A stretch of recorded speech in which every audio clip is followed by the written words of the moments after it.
It all started when a goddess gave him a quest. The mission was simple: save a dying world.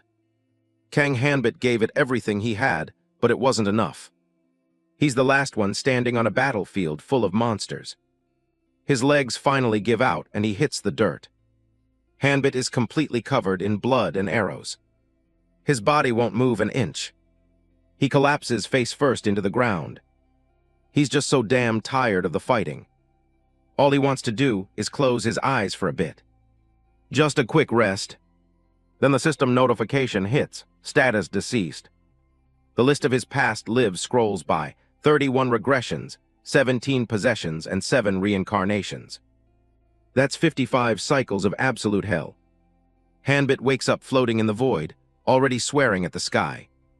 Another cycle down the drain after suffering like a dog. A foot lands right on his head as a voice comments on how long that run lasted. He looks up, not even trying to hide his annoyance. Standing over him is the goddess, looking as regal and expressionless as ever. Hanbit's had enough of her games and starts screaming. She doesn't even flinch at his outburst. This is the same being that kidnapped him from Earth in the first place. He can't even remember when it happened anymore. She just tossed him into a new world and told him to save it.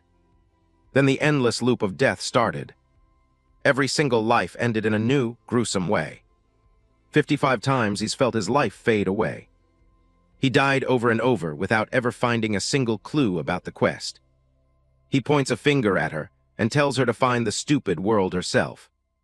She says that's impossible, but Hanbit's mental state is already at the breaking point. The goddess claims his physical and mental restoration is working perfectly. Her system basically stitches him back together every time he dies. But it doesn't erase the memories of the pain, and that's what's driving him crazy. She asks if he wants to try another regression. He tells her to get lost. He screams in frustration when she refuses to listen to his demands. Then she tells him she was just joking. Hanbit freezes, completely caught off guard. She says he's fulfilled his role and earned the right to go home. He's shocked he failed 55 times, and now she's just letting him go. She tells him the journey was more important than the result. Before he can ask anything else, his body starts to glow and vanish. He's being kicked out of the void and back to his original world, whether he likes it or not. The goddess bids him farewell, genuinely curious to see what he'll do back on Earth. A blinding flash of light consumes everything. Kang Hanbit jolts awake in his room to his mom shouting that she's heading off to work. He sits up, clutching his head as a massive hangover sets in. It's been 18 months since his return, and the memories of the real world are finally starting to stick. The veteran drags himself out of bed, still feeling like a total zombie. The apartment is quiet, and he wonders if everyone else has already left for the day. He spots his old military camo in the laundry, a reminder of the life he just finished. Hanbit pours himself some water, still fuming over how the goddess snatched him up right before his original enlistment. Counting all his past lives, this was actually his 6th time serving in the military. Adapting to modern life is a nightmare, and he's already stressed about his upcoming internship. His phone starts buzzing on the table, snapping him out of his spiraling thoughts. He answers with a groan, telling whoever it is that he's already on his way.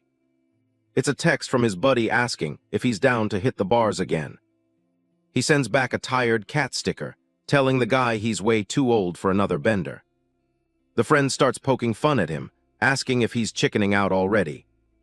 Hanbit sighs, knowing he can't stay mad for long. Ju Yeon-woo looked out for him when he first returned and got drafted, so he feels like he owes the guy. The younger guy pivots, claiming he's actually got a discharge present waiting for him. Hanbit's interest is piqued, and he finds himself wondering what the catch is. He meets up at a cafe, and someone immediately shouts for him from across the room. It's Yeon-woo, a guy 5 years younger who somehow ended up being his senior in the army. He's already ordered a massive parfait, looking completely fine despite their night out. The veteran sits down and gets straight to the point. He wants to know about this present. When the kid stalls, Hanbit stands up to leave, but he's quickly pulled back. Yeon-woo slides over a membership card for a game called Record Project. It's a level 2 card, the kind that comes with high-end VR gear for home play. Hanbit is stunned to learn the thing costs 5 million won, but the kid insists it's a gift. He winks, telling him it's really no big deal. Hanbit's attitude flips instantly. He's ready to be this kid's personal guard dog for that kind of money. He admits he's just joking since he's got a job starting tomorrow and no time for games. Yeonwoo looks at him with total disbelief. Hanbit explained with a dead serious face that he believed he should go out there and get a real, decent job instead of wasting his life away on some video games. Hanbit snaps and grabs him by the hair when the kid tells him he has zero sense of romance. The younger guy keeps hollering, claiming he could strike it rich if he actually played the game. He mentions players making hundreds of millions of won, and Hanbit freezes. He sits back down, suddenly very interested in the conversation. He immediately drops the act and asks for all the details. Yeonwoo explains that a massive uproar started recently after a secret will was revealed. The founder promised to hand over the entire company to the first person who clears the game.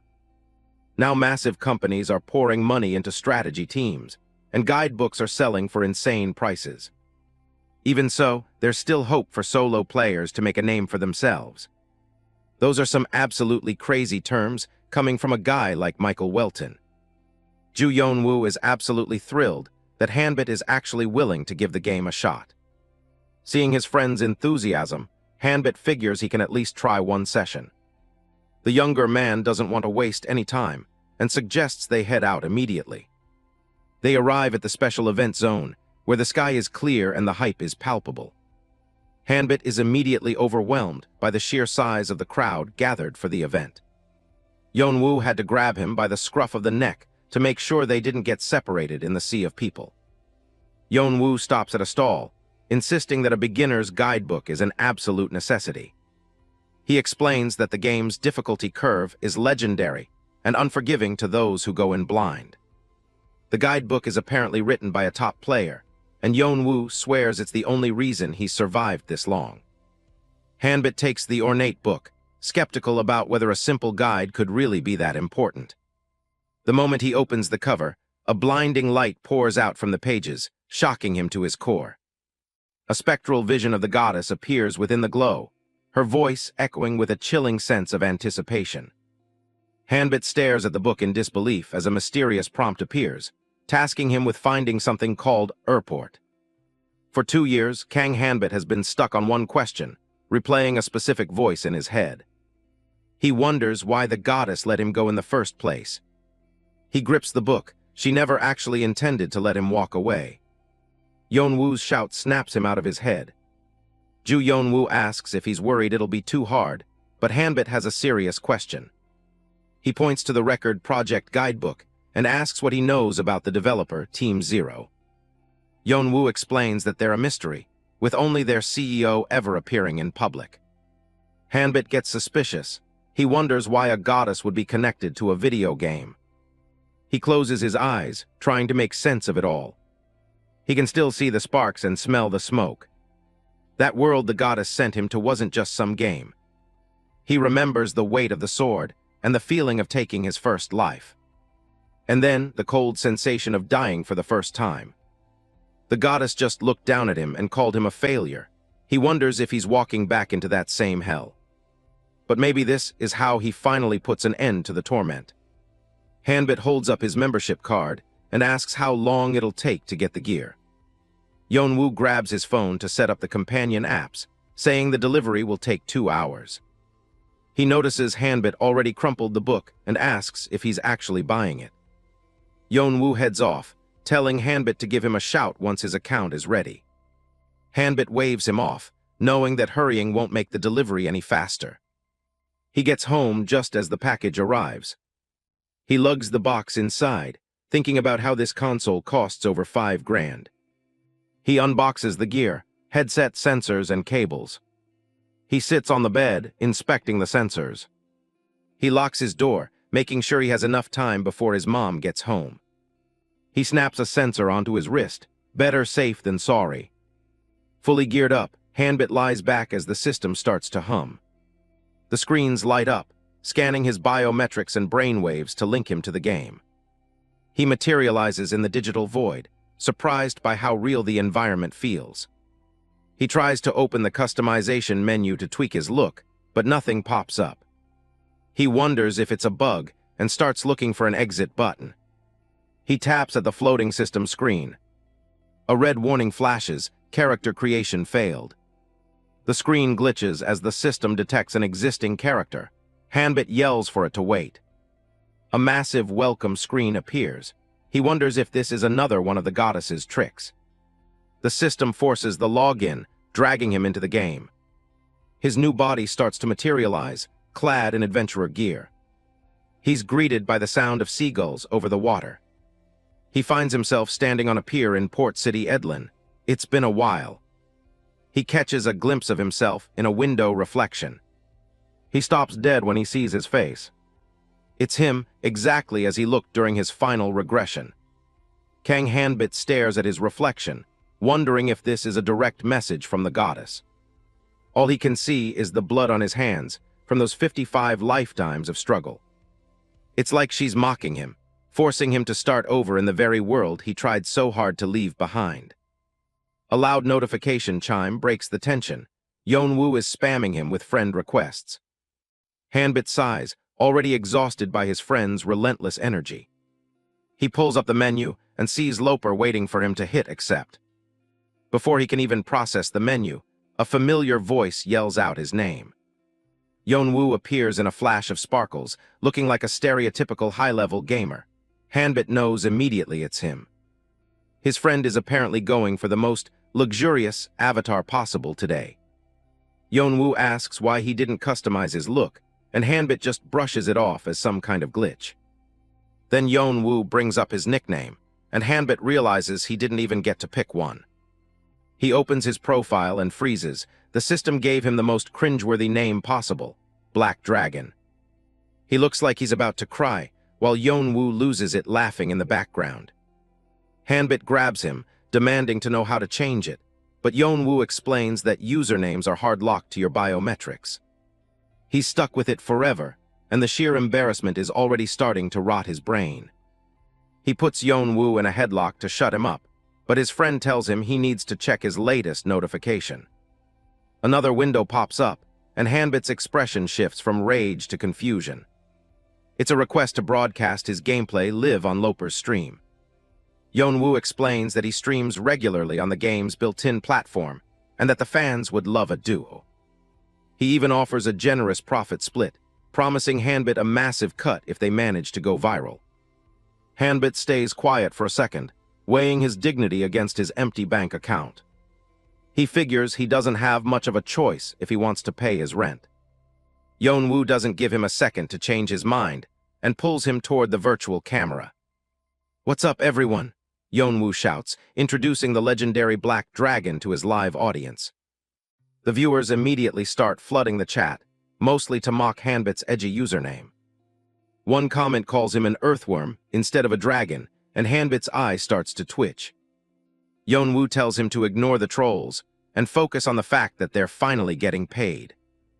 Hanbit forces himself to calm down and asks what the next move is. The system scans Hanbit's profile and recommends 3 starter skills: basic fire magic, alchemy, and swordsmanship. Hanbit thinks back to the techniques he mastered over 55 regressions. If he can use even a fraction of them here, he'll be unstoppable. He reaches out and selects one of the skill cards. Yeonwoo leans in, excited to see what kind of basic skill his friend starts with. But instead of a simple notification, the entire screen explodes in a blinding light. A massive pillar of glowing data erupts into the sky, drawing the attention of everyone nearby. Both of them stare up in total shock, wondering what the hell just happened. The stream chat is going absolutely wild as the system starts to glitch under the weight of his choice. Golden icons flood the screen, sparkling with high-tier potential. Yeonwoo's eyes nearly pop out of his head, while Hanbit stays completely unfazed. The stream chat is already erupting with hack accusations and bug reports. Yeonwoo grabs him by the shoulder, demanding to know how he triggered this. He's staring at the display like he's just seen a ghost. Hanbit just looks back, wondering why he's making such a scene. Yeonwoo is literally gasping for air. He finally finds his voice. These are hidden skills and they're everywhere. The menu is loaded with icons that normal players never even see. Chat is losing its collective mind, calling Hanbit a lucky noob. Yeonwoo is vibrating with excitement, but Hanbit just brushes it off as a simple suggestion. Of course, Hanbit knows exactly what every single one of these does from his past lives. He reaches out and makes his first choice. To him, these skills are just the first few steps on a long, painful climb. He needs to figure out how much this world has changed since the last time he was here. He's looking for the truth behind the goddess's twisted game. He starts with fire magic, the most standard choice for a fresh start. Selection finished, Hanbit asks where they can pick up some quests. Yeonwoo can't believe he's actually going with magic. The viewers are already clowning on him, calling it a waste of time. Yeonwoo explains that in this game, magic is considered absolute trash. It all comes down to the proficiency system, which is a brutal, invisible grind. You can't even tell how close you are to leveling up until you hit the max. The stream is full of veterans warning him he'll regret this in a few months. Hanbit remembers the rainy days and the broken staves of his first life. He knows that pure talent isn't enough to master anything here. Finding the right teacher is what actually matters. Yeonwoo is totally lost. Modern players don't use masters anymore. Hanbit insists he needs someone to teach him, while the chat mocks his old-school approach. Yeonwoo plays it up for the camera, laughing at how clueless his friend is. He explains that these days, you just get skill books from completing quests. It's way more convenient, but Hanbit knows it's also a hollow way to grow. He flashes back to his old training, exhausted and crawling on the ground. His master didn't have a shred of pity, telling him there was still a mountain left to learn. Shaking off the memory, Hanbit follows Yeonwoo toward the general store. He mentions the merchant, Julio, and his voice carries a sharp edge of hatred. Yeonwoo is taken aback, wondering why Hanbit is so hostile toward an NPC. Hanbit calls Julio out for exactly what he is, a total villain and a fraud. The viewers think it's just Hanbit being dramatic, joking about the guy's looks. Suddenly, a donation chime rings out. A viewer using the name Julio just sent some money to mock them. Yeonwoo flips into his professional streamer mode, thanking the swindler for the donation. Hanbit asks if the money is real, and Yeonwoo confirms he just made an easy 500 won. Hanbit acts surprised for the stream, playing his part perfectly. Hanbit questioned if 1,001 was even worth his time, but Yeonwoo didn't budge. Business is business.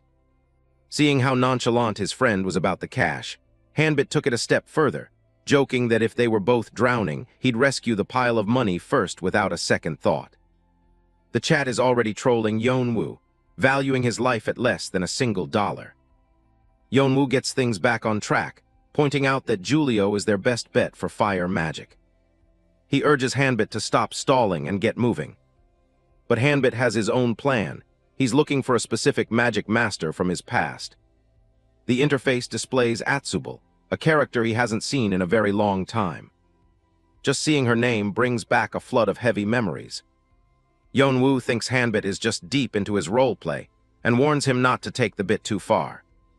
To most players, Atsubal is just a throwaway NPC used for a single quest. In the standard game route, she's framed for a crime and basically disappears from the world. Hanbit decides that results matter more than words and suggests seeing her first. The viewers are starting to get frustrated with how stubborn the newbie is being. He finally relents, telling them they'll try the route the chat is actually asking for. The stream is hyped that he's finally listening to their feedback for once.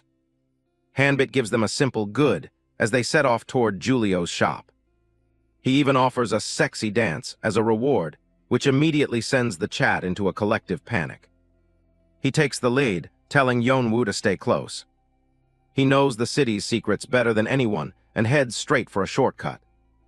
Yeonwoo is amazed he knows the layout of Port City Edland so well, but Hanbit just chalks it up to a gut feeling. They finally arrive at the front of Julio's shop. Through the window, they can see the merchant already waiting for his next victim. Julio greets them with a mask of pure greed and false kindness. Hanbit's fist clenches at the mere sight of him. The last time he saw this face, it was through the bars of a cold, damp prison cell. Yeonwoo explains that the game's freedom is so high that one wrong move with an NPC can ruin a character forever. Viewers agree that with such great freedom comes the very real risk of permanent failure. Yeonwoo notices the dark look in Hanbit's eyes and starts to get genuinely worried. But Hanbit doesn't stop, his boots thudding against the floor as he approaches the shop. He bursts through the entrance with zero hesitation. He stalks toward the counter, looking like a man on a mission for revenge. Julio is still putting on his act, welcoming the customer with a fake cheery laugh. Suddenly, Hanbit reaches across the counter and grabs the merchant by the neck. He pulls him close, his voice dripping with years of stored-up resentment. He calls him a hopeless piece of trash, leaving the terrified Julio completely speechless. Hanbit stood over the counter, his expression unreadable and cold. Yeonwoo was completely floored. Even the stream chat was starting to lose it. Hanbit looked like a totally different person, radiating an intensity that didn't belong in a starter zone. Julio, the merchant, started sweating and begged Hanbit to let go of his hand. Hanbit didn't blink, his gaze locked onto the fat man with unnerving focus. Following a perfect 10-10 shakedown, he finally let the sleazy merchant catch his breath. Julio tried to play it off, claiming he'd just sold his very last spellbook. He put on a fake smile and offered to recommend another shop to the customer. But of course there was a catch. He needed a favor first. The merchant spun a sob story about a thief breaking in while he was dozing off. He pulled out a locket, claiming his rival, Atsubal, was the one behind the theft. He looked Hanbit in the eye and asked for help catching the criminal. A quest popped up, apprehend General Merchant Atsubal. The rewards looked like standard early game bait. The stream chat was split. Some thought it was a scam, while others just wanted to see Hanbit dance. Hanbit stared at the screen, disgusted that the game was using a lie like this as a quest. In his first life, Atsubal had been his true mentor and a total lifesaver. But because he was training under her, he ended up being the one sent to prison. Julio had framed him perfectly, using fake evidence to ruin his life. Back then, no amount of truth could save him from bribed soldiers. Hanbit kept his cool, asking what would happen to the person who supposedly stole the bag. Julio chuckled, saying that once they went to prison, they'd never come out. Hanbit's fist tightened until his knuckles turned white. The merchant leaned in, asking what his decision was. He urged Hanbit to hurry up and catch the thief already. Instead of leaving, Hanbit started trashing the shop, much to Yeonwoo's horror. "Shut up, you scammer," Hanbit muttered, reaching under the counter. He pulled out the stolen money bag Julio claimed was gone. A new quest triggered. Apprehend the scammer Julio. Julio's fake smile finally cracked. He realized he'd picked the wrong target. Before the guy could even finish an insult, Hanbit's boot connected squarely with his jaw. The force of the kick sent the merchant sprawling back into his own shelves. Yeonwoo and the viewers were stunned. They'd expected a quest, not a beatdown. The noise brought the town guards running, spears at the ready. Hanbit didn't move, watching them approach with cold, steady eyes. And just like that, the viewers were treated to a cutscene of the town guards hauling Julio off to jail. The guards tied Julio up and dragged him out of the shop as he screamed his innocence. In a matter of seconds, the scammer went from shop owner to prisoner. Hanbit watched them leave, his mind clearly somewhere else. He remembered fighting through these same guards in his past life, just to escape Julio's frame-up. He took a deep breath, trying to steady his nerves after the flashback. He looked down at the reward screen flickering in front of him. Quest cleared, he netted 500 gold and a new path leading to Atsubal's shop. The stream chat was demanding a game reset, convinced this was some kind of bug. But for Hanbit, it was exactly what he'd planned. Yeonwoo was still buzzing, shouting Hanbit's name like he'd just seen a ghost. He was dying to know how Hanbit managed to figure out the merchant's scam so perfectly. Hanbit knew there was no way he'd believe the truth about 55 past lives, so he started cooking up an excuse. He played it off casually, claiming he was just a huge fan of old-school fantasy novels. He told Yeon-woo that the whole setup was a total cliché from an out-of-print book he'd read years ago. The viewers loved the story and started dropping donations immediately. Yeon-woo didn't miss a beat, thanking the donors and hyping up Hanbit's natural deduction skills. Hanbit watched the chat scroll by, still finding the whole concept of professional streaming a bit bizarre. He figured he'd just let Yeon-woo handle the personality side of things, while he focused on the gameplay. Yeon-woo was still in shock that a minor NPC like Atsubal was actually part of such a big secret quest.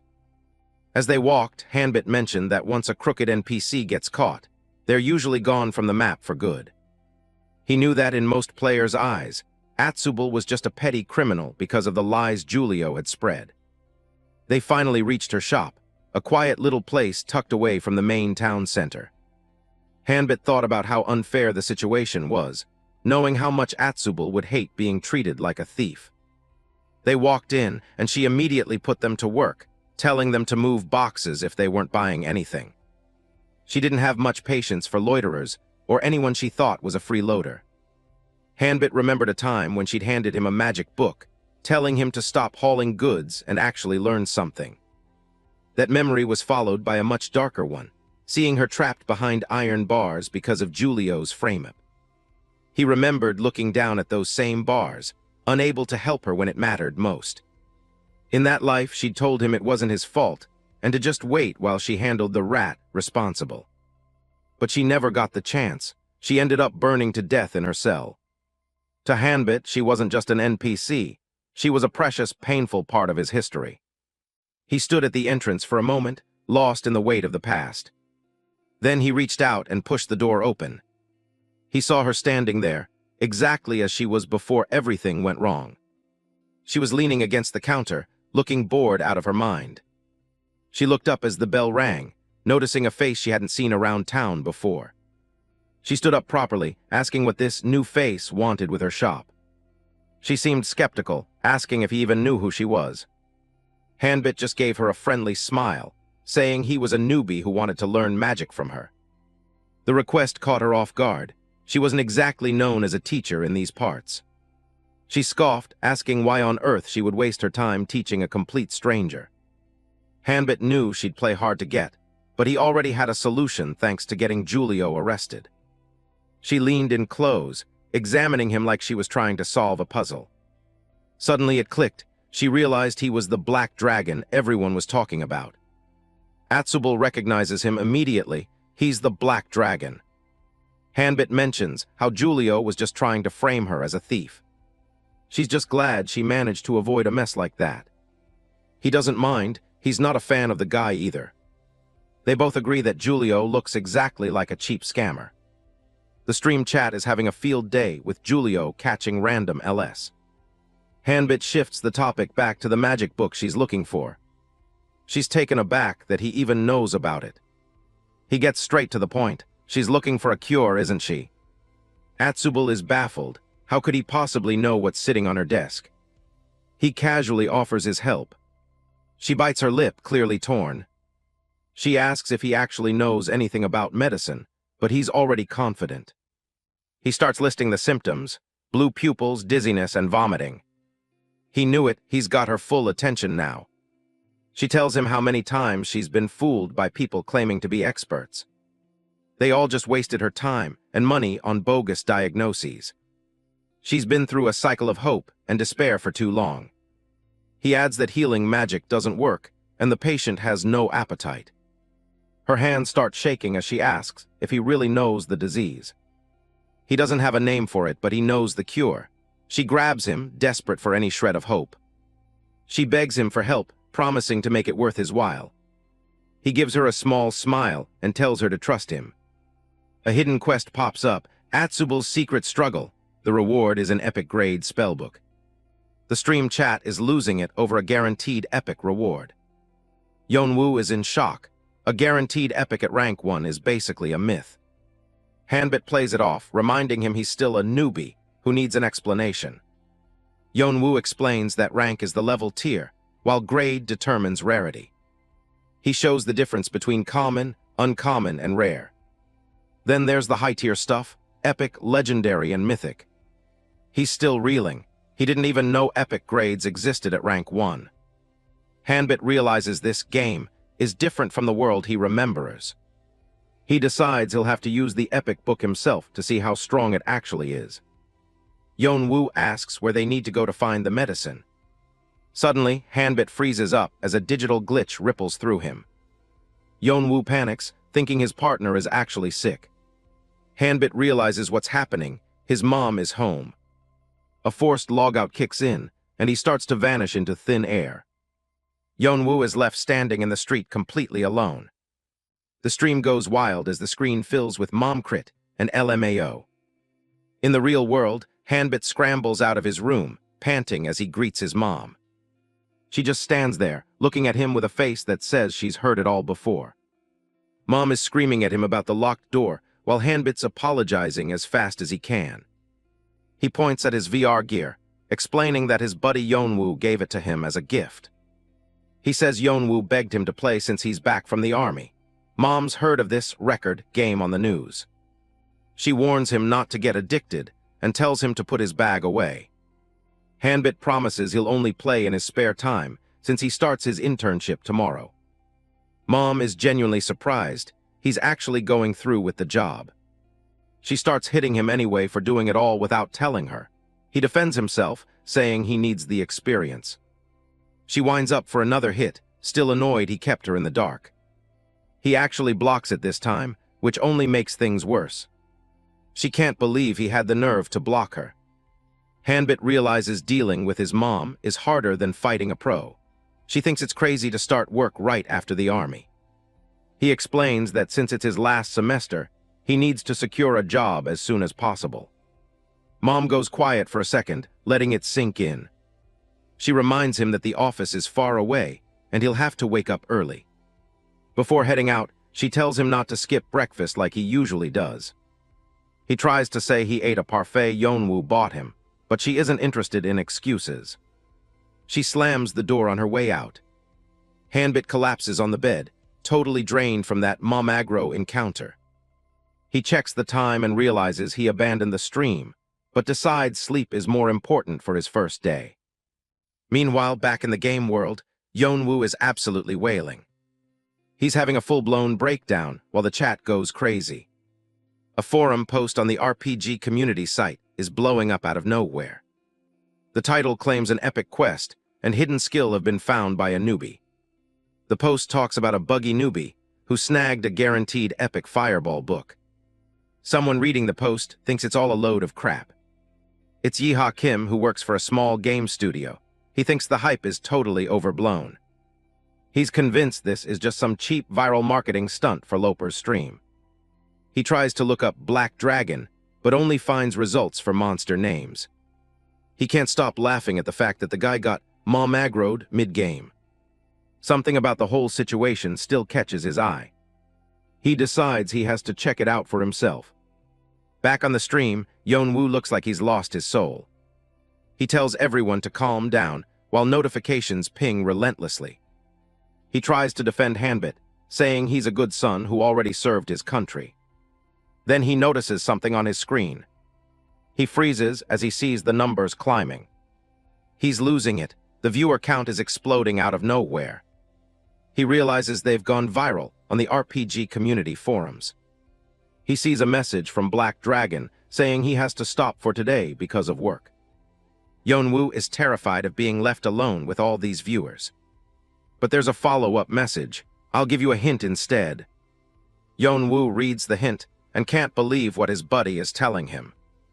Back on stream, Yeonwoo awkwardly explains that while his partner had to step away, he left a special gift for the viewers. The chat is practically vibrating with anticipation, demanding to see what kind of info Black Dragon left behind. Yeonwoo reveals the message. The cure for Atsubul's quest is hidden within bomb slimes. It's a game-changing hint. The next morning, the high-rise buildings of Songdo gleam under the sun as the city wakes up. Hanbit stands outside a corporate building in a stiff suit, checking his phone and feeling the first-day jitters. He takes a deep breath and gives himself a pep talk, ready to conquer the professional world. He arrives at the 4th floor of Enk Technology, the place where his career is supposed to start. Hanbit enters the office with a polite bow, but the atmosphere inside is already thick with stress and shouting. One of the senior employees is mid-rant, complaining about unreflected revisions while barely acknowledging Hanbit's presence. The man finally stops to stare at Hanbit, looking more confused than welcoming. He grumbles about HR not doing their job, clearly annoyed that he has to deal with an intern today. He clicks his tongue in annoyance, already judging Hanbit before the kid has even sat down. The man orders another employee, Minho Lee, to take the intern away and get the conference room ready. Minho Lee introduces himself with a weary, sleep-deprived expression that suggests he's seen better days. Minho tells Hanbit to drop his bag and follow him, promising to show him his desk later.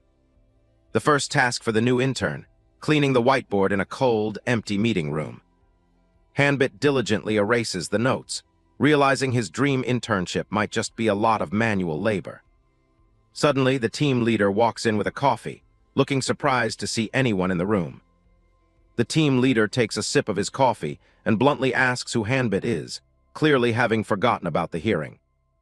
Minho quickly explains that this is the intern he mentioned previously, but the boss doesn't seem impressed.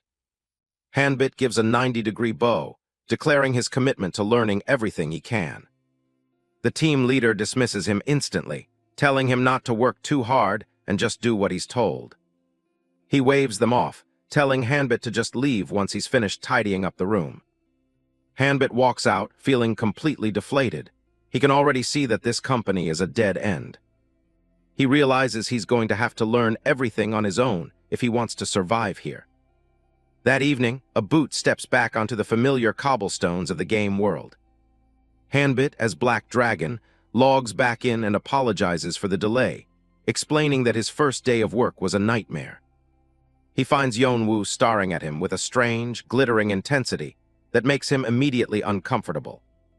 Yeonwoo is practically radiating joy, his face glowing with a level of excitement that borders on creepy. Yeonwoo shouts that they've hit the jackpot, showing him the viewer count that has soared over 5,000. Yeonwoo announces to the crowd that they are going to tackle Atsubul's quest for real this time. The chat is skeptical, nodding that no one has managed to clear this quest yet, but Yeonwoo is undeterred. Black Dragon just smirks, telling the viewers that everyone else just lacks the necessary imagination. He gestures for the growing crowd to follow him as he leads the way through the city streets. Yeonwoo whispers to him, asking if he's really a newbie. Hanbit just brushes it off, saying he's read a lot of fantasy. Hanbit comments on how much freedom this game offers if you just think outside the box. Up ahead, they find a massive congregation of players. It seems everyone saw the post on the community site. The square is packed with people curious to see if the rumors about a secret solution are actually true. Suddenly, the crowd starts to part. Yeonwoo gasps, recognizing the elite players of the Vanguard Guild. A line of heavily armored, high-level warriors marches through the city, their presence commanding total silence from the onlookers. Yeonwoo is starting to have some doubts. He asks Hanbit if he's actually a newbie, since he seems to know way too much about the game already. Hanbit just shrugs it off, saying he's read a lot of fantasy novels. In a game with this much freedom, he figures anything is possible if you just use your head. They walk through the town, ignoring some players in the background who are shouting about how everything they've heard is nonsense. A massive crowd is gathering nearby. It looks like a community post brought every player in the area out to this exact spot. Suddenly, someone screams that the Vanguard has arrived. Hanbit just looks confused, having no idea who that's supposed to be. The elite players of the game, the Vanguard, walk through the crowd. They're fully geared out and look like they mean business. Yeonwoo explains that the news of what Hanbit discovered has spread way further than they expected, attracting the big fish. When Hanbit asks what a Vanguard is, Yeonwoo can't believe he's never heard of the top 10,000 players in the world. These guys are the elite. Out of 300 million players worldwide, being in the top 10K is a massive deal. Their rankings are determined by everything from level and proficiency to story progression. Only about 500 of them are actually based in Korea. Yeonwoo explains that most of them look like mages, but haven't actually learned magic yet, focusing purely on growth stats instead. Hanbit's eyes land on a specific bow being carried by one of the rangers. It catches his attention immediately. He recognizes it as the Golden Bird bow. It was crafted by someone with decent skills, but it's rare to see one this early. Hanbit realizes that if even these top players couldn't clear the quest, then they must be missing something big. The Vanguard get full corporate backing to clear content because, in this game, high-level success equals real-world money. While they're talking, someone reaches out and taps Hanbit on the shoulder. A female player recognizes him as Black Dragon and asks if he's currently streaming his quest progress. Nearby, two other players are getting into a heated argument about whether to believe what Hanbit's doing. The argument turns violent instantly, and one of them gets clocked right in the face. Hanbit just watches with a blank expression. He completely ignores the chaos and tells Yeonwoo that they need to head toward the sea first. Yeonwoo is confused since the quest objectives are in the opposite direction, but Hanbit says they need to go get a fishing rod. Then he let out a smirk and dropped a bombshell. If they wanted to craft the medicine, they'd have to go fishing first. Yeonwoo is stunned. He can't understand why they're switching to life skill content in the middle of a high-level quest. The stream chat is just as baffled, wondering if Hanbit has finally lost it or if he's just trolling them. Viewers are already reacting, and apparently the price of fish in the local markets is already starting to skyrocket. Hanbit just smirks at the camera.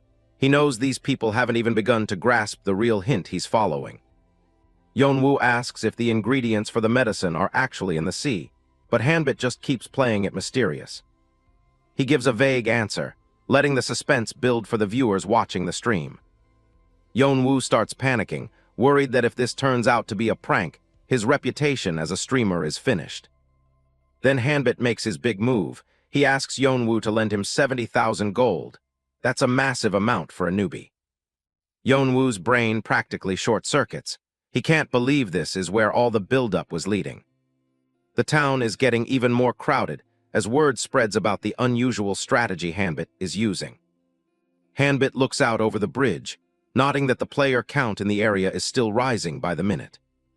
He tells Yeonwoo to relax and promises to pay the gold back soon, but his partner is still looking pretty skeptical. They make it to the coast and find an old fisherman named Eldrock sitting quietly on the rocks. Hanbit walks right up and greets him like they're old friends, but the old man doesn't even turn around. He tells the old man he wants to buy that specific fishing rod, but Eldrock just pretends he can't hear a word he's saying. Hanbit isn't falling for the act. He leans in and tells Eldrock he knows he can hear everything, then offers him 50,000 gold. Eldrock stays silent for a second, his expression turning sharp as he finally acknowledges Hanbit's presence. Then he finally speaks up, telling Hanbit not a chance and demanding 100,000 gold instead. The old man is a real shark. Hanbit just smiles, realizing the greedy NPC hasn't changed a bit. He tries to haggle him down to 60,000. Eldrock starts cursing him out, calling him a rotten brat for trying to scam an old man, but they eventually settle in to fish together. Hanbit just chuckles, nodding that hearing the old man curse like this brings back some pretty nostalgic memories. Eldrock mutters that young punks these days are way too sly. He finally gives in, telling Hanbit to just do whatever he wants and get lost. Hanbit is thrilled, holding up his new prize. He managed to snag the fishing rod, though the chat is roasting him for basically extorting the poor old man. As they head out at sunset, Yeonwoo notes that Hanbit actually seems to have a natural talent for streaming. Hanbit just wonders why he's suddenly being so complimentary. They make it to the field where the slimes are gathered. Yeonwoo is convinced the stream is doomed the moment Hanbit insists on using a fishing rod here. To spice things up for the audience, Yeonwoo suggests they try some role-playing. Hanbit immediately shuts that down, saying he absolutely hates the idea. Yeonwoo starts explaining the game mechanics to the viewers. He warns that bomb slimes are incredibly sensitive, even the slightest touch can set them off. He's not kidding. A silhouette shows what happens when a player gets too close. A massive, fiery explosion that sends them flying back to the respawn point. Even attacking them from a distance with something as simple as a rock is enough to trigger their self-destruct mechanism. Another explosion goes off, nearly catching Yeonwoo in the blast. He screams as the screen is filled with fire and debris. Even if you just accidentally brush against them while running through the field, it's game over instantly. Yeonwoo breaks down in tears, complaining that these useless mobs just explode and don't drop anything at all. In the gaming world, they're basically garbage. They take a breather in the grass. Yeonwoo still can't figure out how Hanbit plans to handle these explosive slimes with nothing but a fishing rod. Hanbit steps carefully through the tall grass, making sure he doesn't accidentally trip a slime himself. One wrong move and he's toast. He finds a spot on a ridge and crouches down. He's looking for the perfect height to execute the hidden strategy he has in mind. He starts adjusting the reel on the fishing rod. He notes that the sensitivity in game is a bit different from reality, so he needs to recalibrate it manually. Below them, the slimes are just wobbling around, completely unaware that they're about to become part of Hanbit's plan. Yeonwoo leans in and whispers to Hanbit. He's noticed something suspicious happening behind them. He's noticed that they're being followed. A donation pop-up confirms it. There are shameless idiots tailing them ever since they left the city. Hanbit's expression goes cold. He's not surprised at all that stream snipers have already found them. He looks back toward the bushes. He'd already sensed them following from a distance, just waiting for a chance to ruin the stream. It's not just one person, either. There are several different groups of stalkers hiding in the foliage. Hanbit asks Yeonwoo to hand over the screen settings window. Yeonwoo is confused, but obeys without asking questions. Hanbit turns to the camera with a sly smirk. He apologizes to the viewers, telling them they need to make a small adjustment. Suddenly, the broadcast starts to glitch out with static. Hanbit announces that they need to perform a brief technical adjustment to the stream. He thinks to himself that, since these snipers want to watch so badly, he might as well mess with them a little before the main event. He reaches out to take the settings window from Yeonwoo's hand. That same mischievous smirk returns. He knows exactly how to play this to trap the people tailing them. As the screen continues to flicker, he tells the audience to bear with him for just a moment while he handles the technical issues. This whole situation reminds him of his time back in the military. Hanbit has been a massive fan of fantasy for as long as he can remember. Back in the barracks, he was a total loner. None of the other soldiers shared his hobbies or understood his passion for fiction. He used to spend all his free time reading a novel called Monster Tamer, until the pages were literally falling apart from use. That all changed when a new recruit joined his unit. For once, he wasn't the only fantasy fan in the room. This rookie was different. He came up to Hanbit and asked if he was a fan of the novel, looking completely starstruck. The rookie started pointing out all these tiny, fascinating details in the story that he found particularly interesting. Hanbit was floored. Even after reading the book dozens of times, this guy was finding things he'd never even noticed himself. The recruit leaned in closer, his voice full of excitement as he shared his own wild theories about the world in the book. He told Hanbit he was incredible. It felt like this guy hadn't just read the book. It was like he'd actually lived in that fantasy world himself. Years later, after his discharge, Hanbit saw an advertisement for the record project. He knew right then that it was his chance to live that dream. Back in the present, he looks at Yeonwoo. He's convinced that playing this game with this guy is going to lead to something legendary. Yeonwoo warns him that only his screen is being broadcast to the public right now, while Hanbit fixes his own settings. Hanbit tells him to just keep acting like they're focused on the slimes for now. He looks down at the explosive mobs below them. Yeonwoo starts acting like an over-the-top streamer, blocking the view with his head to keep the snipers from seeing what Hanbit is actually up to. Hanbit realizes that for the audience, it must be quite frustrating to only have Yeonwoo's limited perspective of what's happening. He knows his competitors are likely getting anxious, worried that others might catch up to the same lucrative spot before them. The tense standoff between the groups following them won't last much longer. Hanbit can feel the pressure mounting as they draw closer to the trap. Crackle, a heavy boot crushes the dry grass as one of the stalkers moves closer in the shadows, thinking they're undetected. Hanbit doesn't even need to turn around to know they're there. He can practically feel their greedy eyes on his back. The stream snipers are getting restless. There are always those who get too impatient and try to jump the gun before the time is right. Hanbit reaches out a gloved hand, his finger poised over the stream's interface to reset the broadcast settings. The screen is back, the chat erupts. Hanbit gives a casual greeting, catching everyone off guard with his sudden return to the live broadcast. He grips the handle of his fishing rod tightly, ready to put his unique plan into motion. With a powerful whip of his arm, he casts the line far out over the edge of the cliff, the hook whistling through the air. He mentions that there's a very specific reason he went through the trouble of buying this rod from Old Man Eldrock. It wasn't just for show. The hook is incredibly sharp. It pierces the outer membrane of a bomb slime so quickly that the creature doesn't even have time to react or explode.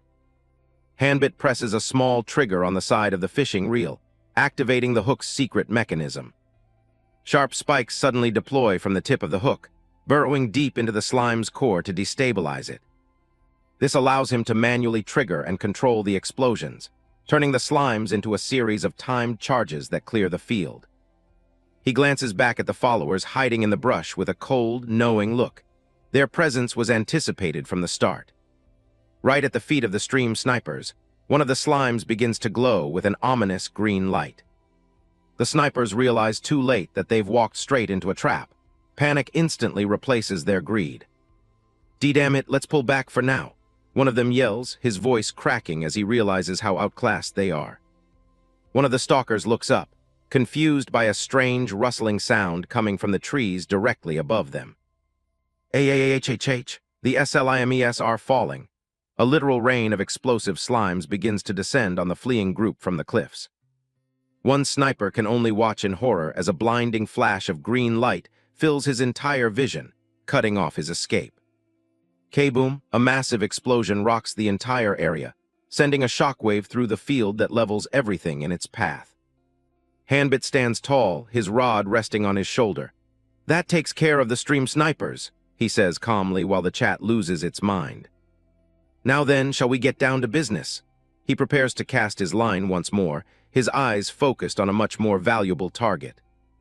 Among the common green slimes, one wobbles with a distinct golden-yellow hue, a rare sight in this field.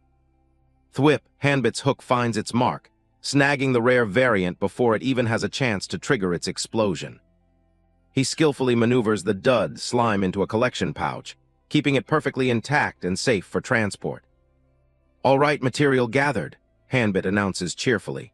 The viewers are stunned that he actually caught one without it blowing up in his face. He explains the secret mechanic. If you wipe out a large pack of slimes simultaneously, there's a small chance the survivors will turn into harmless, dud slimes. Yeonwoo is practically vibrating with excitement. He asks if the quest is really this easy if you just know the right trick to exploit. Hanbit chuckles to himself. He knows that while the strategy is sound, the manual controls required are far beyond what a normal player could handle.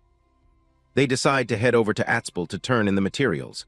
Somewhere nearby, one of the failed snipers lets out a long, weary sigh. Kim Yeeha, an employee at a small-scale gold farm, is hiding in the bushes, gasping for air after narrowly escaping the blast. He realizes that the player known as Black Dragon is definitely not the ordinary newbie he's been pretending to be for the cameras. He imagines Hanbit as some high-level corporate executive, convinced that a massive organization must be pulling the strings behind the scenes. He watches the two of them celebrate and wonders why such a big player would waste his time teaming up with a small-timer like Yeonwoo. He concludes that Yeonwoo must just be a loudmouthed distraction to keep people from noticing what Hanbit is actually doing in the background. Kim Yeeha's eyes narrow. He doesn't care about their secrets. He just needs to finish the Atspel quest himself to meet his monthly performance quota. He starts walking toward the workshop, determined to turn in whatever scraps he managed to salvage from the explosion. However, the narrative voice ominously notes that Kim Yeeha did not actually succeed in his goal of turning in the materials. At the workshop, Atspel looks down at what Yeeha brought her with a look of pure disgust. "What on earth did you bring me?" she asks, repulsed. Atspel stares at the plate in front of her, her face contorted in absolute horror. "You brought this disgusting thing as medicine?" she screeches, as the live chat fills with comments like "gag" and "is that poison?" Hanbit and Yeonwoo stand there, slightly sweating under her intense glare. "Is it really that bad?" Yeonwoo asks weakly, while Hanbit remains silent with a blank, unbothered expression. Atspal lets out a long, weary sigh, her eyes closed as she tries to process the sheer audacity of the two men standing in her workshop with that sludge.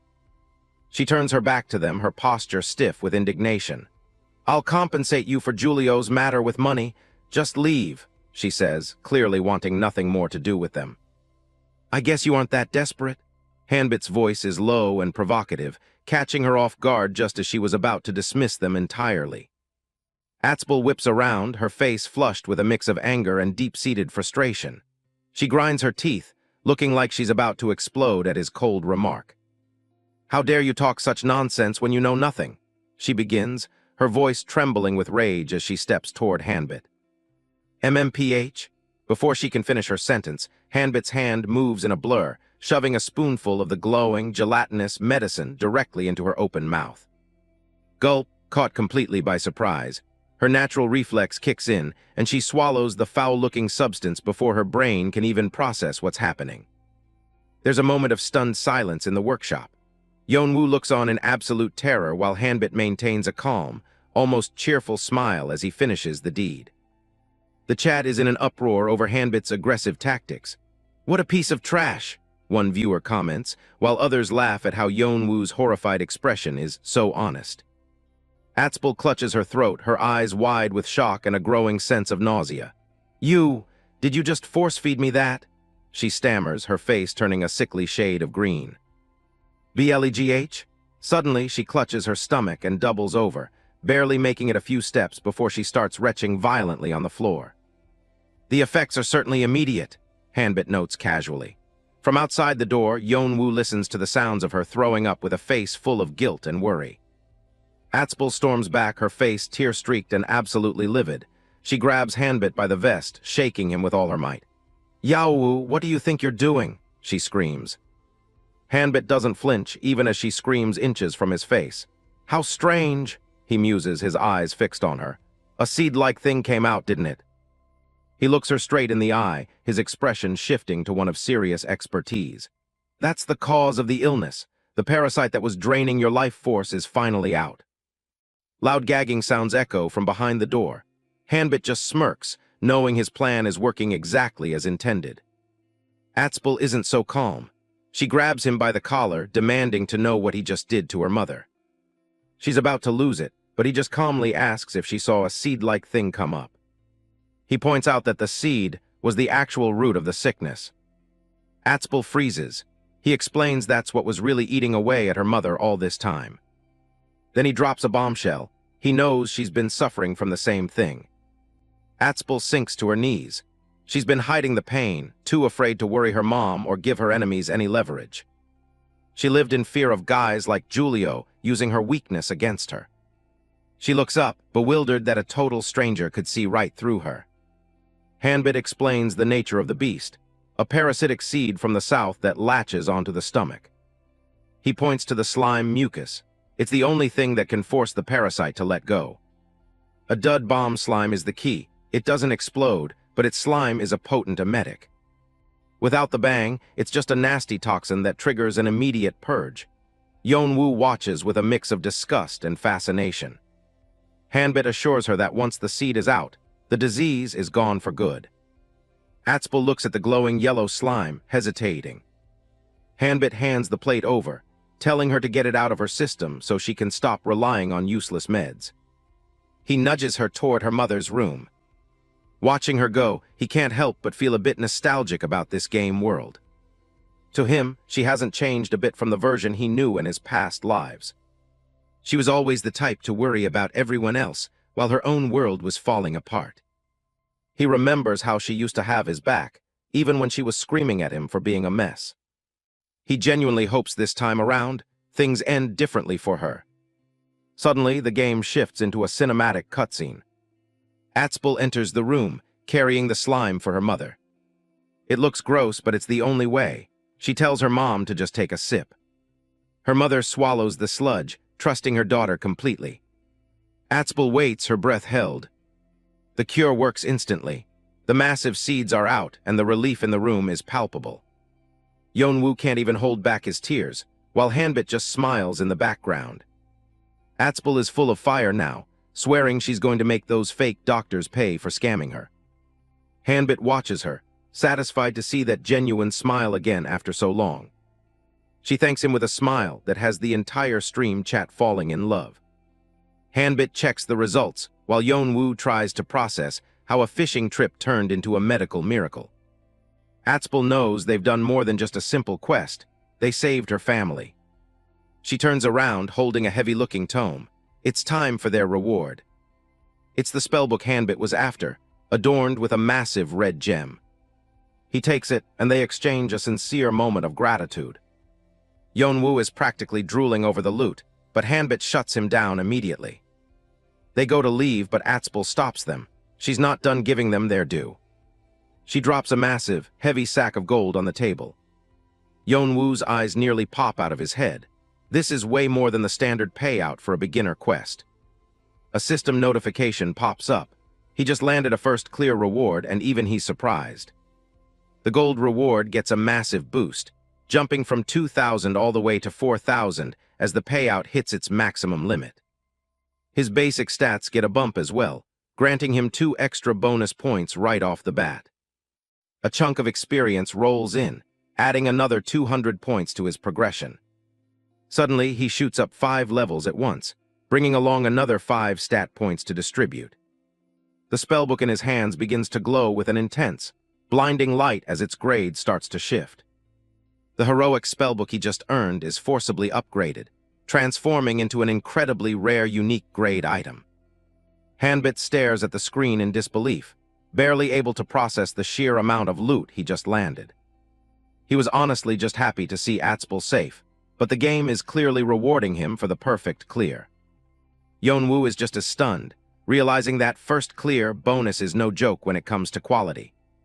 The live stream chat is moving so fast it's practically a blur, with viewers losing their minds over the unique drop.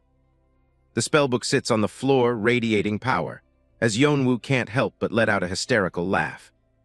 Yeonwoo is absolutely ecstatic about the book, while Hanbit is just slumped against the wall trying to make sense of the windfall. The streamer leans in, whispering for Hanbit to say something to the thousands of people currently watching them. He tries his best to manage the chaos, begging the chat to calm down while the notification alerts continue to pile up. Yeonwoo is starting to sweat as the sheer volume of comments becomes impossible for a single person to track. Atspel isn't done yet, reaching into her pocket to pull out even more rewards for her rescuers. Hanbit is genuinely surprised. At this rate, he's going to need a bigger bag just to carry all this stuff.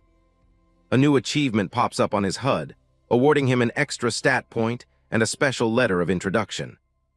He takes the parchment, looking over the elegant script written on the front. She explains it's for a local blacksmith, a contact that should help them get their gear in order. She points out that they look pretty pathetic in their starter rags, especially since they still reek of rotten slime. Hanbit gets defensive, insisting the smell is part of the job, while Atspel just gives them a playful hard time. She flashes a gorgeous smile and tells them they're welcome back at the inn anytime they need a hand. Hanbit gives her a quiet nod, a small smile tugging at his lips as they prepare to move out. Once they're back on the road, Yeonwoo pulls out a map, wondering where they should head next in this massive world. They're starting in the port city of Edlin, but the game is designed with total freedom for anyone who can survive. Of course, that freedom comes with a catch. Wander too far without a plan, and you'll end up as monster food in a high-level zone. Yeonwoo brings up the game's famous customization, wondering why Hanbit stuck with such a basic look. He brags about spending 5 hours sculpting his own avatar to look like a more luxurious version of himself. He reminds the viewers that in a world where you can choose any gender, what you see is rarely what you get. Hanbit tunes him out, focused on figuring out the most efficient path for their next destination. A sharp notification chime rings out, catching both of them off guard. A viewer drops a 50,001 donation just because they want to see Atspel get angry again. Yeonwoo practically screams with joy, his eyes popping out as he thanks the donor for the massive tip. Hanbit does some quick math and realizes his half of that single donation is worth a significant chunk of change. The bells keep ringing as more donations start pouring in, with another viewer tossing 10,000 won into the pot. Then comes another 30,000, as the stream audience continues to react to the insane, unique drop. Yeonwoo is in heaven, imagining himself lounging on a pile of cash as the money keeps flowing in.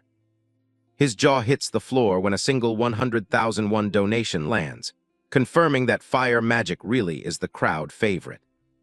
He shoves the tablet in Hanbit's face, showing him that the viewer count has exploded to over 8,000 people. The stats don't lie.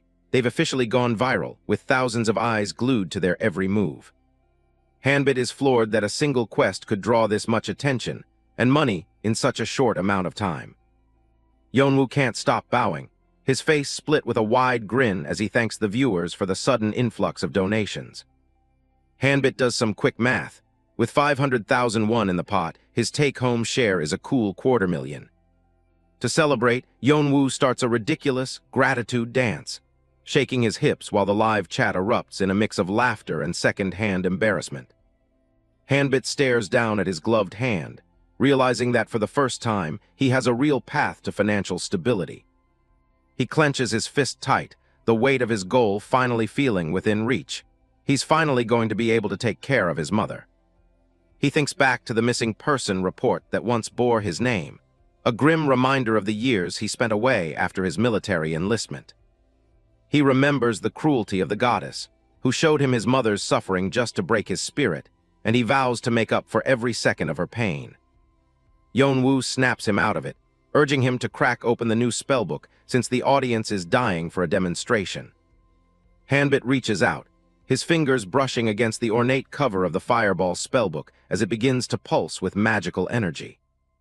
As he opens the book, a stream of digital data surges into his body, cementing the new power within his soul. The system displays the details of his new skill, a unique grade fireball that promises a devastating, all-consuming explosion.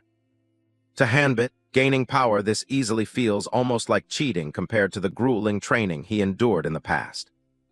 Yeonwoo is bouncing with excitement, asking if he felt that incredible rush of information flooding into his brain. Hanbit just blinks at him, looking completely unaffected, which leaves both of them momentarily confused. Hanbit laughs it off, assuming there's just a bit of a server delay before the sensation kicks in. Internally, Hanbit is troubled. He definitely has the skill, but he didn't feel the usage method being taught to him at all. He wonders if the game isn't teaching him anything new, but rather just unlocking the combat knowledge he already mastered in the other world. He finally understands what the goddess meant by existing character. His status is just a reflection of the warrior he already became. Yeonwoo keeps pestering him, pointing out that the viewers are waiting for some fireworks. He points out a massive boulder sitting in the middle of the field, the perfect target for a test run. Hanbit raises his hand, closing his eyes to focus the mana at the center of his palm. He takes a long, steady breath, feeling the heat begin to coalesce as he prepares the incantation. "Fireball!" he shouts, and a swirling vortex of flames erupts from his arm, illuminating the entire area. He thrusts his hand forward, launching the orb of concentrated fire toward the distant rock with incredible speed. The impact is instantaneous and violent, the fireball expanding into a pillar of flame that reaches toward the sky. A massive explosion rocks the ground, turning the landscape into a scorched crater of smoke and fire. Yeonwoo stands there with his mouth hanging open, while Hanbit simply watches the aftermath of his own power. Hanbit crosses his arms with a smug, satisfied look, soaking in the stunned silence of his companion. He's actually a bit surprised himself. For a rank 1 spell, that fireball packed a significantly harder punch than he expected. Suddenly, a wave of dizziness hits him, and Hanbit's expression shifts from pride to pure agony. His eyes go wide with shock as he feels something deep within his status window begin to shift and awaken. A system alert chimes. A new hidden effect for his special title has been forcibly unlocked. Hanbit looks up into the starry void, his voice trembling with recognition as he realizes he isn't alone. A colossal, ghostly hand reaches down from the heavens, looming over him like the judgment of a deity. The vision passes as quickly as it came, leaving Hanbit panting and exhausted, his body trembling from the strain. The new effects of his recorder of 55 times title are revealed, granting him accelerated skill growth and a mysterious spirit keyword. Hanbit grits his teeth, his jaw tightening with a cold, simmering rage. He digs his fingers into his leg, his eyes burning with hatred as he curses the goddess who put him through this nightmare. A system window reveals Hanbit's secret weapon, the recorder of 55 cycles trait. This basically lets him relearn any skill he mastered in his previous 55 lives at an insane speed.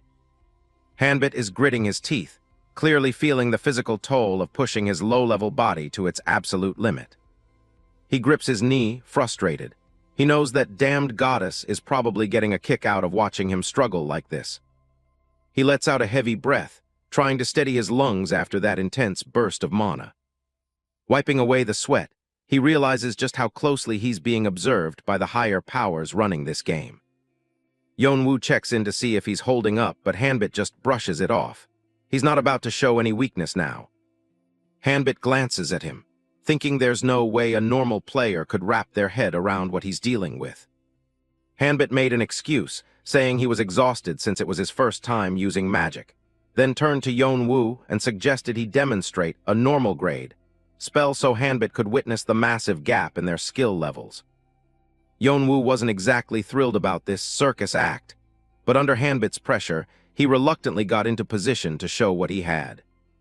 The blonde guy takes a deep breath and focuses all his energy on his fingertips. He screams fireball with enough confidence to rival a high-level archmage. A tiny, pathetic spark pops out. It's barely enough to light a candle, let alone a monster. Yeonwoo looks mortified by his own display, while Hanbit tries to be polite about the underwhelming flame. He starts complaining about how brutal the proficiency gap is, especially since Hanbit managed to land a unique grade book from the jump. He thinks the whole thing is rigged. Hanbit just offers a smug look. He knows it's not just about the rank of the book. Standing in the shadows of his own experience, Hanbit knows the real difference comes from the decades of mastery he's carrying. He decides to give his companion a reality check, telling him he's got the completely wrong idea about how magic works. He starts lecturing that magic isn't just a simple click-and-cast ability that most players treat it as. Hanbit goes full nerd, claiming that magic is math. He says it requires precise mana control and complex calculations for every single chant. He keeps going, explaining why he isn't even making magic his main focus, yet despite his high-tier skill. Yeonwoo finally manages to cut in, looking completely baffled by the long-winded explanation. He points out that Hanbit literally just created this character yesterday, so this Master of the Arcane act is a bit much. The stream chat is absolutely roasting him, calling him an over-immersed chunabu who's taking the role-play way too seriously. Hanbit's eye twitches as he reads the comments. He's not about to let a bunch of internet trolls talk down to him. He starts screaming back at the camera, asking them what they even know about real magic. He threatens to stop giving out any quest info if they keep it up. Yeonwoo is desperately trying to calm him down before he blows his top. Suddenly, a massive donation alert from Small Spender pops up for 77,777 won. Instantly, Chibai Hanbit is relaxing in a bathtub full of cash. All that rage vanishes in a heartbeat. Hanbit is back to being the perfect, composed streamer, finger raised as if nothing happened. He and Yeonwoo both start bowing to the camera, claiming the whole outburst was just hamming it up for the stream. Talk about a quick recovery. Deep down, he realizes just how much of a money grubber he's become. But hey, money therapy is the best therapy. Once the drama settles, Yeonwoo asks where they're heading next in their journey. Hanbit already has a specific destination in mind, looking pretty satisfied with his plan. They arrive at a weathered, rustic wooden cabin tucked away in the forest. Yeonwoo is confused why they're completely ignoring the main story to visit some random hunter's hut. Hanbit explains that he needs to prioritize grabbing certain skills first. He's thinking ahead of the curve. He reaches out and pushes the heavy wooden door open with a slow creak. Inside, the cabin is dark and filled with the smell of old wood and leather. In the back, a large man is busy working. Animal trophies and skulls line the walls, making the place feel like a grim butcher shop. Yeonwoo shivers, admitting that the vibe of this place gives him the creeps every single time. A massive, muscular man turns around, holding a butcher's cleaver like it's a toy. This is the archery NPC, Hunter Reekner. Hanbit stays perfectly cool, introducing himself and stating that he's here to learn some archery. Yeonwoo just stays in the background, looking terrified. Reekner slams his cleaver into a slab of meat, giving the newbie a skeptical, intense look. He's clearly not impressed yet. Hanbit tightens his glove, looking way too confident for a guy about to take an impossible test. He tells the hunter he's got plenty of grit and skill to back up his big talk. He steps up to the mark and starts letting arrows fly one after another. He double-checks the rules, 30 shots, 10 points for a bullseye, and he needs 200 to pass. Reekner just grunts a confirmation. Yeonwoo is freaking out in the background, begging Hanbit to at least dump some stat points into agility first. But Hanbit just brushes him off. He's saving those points for later. He draws back the bowstring with perfect form, eyes locked onto the target. With a sharp snap, he releases the first arrow of the trial. The chat is already starting to doubt him, assuming he's just an average player who's about to get a reality check. Hanbit isn't worried at all. He's done this dozens of times across his past lives, and the muscle memory is still there. Seeing his confidence, Yeonwoo can only offer some nervous encouragement and hope for the best. Then the first arrow hits, and Julio's expression shifts from worry to pure confusion. The target thrums with the impact of a perfect shot, right near the center. Julio's jaw drops as he watches the arrows start to cluster exactly where they need to be. He can barely believe his eyes. This shouldn't be possible for a low-level character. Hanbit doesn't slow down for a second, drawing and firing with mechanical precision. The target is getting absolutely shredded. Yeonwoo is screaming in disbelief because Hanbit is pulling off back-to-back bullseyes like it's nothing. Out of 26 remaining attempts, every single one is heading straight for the mark. The center of the target basically explodes under the sheer volume of perfectly placed arrows. It's a relentless barrage that makes the wooden stand rattle with every impact. The final arrow, home, solidifying a performance that defies all game logic. Hanbit pumps a fist, knowing he just broke another record. Final score, 287 points. He managed this with level 2 gear and base stats, something no normal player could ever dream of. Cut to a quiet street, where the sound of coins jingling fills the air. A pile of gold coins falls onto a wooden crate, sparkling in the light. A girl with a red scarf catches them, looking completely bored. This is Rhea, and she's clearly looking for some real entertainment.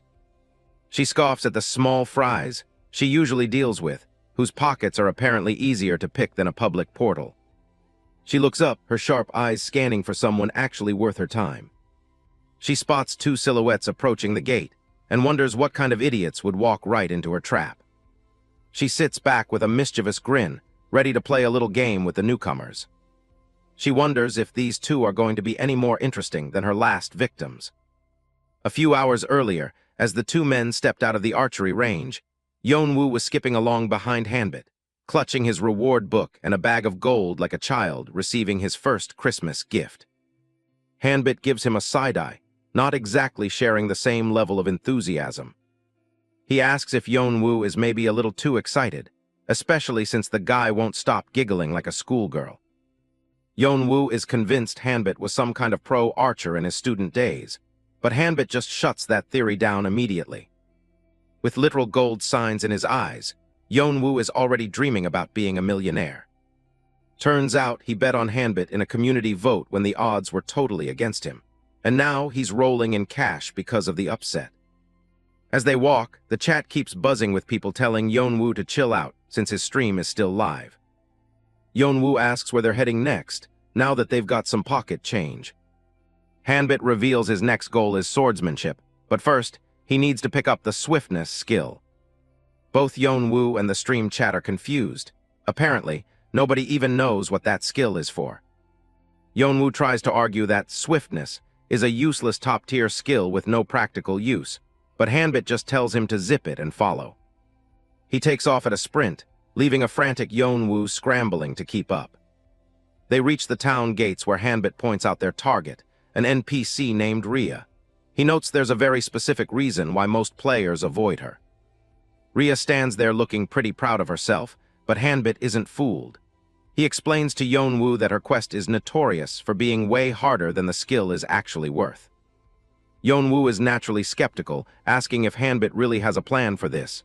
Hanbit just stays silent and focused, already 2 steps ahead.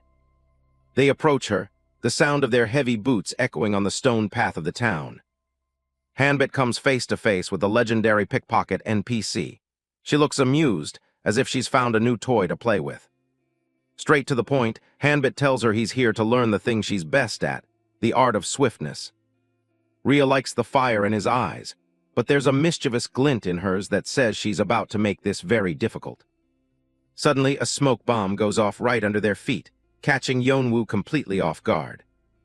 In the confusion, a hand reaches into Hanbit's pouch and snatches a heavy bag of gold. By the time the smoke clears, Rhea is already a blur, sprinting away down the street with a triumphant laugh. She perches on a nearby wall, weighing the bag in her hand, and feeling pretty good about her easy score. She's starting to get curious about this guy, though. She calls back that the teaching fee is a gift, and since it's only 5,000 gold, he should consider it a bargain. Rhea is shocked when Hanbit doesn't even flinch at the theft. He just casually adjusts his gloves and tells her to get on with the teaching already. To himself, Hanbit just smirks. 5,000 gold is a drop in the bucket compared to the small fortune she's managed to steal from him over 55 lifetimes. Rhea is genuinely annoyed now. There's something about his smug, unshakable attitude that really grates on her nerves. She decides to stop playing nice and declares that the real lesson starts now. With a mocking wave, she leaps into the air, challenging them to try and catch her if they can. The system quest pops up. Rhea has run away, find her within the time limit. The prize is her rare swiftness skill book. Hanbit breaks it down for the viewers. Most players waste 15 hours and 25,000 gold across 5 different attempts just to finish this one quest. The timer starts at 3 hours. He mentions that you can't even work on other quests while this one is active, and the clock stops if you log out. Yeonwoo is losing it, but Hanbit just gives a sly look. He knows that if you can't catch a thief, you should just find someone she's actually afraid of. They head straight for a shop, with a familiar red potion sign hanging out front. Inside, they meet a blonde woman named Atsubal. She's surprised to see them and demands to know how Hanbit figured out she and Rhea were related. Hanbit gives her a bright, totally fake smile and says it's just a common rumor around Hideout Street. Atsubal doesn't seem entirely convinced, but she sighs and agrees to step in and help. Yeonwoo is flabbergasted that they're sisters, and Hanbit doubles down on his lie, claiming he saw some graffiti that gave it away. The chat isn't buying it for a second, calling him out for the obvious metagaming and replaying the video to see if they missed this supposed graffiti. Hanbit ignores them, thinking about how in a past life, Atsubal ended up in prison, but this time he's putting her to better use. Atsubal leads them out of the shop, ready to track down her troublesome little sister. Meanwhile, back on a rooftop, Rhea is humming a little tune, completely unaware of the storm coming her way. She's just relaxing and playing with a stray cat, thinking she's home free for the day. She giggles to herself, convinced that those 2 idiots have probably given up and gone home by now. She's so sure they'll never find her hidden spot, until a very familiar voice calls out her name from right behind her. Rhea freezes as she turns to see her older sister standing there with a terrifyingly calm expression. Her eyes go wide and she starts to panic, realization sinking in that her easy day just took a sharp turn for the worse. She's completely speechless, her brain short-circuiting at the sight of Atsubal on the rooftops. Rhea screams that Hanbit is cheating, but he just shrugs. He played by her any means necessary rules and used his history with Atsubal to his advantage. Atsubal politely asks for a private moment with her sister, and Rhea can already feel the trouble brewing. The lecture begins with a literal cheek pinch. Atsubal is furious, reminding Rhea that she was specifically told to stop pickpocketing people. She continues the scolding, asking if Rhea only plans to listen after she gets caught by a scumbag like Hanbit. Rhea is reduced to a sniveling mess on the floor. Finally, Atsubal tells her to come straight back to the shop once she's done, and warns her not to wander off again. A defeated Rhea meekly agrees, while Hanbit gives Atsubal a friendly wave and a thank you. With a heavy sigh, Rhea hands over the swiftness skill book, admitting that Hanbit is definitely the most unusual person she's ever dealt with. Rhea grudgingly holds out the prize, looking like she'd rather be anywhere else. She reminds him that a promise is a promise, though she clearly didn't expect to lose her bet this way. The quest rewards flash across the screen, revealing that Hanbit's record-breaking clear time has earned him a unique grade swiftness skill book and some bonus stats. The viewers in the chat are losing their minds over his incredible luck, or rather, his perfect execution. Disgusted by how easily she was played, Rhea takes off at high speed, vowing to never cross paths with Hanbit again. He just gives her a lazy wave, knowing full well their paths will likely cross again. A completely exhausted Yeonwoo finally catches up, gasping for air as he asks if the hunt is already over. Hanbit just offers a simple, calm "yeah" while holding his new prize. Hanbit presents the unique grade book with a smug grin, complimenting Yeonwoo for keeping up as well as he did. Yeonwoo can only stare in disbelief, his jaw hitting the floor at the sight of yet another top-tier item. The chat is a chaotic mess of laughter and confusion, wondering if the streamer is even controlling the character anymore, or if it's some kind of high-level auto-hunt script. They can't believe how capable he's become. With his new skill in hand and his confidence growing, Hanbit sets his sights on his next goal. He declares that it's finally time to go learn some real swordsmanship. Yeonwoo is completely out of breath, but Hanbit just casually walks up with the loot. He found it already. It's another unique grade item. Yeonwoo is losing his mind while the chat jokes about Hanbit hijacking the stream. The viewers are starting to realize Hanbit is the one actually carrying this entire playthrough. Hanbit decides it's time to learn some swordsmanship, starting with this new book. The skill book glows green as he activates it, absorbing the knowledge directly. Even after all his past lives, Hanbit still finds the concept of consuming a book to learn a skill a bit weird. Yeonwoo asks why he bothered learning haste. To most players, it seems like a waste of time. He imagines a race where haste gives him a split-second lead over his friend. In a game like Record Project, even a tiny increase in speed is barely noticeable to the average player. Hanbit knows the real value of unique skills, even if the difference seems small at first glance. Yeonwoo tries to flex his high, grade rank 2 swordsmanship, acting like he's the senior here. The chat isn't buying it, calling him out for being a total scrub compared to Hanbit. Yeonwoo tries to defend his honor against the viewers, but he's losing the argument. Hanbit notices that most players are just following the exact same progression path. They rely on the basic guidebook, which keeps them stuck in the beginner ranks. He realizes the only reason quests like Atsvul's were never cleared was because of scammers like Julio. In a normal run, Atsvul would have just disappeared, and Rhea would have been an ignored NPC. Having such a high level of freedom in the game makes it hard for most people to find the right path. Every bit of experience Hanbit has is just another hint toward the correct way to win. He's decided he's going to clear this game his own way, no matter what the developers intended. He doesn't know what the goddess is planning, but he's not interested in playing her games anymore. He's done being a puppet on her strings. They keep walking, looking for a specific swordsmanship NPC hidden deep in the woods. Yeonwoo complains about how far away the NPC is, but that's the point. He's a hermit swordsman. They finally reach a small pagoda in a clearing. That's the spot.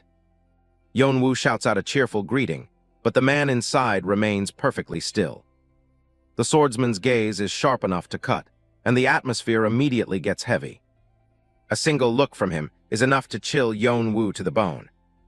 The legendary swordsman Balder stands up, ready to test his visitors. Balder sets down his drink and walks over, his presence filling the area. He tells them to grab the wooden swords. Words are just a waste of time here.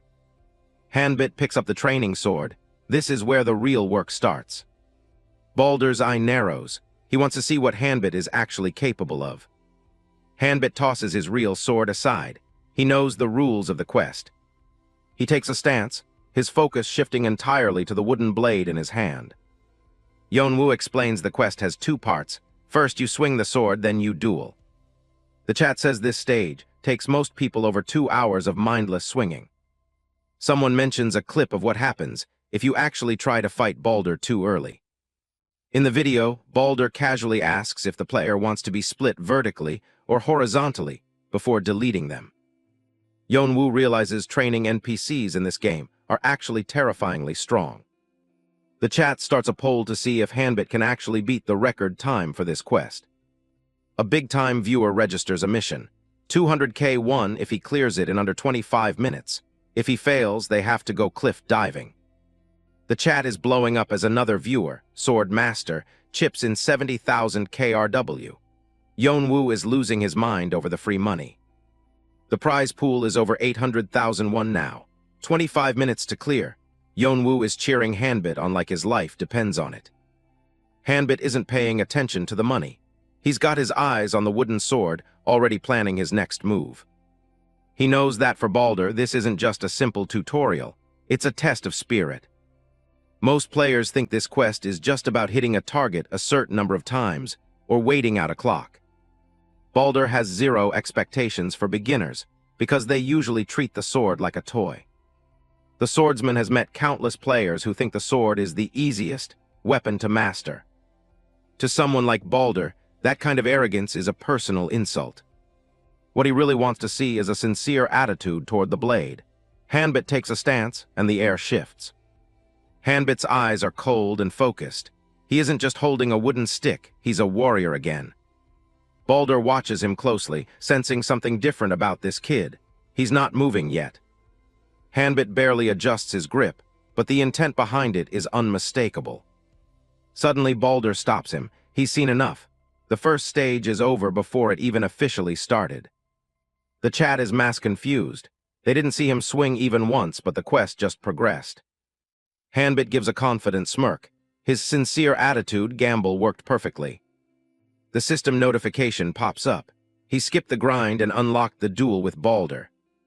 Yeonwoo can't believe it. Stage 2 in under a minute? That's literally never been done before. The viewers are split. Some think it's a bug, while others are just bored that they didn't get to see a montage. Sword God isn't done. He throws in another donation and ups the ante, double or nothing. Hanbit just asks if they're really okay with doubling the prize pool this easily. The new mission is brutal. Block Balder's sword 4 times. If they fail, both Hanbit and Yeonwoo have to go bungee jumping. Hanbit considers it. Blocking 4 hits from a master like this is a tall order even for him. Yeonwoo is having a full-blown panic attack. He has a massive fear of heights and did not sign up for this. Hanbit just grins and puts a hand on his shoulder. He's definitely going to take the bet. Yeonwoo sees that greasy look in Hanbit's eyes and knows he's already been sold out for the donation money. "Don't worry," Hanbit says, "you won't have to go bungee jumping." Yeonwoo isn't convinced. Hanbit tells him to just trust him. That smile is definitely the smile of someone about to do something crazy. Yeonwoo is still shaking. He doesn't like that sneaky look one bit. He keeps asking if Hanbit is for real. Bungee jumping isn't a joke to him. Hanbit just keeps reassuring him with that same suspicious, calm expression. He turns back to the camera and repeats it one more time. "Trust me." The two of them stand together, though only one of them is actually ready for the fight. Sword God adds another $1,000,000 to the mission. The viewers are calling their friendship amazing while they throw money at the chaos. The total prize money hits 1.8 million won. Hanbit is actually sweating a little now. That's a lot of money on the line. He double-checks the total. 1.8 million. That's enough to cover quite a bit of his real-world expenses. Balder stands there, silent and imposing. He doesn't care about the money or the stream. He just wants a duel. Hanbit tightens his grip on the wooden sword. It's time to show this master what a real veteran can do. Balder draws his own blade, and the air around them seems to crackle with tension. Hanbit leans forward, eyes locked on Balder. He's fully entered his combat trance. In an instant, Balder is gone, moving faster than the eye can follow. His footwork is perfect, kicking up dust as he closes the distance in a heartbeat. Balder launches himself at Hanbit like a bolt of lightning. The duel has officially begun. The duel is on. Hanbit grits his teeth as Balder's strike comes at him like a freight train. Balder's movement is a blur of speed and precision, kicking up dust in his wake. He comes down hard from above, swinging his sword with enough force to shatter stone. Yeonwoo is watching from the sidelines with his mouth wide open, completely terrified by the sudden intensity. Hanbit is pushed to his limits, the sheer wind pressure from the attack making it hard to breathe. He manages to catch the blow. The impact sends a shock through his entire body. "He held out," Yeonwoo screams, unable to believe Hanbit didn't just get flattened. Balder lets out a controlled breath, his expression becoming even more serious. He flows into a low, predatory stance, the air around him crackling with intent. Hanbit raises his sword again, his eyes sharp and analytical. He knows he can't afford a single mistake. They clash again, the wooden swords meeting with a loud crack that echoes across the training grounds.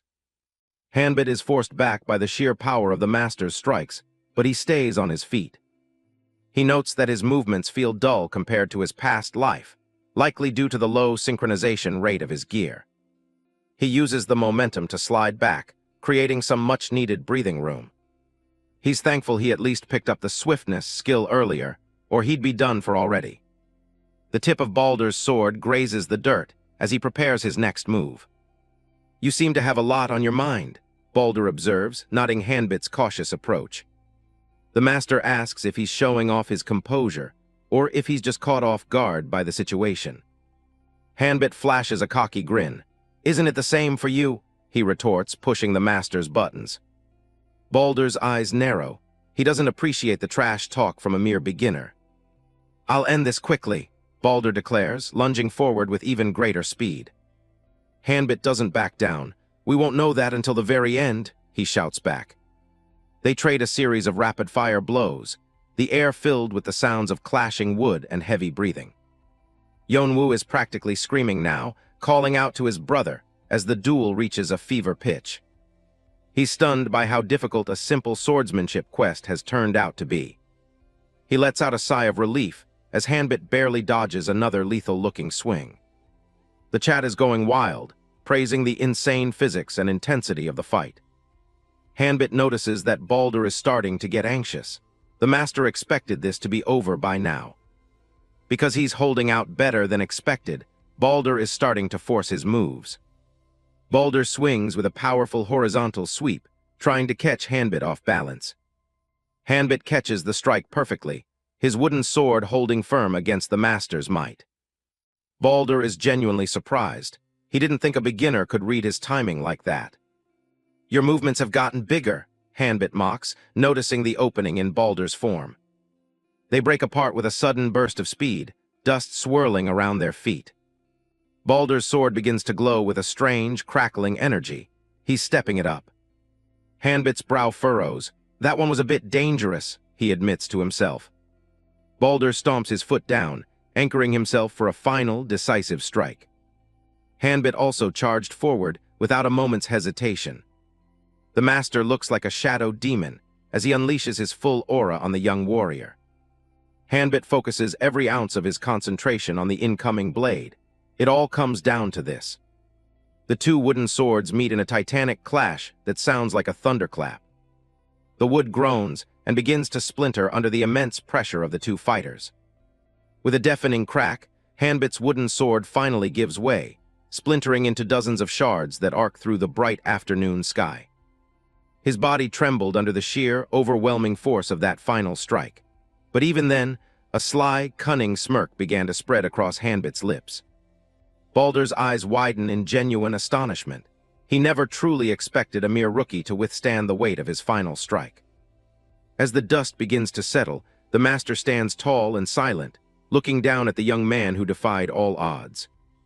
Splayed out on the ground and gasping for air, Hanbit triumphantly held up his fingers, reminding the viewers that he had successfully defended himself 4 times, exactly as promised.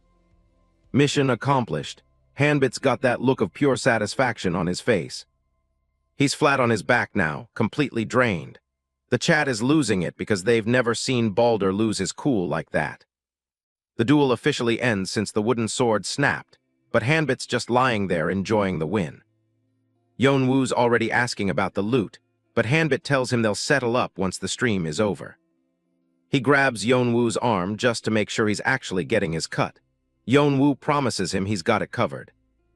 Yeonwoo stands up and mentions how they first met back in the military. He puts a hand on Hanbit's shoulder, looking a bit suspicious. Then he gets right in Hanbit's face, demanding to know what he was doing before the army. He's suspecting some secret regression or reincarnation nonsense. Hanbit just plays it off like he did a bit of everything, while the chat starts guessing he was some kind of elite assassin. The chat asks if the MC gets all the mission money, and Yeonwoo confirms it.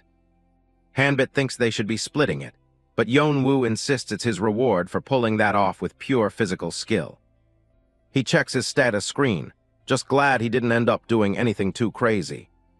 Suddenly he realizes he might have miscalculated, and the chat starts clowning on him.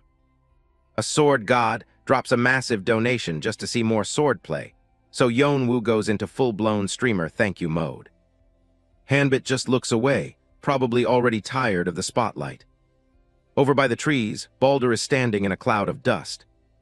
Hanbit looks at him and can tell the guy is absolutely fuming. He's just standing there, but you can feel the rage radiating off him. Balder stares at the broken sword, probably feeling humiliated that a rookie read his every move. He asks if the duel is over, his face half hidden by his hat. He tells Hanbit to stay put and starts walking away. Hanbit's thinking whoever has to fight this guy next is in for a world of pain. But then Balder comes back and hands over a thick tome. It's a swordsmanship manual. That makes 4 unique grade skills for Hanbit in just 2 days. The rewards are insane. Max gold, 5 stat points, and a unique swordsmanship manual. The chat is going nuclear. Apparently, the server just crashed because of how rare those drops were. Another donation comes in, with someone begging for private lessons. Hanbit just looks overwhelmed. He shoves Yeonwoo forward, telling him to handle the chat reactions while he gets back to work. Yeonwoo starts laughing and playing along, joking that he could probably teach some lessons too. Hanbit turns back to Balder. He knows there's usually more to a quest like this than just the loot. The two of them just stand there in silence for a moment. Balder reaches into his robe and mentions that his master has moved to a place called Edlin. He pulls out a cloth and tells Hanbit to show it to his master if they meet. He says it'll at least get the guy to listen to what he has to say. The cloth has a green sword mark on it. His master is apparently where the winds gather. Hanbit looks at the handkerchief, repeating the phrase to himself. He tells Yeonwoo it's time to head back to the city. Yeonwoo's still in the back doing reactions. A donation pops up saying everyone is flocking to Balder now, so the poor NPC is about to be very busy. They make it out under the open sky. Yeonwoo's still in shock that Balder actually had a master. This isn't the game he remembers at all. Hanbit finally hitting his limit and decides to call it a day, which catches Yeonwoo off guard. Hanbit stretches out his sore muscles, telling his friend he's gotta log off and get some sleep before work tomorrow. He hits the log off button while Yeonwoo asks if he'll be back on right after his shift. He's so wiped he can barely give a straight answer. The digital world dissolves into streaks of light. The VR gear powers down on his bed, still warm from the long session. Back in reality, Hanbit sits there soaked in sweat, wondering if he overdid it during that swordsmanship mission. His phone starts buzzing on the mattress beside him. It's a message from Yeonwoo with a thumbs-up cat sticker, saying he's sending the payment over right now. A bank notification pops up, 3 million won deposited. Hanbit thinks it could have waited, but the money is officially in his account. He stares at the screen, double-checking the zeros. 3 million won, just like that. His eyes about pop out of his head. His hand actually starts shaking. He can't believe they pulled in that much from donations in just 2 days. He reflects on his 10-hour playtime and starts questioning if he even needs to show up for his real-world job. He worked so hard to get back to this peaceful reality, yet here he is, already itching to dive back into the game world. He looks at the chat messages calling him a scammer and decides he should just keep streaming as a side gig. He thinks about how Yeonwoo has been looking out for him in so many ways. He shakes the thoughts away, telling himself to stay grounded because donations won't always be this huge. He tells himself a stable job is better for his mother's state of mind anyway. He smiles to himself, thinking it'll be nice to finally show her some support. Suddenly, the door bursts open with a loud bang. His mother's voice booms through the room. She's standing over him, yelling about him being in bed when it's already broad daylight outside. She points right at his phone's screen, demanding to know where all that money came from. Hanbit looks like a deer in headlights. The bank notification is still right there for her to see. 3,000,000 won deposited. She gives him a sharp smack on the head, accusing him of doing something shady behind her back since he was up all night.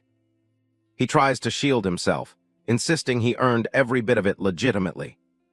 She doesn't buy it, suspecting gambling is the only way a kid makes that much money overnight. He reminds her about his friend Yeonwoo. He explains they played a game together, and the viewers liked it so much he ended up with a nice payout. He looks her in the eye and tells her she should know he'd never do anything illegal. She sighs, looking exhausted, and tells him they'll finish the talk once she gets home from her own shift. She tells him to get ready for work too, but he stays put, telling her he's being serious. She stops at the door and looks back, admitting she believes him but worries he's taking on too much of a burden. He watches her leave, the room finally quiet again. His gaze hardens. "Don't worry, Mom." He places a hand on the door, whispering to himself that she won't have to carry the family debt alone anymore. He promises to work himself to the bone so she can finally live comfortably. In the game, Yeonwoo is bent over catching his breath, realizing that actually playing is way harder than he thought. He admits he actually prefers being a spectator to getting in on the action. He tells Hanbit that he's the one who really shines in the world of RP. His eyes light up as he thinks about all the exciting moments ahead of them. He tells his friend he wants to be right there by his side to watch it all unfold. Hanbit thinks about how he wants to share the joy of the game world with everyone else. In the real world, Yeonwoo is seriously considering establishing an MCN centered around Hanbit. After surviving 55 regressions in another world, he finds the stresses of reality almost laughable in comparison. Or at least, that's what he wants to believe before his boss starts breathing down his neck. Being chewed out first thing in the morning by this guy is really starting to get under his skin. He's handed some complex documents, but after everything he's been through, they're surprisingly easy to grasp. He finds the technical contents perfectly organized and has no trouble making sense of them. Just as he's getting into his work, the boss calls him over for something else. The man treats him like a disposable trial version of an employee, finding any excuse to harass him. The boss flicks a card at him and tells him to go fetch some coffee. When he asks what kind of coffee he should get, the air in the room shifts. The man just clicks his tongue like he's dealing with an idiot. He snaps that everyone in the office drinks iced Americanos and wonders why Lee Min-ho hasn't taught him the basics yet. Hanbit stammers an apology, realizing he's just stepped into a trap. He knows the boss is just looking for an opening to take his frustration out on Lee Min-ho. It's a simple errand, but the weight of his boss's pettiness makes every step feel like lead. By the time he gets back, the team leader has already moved on to berating Lee Min-ho. Min-ho just takes the verbal abuse with a blank, hollow expression, like it's just another Tuesday. He doesn't even seem to have the energy to look angry. He tries to explain that he can't take on any more work with his current load. The boss just mocks him, saying he's gotten too big for his boots if he thinks he can start picking and choosing his tasks. In a fit of rage, the man sends documents flying all over the office. Amidst the shouting, Hanbit quietly places the coffee tray on the desk. Both of them drop to their knees to gather the scattered pages before things get even worse. The boss stalks off with his drink, casting one last hateful look over his shoulder. He mumbles a final insult under his breath as he goes. They finally get back to their seats, but the tension in the room is still thick. Min-ho's reflection shows eyes that are even emptier and darker than before. He quietly apologizes to Hanbit for letting him see such an ugly side of the workplace. Hanbit tries to play it cool, but Min-ho isn't just apologizing for the boss's mood. He explains that the new project the boss dumped on him is entirely on the development side. It's a massive undertaking that's going to eat up every second of his free time. Hanbit catches a glimpse of the papers and realizes the project is actually for RP. Minho confirms it's a gear-related project for the game that requires hours of hands-on testing. Hearing that it's a game he knows inside and out, Hanbit tells him he might actually be able to help. The long workday finally comes to an end as the sun begins to set. Hanbit steps out of the office building, finally free for the day. He's checking his messages as he heads toward the bus stop. Someone calls out to him from the crowd. He looks up from his phone, a bit startled to see a familiar face waiting for him. Yeonwoo is standing there with a huge grin, asking if his shift went well.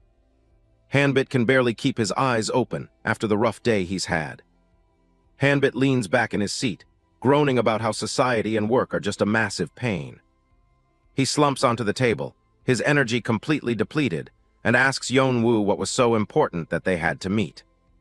Yeonwoo pulls out his phone with a flourish, eager to show Hanbit something exciting. He proudly displays his screen, showing a long list of messages and recruitment offers from various companies following their last stream. One specific offer from Yeonwoo Gaming catches Hanbit's eye with a staggering starting salary of 100 million won. Yeonwoo chatters away excitedly, telling Hanbit that everyone is desperate to sign him and he should pick the best company. Instead of being happy, Hanbit's face darkens, and he gives Yeonwoo an intense, frightening stare that makes the younger boy freeze. Hanbit leans forward, slamming his hands on the table as he demands that Yeonwoo stop hiding his true feelings.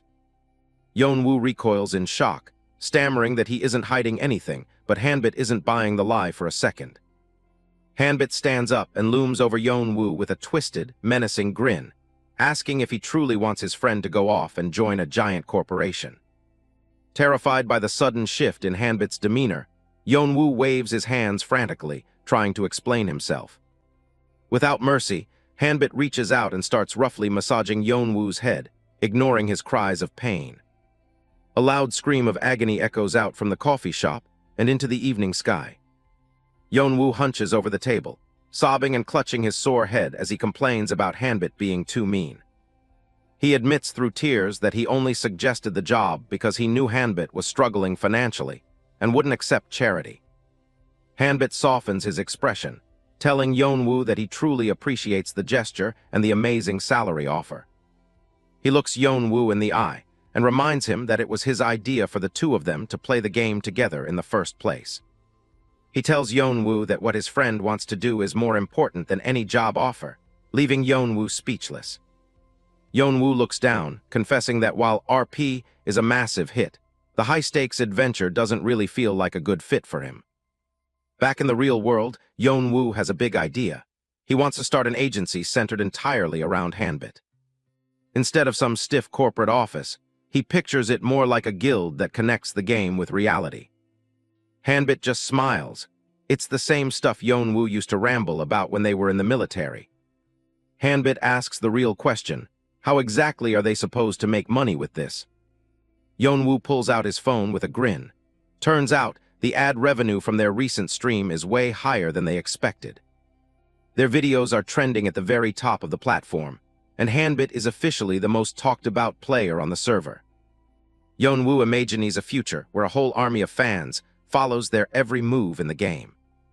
He's dead serious about growing the channel and asks Hanbit what he thinks. He even offers to make Hanbit a co-CEO, promising to do all the heavy lifting while Hanbit focuses on playing. A waitress drops off their order. Hanbit agrees to help out, telling Yeonwoo he'll make sure the business does well.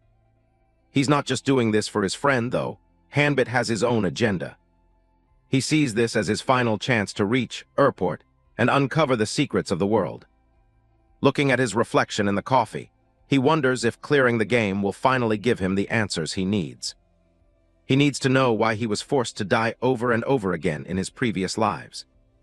Suddenly, the table starts buzzing. Yeonwoo's phone is blowing up with notifications. Yeonwoo reaches for it, looking a bit confused by the sudden activity. He's shocked by the sheer number of messages flooding in all at once. At first, he laughs it off, thinking this is just what happens when you get famous. Then he actually reads them. His face pales, Something is definitely wrong. He frantically tries to make a call, but no one is picking up on the other end.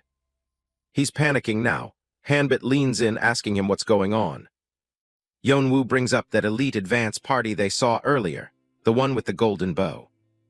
They're part of a massive German corporation called Rashton, and they've made a big move.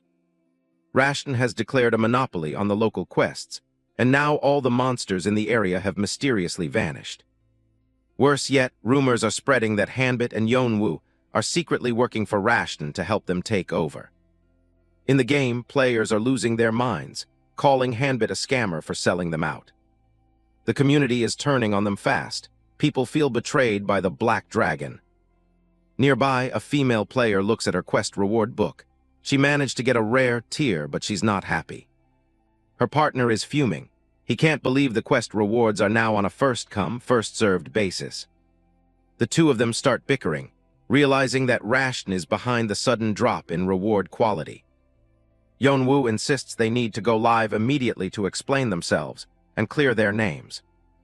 Hanbit goes quiet, thinking. He asks just how big this Rashton corporation really is. Yeonwoo explains that their power is tied to their players. They have an elite ranger with a combat power of 9,000. But Hanbit isn't intimidated. He says there's a simple way to solve this. He tells Yeonwoo to hold off on the broadcast for today, because there's something he needs to check first. Hanbit calmly sips his coffee while Yeonwoo stares at him, completely lost. That night, Hanbit is back home, focused on a plan. He starts flipping through his secret guidebook at lightning speed. He scans the pages, looking for a specific detail that everyone else has missed. A smirk plays across his lips. He found it. With the guidebook in hand, Hanbit realizes Rashton has made a massive strategic mistake. He steps back into the game, ready to turn the tables on the entire corporation. Hanbit teleports back into the game, ready to track down the source of the problem. He heads straight for a hidden cave, the exact location he remembers from his past. As he expected, the bomb slimes are all clumped together inside. He has to move carefully to avoid a premature explosion. His boots crunch on the rocky ground as he navigates around the glowing green creatures. He keeps his hand on his sword, ready for anything. He knows there's only one reason why all these monsters would gather in a single spot like this. In the center of the mass, he finds exactly what he was looking for. It's the Bomb Slime King, a level 7 elite monster. The king has a natural trait that attracts normal slimes, but the number of monsters here is way too high for it to be natural. There has to be another reason for this massive swarm. He spots a faint glint coming from the cave wall. It's a monster lure, a specialized item used to aggregate mobs. Looking closer, he sees that the lure literally has the name Rashton written on it. This is their smoking gun. The corporation used this rare item to clear out the fields and monopolize the kills for themselves. By placing it right next to the Slime King, they created an endless loop of monsters gathering in one place. Hanbit decides to give them a taste of their own medicine. He steps forward and starts casting. He launches a single fireball right into the middle of the explosive crowd. The impact triggers a chain reaction that completely wipes out the room. A massive explosion tears through the cave as thousands of bomb slimes detonate at once. The blast is so intense it completely fills the cavern. When the smoke clears, nothing is left but dust and debris. System messages flood his screen. He just gained a massive amount of experience and a new title, Adversary of the Bomb Slime. Even Hanbit is stunned. He can't believe just how many slimes Rashton had managed to cram into that one spot. A random post on the gaming forum starts blowing up, everyone asking where the bomb slimes vanished to. A leaked video shows a hidden cave packed with monsters, along with a Rashton logo shield left at the scene. Yeonwoo watches the drama unfold from his computer, satisfied after leaking the footage anonymously. The comment section is a total war zone, with players everywhere trashing Rashton for their dirty tactics. Hanbit pulls out his special guidebook to see what else he can find. He finds a note about an NPC named Zentromer, a miner who apparently dug that cave and then lost it. The entrance was tucked away, far from the usual hunting grounds. Knowing the miner existed, made it easy for Hanbit to pinpoint the exact location. But there was something strange about the information in the book. The records were incredibly detailed, yet they completely skipped over the existence of the cave itself. It makes him wonder just how much the author, Adventurer A, was actually hiding. Some of the entries are perfect, while other parts are just flat-out wrong. It feels like some of the most critical details were intentionally scrubbed out. Hanbit heads deeper into the woods, thinking about the gaps in the world's knowledge. Then there's the magic system. Most players won't even touch it because of the insane grind. Maxing out proficiency is a brutal process that usually drives people to give up. Most end up quitting magic entirely just to find a path that isn't so exhausting. But for Hanbit, the normal rules don't seem to apply at all. Yeonwoo just couldn't wrap his head around how someone could hit 100% proficiency in a single day. Hanbit, on the other hand, just laughed it off like it was nothing. He clings to Hanbit's arm, begging him to say he's just pulling some late April fool's prank. Hanbit just shrugs it off, acting like it's no big deal since it's just rank 1. Yeonwoo screams for proof, convinced his friend is messing with him. So Hanbit pulls up his status window, revealing a list of unique skills all at 100%. The proof hits Yeonwoo like a truck, sending him straight to the ground in shock. He starts weeping with excitement, convinced they've discovered some kind of massive bug. Hanbit watches his friend's mental breakdown with a look of pure awkwardness. He tells him not to mention the proficiency thing on stream just yet. He's got something way more entertaining planned for the corporate villains first. A crowd of players is already gathering, looking like they've won before the fight even starts. But a sudden flash of light signals that the show is about to begin. Yeonwoo kicks off his stream with a big smile, greeting the audience as the chat starts exploding. He gets straight to the point, making it clear they have zero connection to Rashton. The viewers are already starting to switch sides as they wait for the promised proof. On the live feed, Hanbit is at a shop counter, preparing for his next move. He asks Atsubal about Rhea, nodding that she ran off again. The shopkeeper just sighs, clearly used to the girl not listening to a word she says. Hanbit laughs, telling her to take it easy on a kid that age. Atsubal looks at him, her expression softening as she listens. She gives him a sincere thanks, appreciating the support. Then Hanbit casually asks if he can learn the next spell. The stream chat starts mocking him, calling him a newbie for even trying. But Atsubal just laughs heartily and tells him he absolutely can, leaving everyone in shock. Atsubal hands over the second magic book, ready for him to start the next part of the quest. The system pings with a new objective: learn the spell within the book to earn a heroic rank reward. The stream chat is already buzzing. Some are unimpressed by a heroic reward, while others warn him to hurry before a big guild swoops in. Hanbit takes the book with a calm expression, seemingly unbothered by the sudden pressure.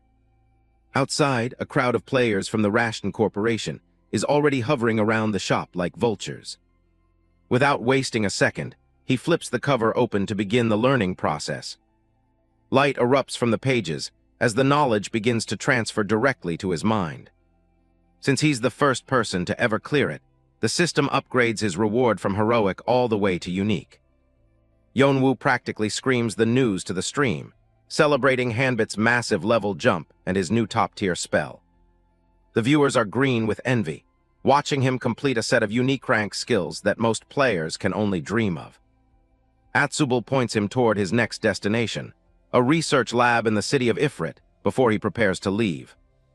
He thanks her and steps out onto the wooden porch, ready to face the waiting crowd. As the doors swing open, Hanbit and Yeonwoo find themselves staring down a small army of players. The Rashton players have the entire area locked down, clearly waiting for their turn to seize the quest. Leading them is the unknown ranger, a man in a brown hooded cloak and a bird-like mask, his eyes glowing with an elite intensity. The sheer number of high-level players is enough to make any normal person turn around and hide in fear. Hanbit remained calm, but he warned the hooded ranger that his scary face might only make the situation worse.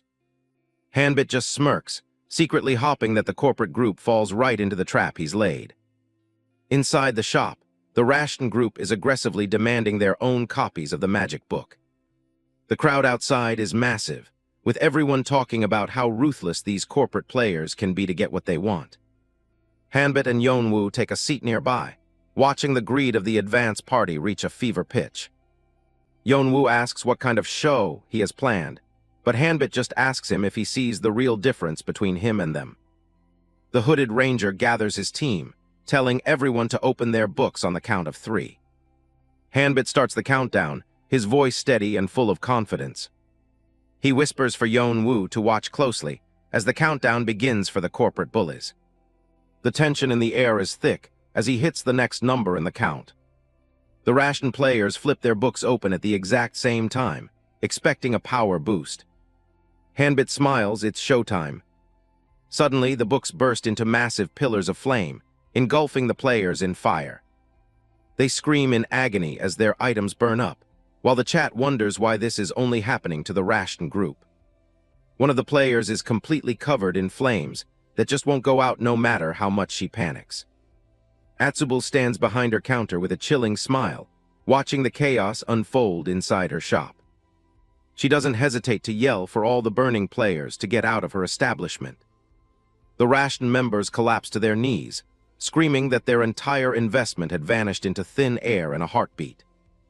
Hanbit finds the whole situation hilarious, knowing exactly why their books turned into traps instead of teaching them spells. The stream audience is having the time of their lives, watching the corporate giants get humbled so publicly.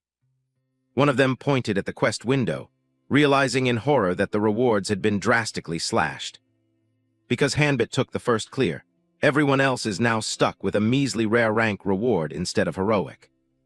The chat realizes that Rashton's greed ended up screwing over every other player who comes after them. The hooded ranger asks if even a single one of them succeeded, but the answer is a flat 0. He stands there in stunned silence, staring at the ash left behind by their failed attempt. Yeonwoo spots the ranger walking toward them and panics, signaling Hanbit that trouble is headed their way. The stream chat is already predicting a confrontation, mocking the high-ranking ranger for trying to bully a newbie after such an embarrassing and public failure. Hanbit keeps his arms crossed and maintains a cocky smirk, while Yeonwoo stands behind him, visibly trembling as the ranger looms over them with an intimidating presence. The unknown ranger stares Hanbit down through his bird-like mask, his voice cold and threatening as he demands a talk with the man who just humiliated his entire team. A hooded ranger from the Rashton advance party steps up, demanding a word with Hanbit. Hanbit looks back with a smirk, asking what could possibly be on his mind. The guy gets straight to the point. He wants to know why Hanbit was the only one who succeeded. Hanbit just shrugs him off, telling the veterans they should be able to figure that out themselves. The ranger is fuming, but the stream chat is already clowning on his reaction. He explains that 50 of their best failed, and now they've lost their chance at a hero-grade reward. The ranger keeps complaining, blaming Hanbit for the fact that other players can't even try the quest anymore. Hanbit finds the whole situation hilarious, while Yeonwoo nervously tries to keep the peace. The viewers are loving the bad attitude, noting how the ranger is just digging a deeper hole. The guy is visibly losing his cool, his face twisting with rage. Hanbit drops a truth bomb. Did they even bother to max out their proficiency? He points out that proficiency is the absolute core of ranking up in this game. The ranger looks genuinely confused, like he's never heard of common sense before. Hanbit explains that you have to master a skill like Fireball before you can move on to anything better. The guy starts shouting, claiming that everyone knows that, but Hanbit shouldn't have gotten the reward either. Hanbit casually mentions that he actually maxed his out before finishing the quest. The ranger is completely stunned, left speechless by the revelation. Since the guy doesn't believe him, Hanbit offers to just pull up his stats for the entire stream to see. He admits he's starting to doubt these guys are actually top-tier players if they missed something so obvious. He flashes his skills set on the screen, showing every single one of them marked with a gold star. The chat goes wild, with half the viewers calling hacks because maxing skills in one day is supposed to be impossible. The ranger loses his mind and threatens to report him, but Hanbit doesn't even flinch. He mocks the guy for such a childish provocation, suggesting it's the ranger who has something to hide. The stream is eating up every second of the roast, enjoying the absolute humiliation. The hooded guy is literally gnashing his teeth with frustration. He stomps off with a final threat, while Hanbit tells him to try playing honestly for once. The tavern door swings open with a violent thud. The ranger roared at his subordinates, barking orders for them to get back to work, while the corporate lackeys were busy hounding the shopkeeper to hand over their rewards. Hanbit remembers her clearly as a master who had zero tolerance for greed or shortcuts. She wanted her students to build their skills quietly and earn their qualifications the hard way. She's shown scolding a younger Hanbit who went by Hobing Hwan, reminding him that magic is math. She had seen too many people die in the past because they tried to rush into things they weren't ready for. She made it clear that no new spells would be taught until his basics were absolutely perfect. Hanbit admits that back then, his impatience and greed eventually got him kicked out. It turns out Atsubul's personality and strict principles didn't change at all, even within the game's AI. Back in the present day, Hanbit and Yeonwoo make their way down the road. Yeonwoo thinks he might have been a bit too harsh on the Rashton guys back there. He's worried they're going to get flamed since that corporation has such a massive fan base. Hanbit just laughs it off, giving him a thumbs up and saying he wasn't the one doing the fighting anyway. The stream chat is already officially declaring Rashton as their main enemy for the season. Hanbit starts messing with Yeonwoo, reminding him that it's his stream channel that's going to take the heat. Donations keep rolling in as the viewers celebrate a satisfying end to the confrontation. Yeonwoo is in high spirits, laughing and thanking the stream for the donations as they walk. They're heading toward the village, and Hanbit suggests a pit stop at the local shop first, which confuses Yeonwoo. Hanbit just tells him there's some stuff they need to prep before they can head to Master Balder. The town square is packed with people, all buzzing about something big happening near the clock tower. Yeonwoo spots the commotion and points it out, but Hanbit is completely out of the loop. Yeonwoo realizes his Hyung really doesn't know what's going on and starts to explain the situation. Hanbit watches the crowd, waiting to see what all the fuss is about. Yeonwoo points out a woman in a green robe. It's Rafina, a high-ranking elementalist. The stream chat is already exploding with excitement, seeing as they're getting a look at two famous rankers today. Rafina looks every bit the superstar, and her fans in the chat are losing their minds over her appearance. Hanbit just observes her, looking pretty unimpressed compared to the frantic crowd. He's curious about how many elementalists there are, since being chosen by a spirit is supposed to be rare. The viewers are debating just how hard it is to even meet a spirit, let alone actually control one. To Hanbit, the whole concept of spirits in this world feels a bit different from what he remembers from before.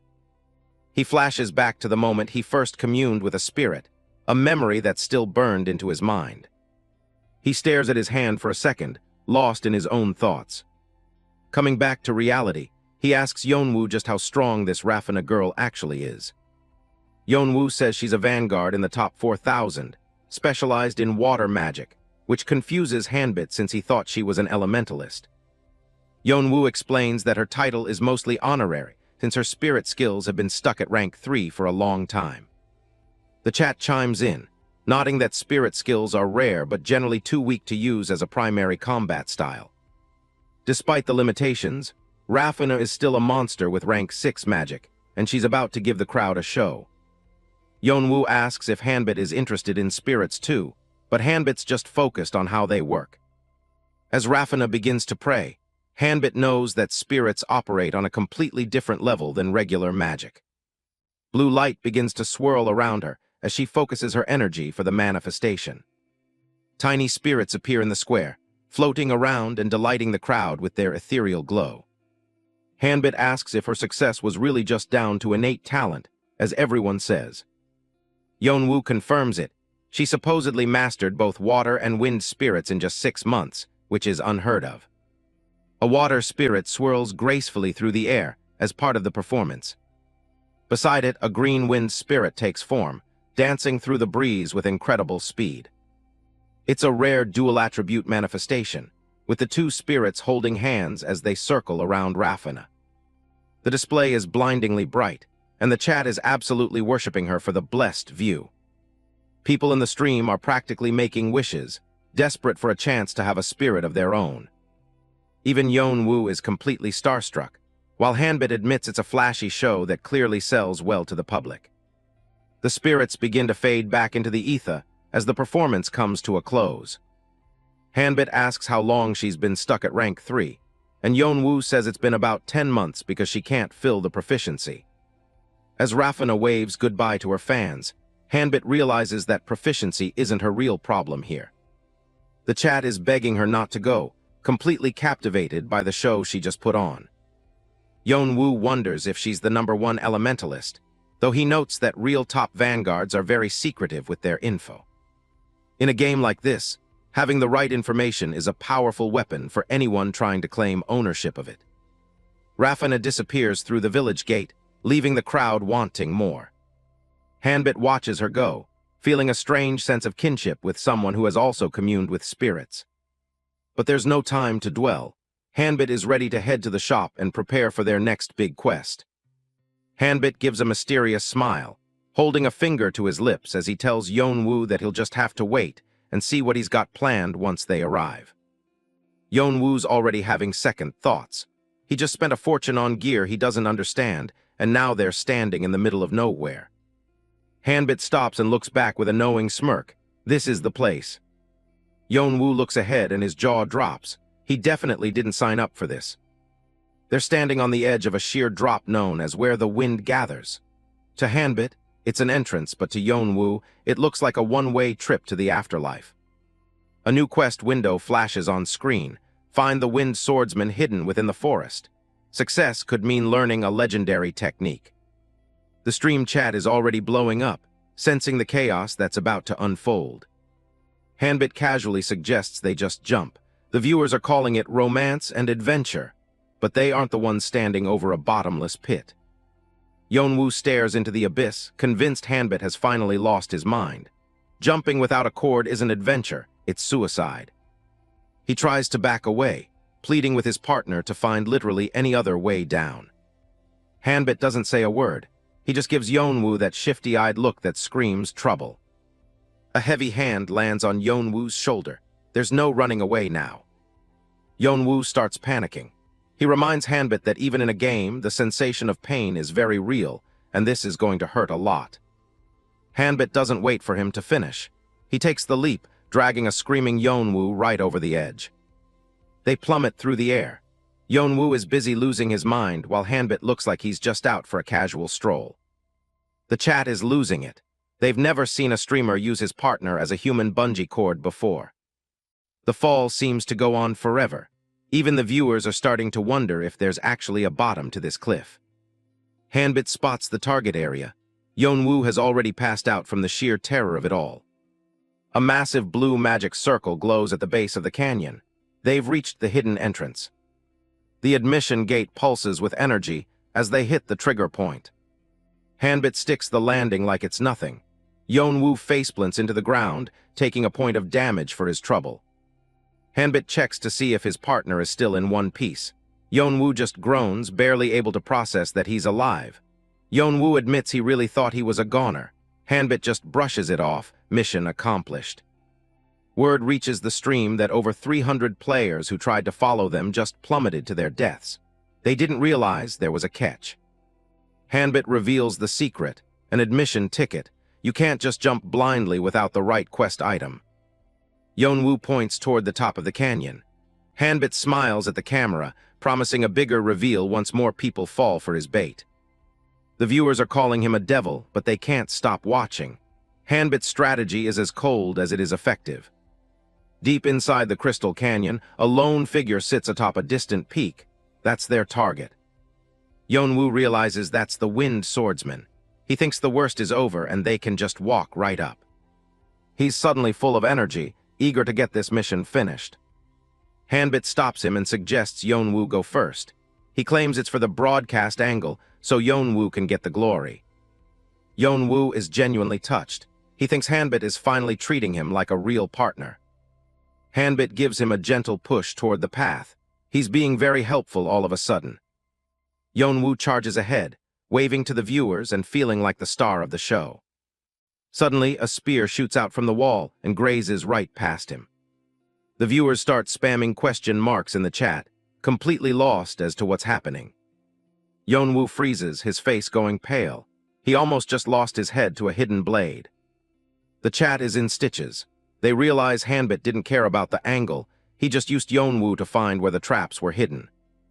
Yeonwoo yells at him for being a total snake. Hanbit just shrugs it off. Hey, he didn't die, so it's fine. The stream is split between feeling bad for Yeonwoo and admiring Hanbit's ruthless efficiency. Hanbit doesn't wait for the next trap to trigger. He pulls out a bow and prepares to clear the path himself. He takes aim with absolute focus. He knows exactly where every hidden mechanism is. An arrow flies right past Yeonwoo's ear, disabling another trap before it can launch. Hanbit isn't guessing, he's memorized the whole gauntlet. Yeonwoo is officially terrified. He's staring at the spot where a trap just went off, wondering if Hanbit actually cares if he lives or dies. The stream chat is having a field day, telling Yeonwoo he better start apologizing to Hanbit before things get even worse. Before he can even finish a sentence, more spears whistle through the air from every direction. Yeonwoo barely has time to flinch. This place is a literal death trap. Hanbit doesn't miss a beat. He calls out for them to keep moving, charging ahead as if he's just taking a shortcut through a park. He casually mentions he fired those arrows ahead of time because he had a feeling there were more traps. Yeonwoo is just shaking in his boots, wondering how many more feelings Hanbit is going to have. Suddenly, the ground starts shaking. Yeonwoo feels the vibration and knows something big is coming. A massive boulder drops from the ceiling, blocking their only path forward. Yeonwoo screams at the top of his lungs. The canyon walls are too narrow, there's nowhere to run and nowhere to hide. Hanbit just smirks and tells him there's no need to dodge. He's got this. He points his hand toward the falling rock and shouts, "Fire burst." The boulder is blown to pieces in a massive explosion. Yeonwoo is stunned that Hanbit just dropped the floor out from under a mountain. The chat is calling it madness. They can't believe the sheer power and control Hanbit is showing off.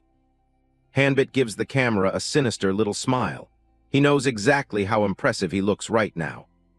He keeps the pace up, telling Yeonwoo to stop lagging behind.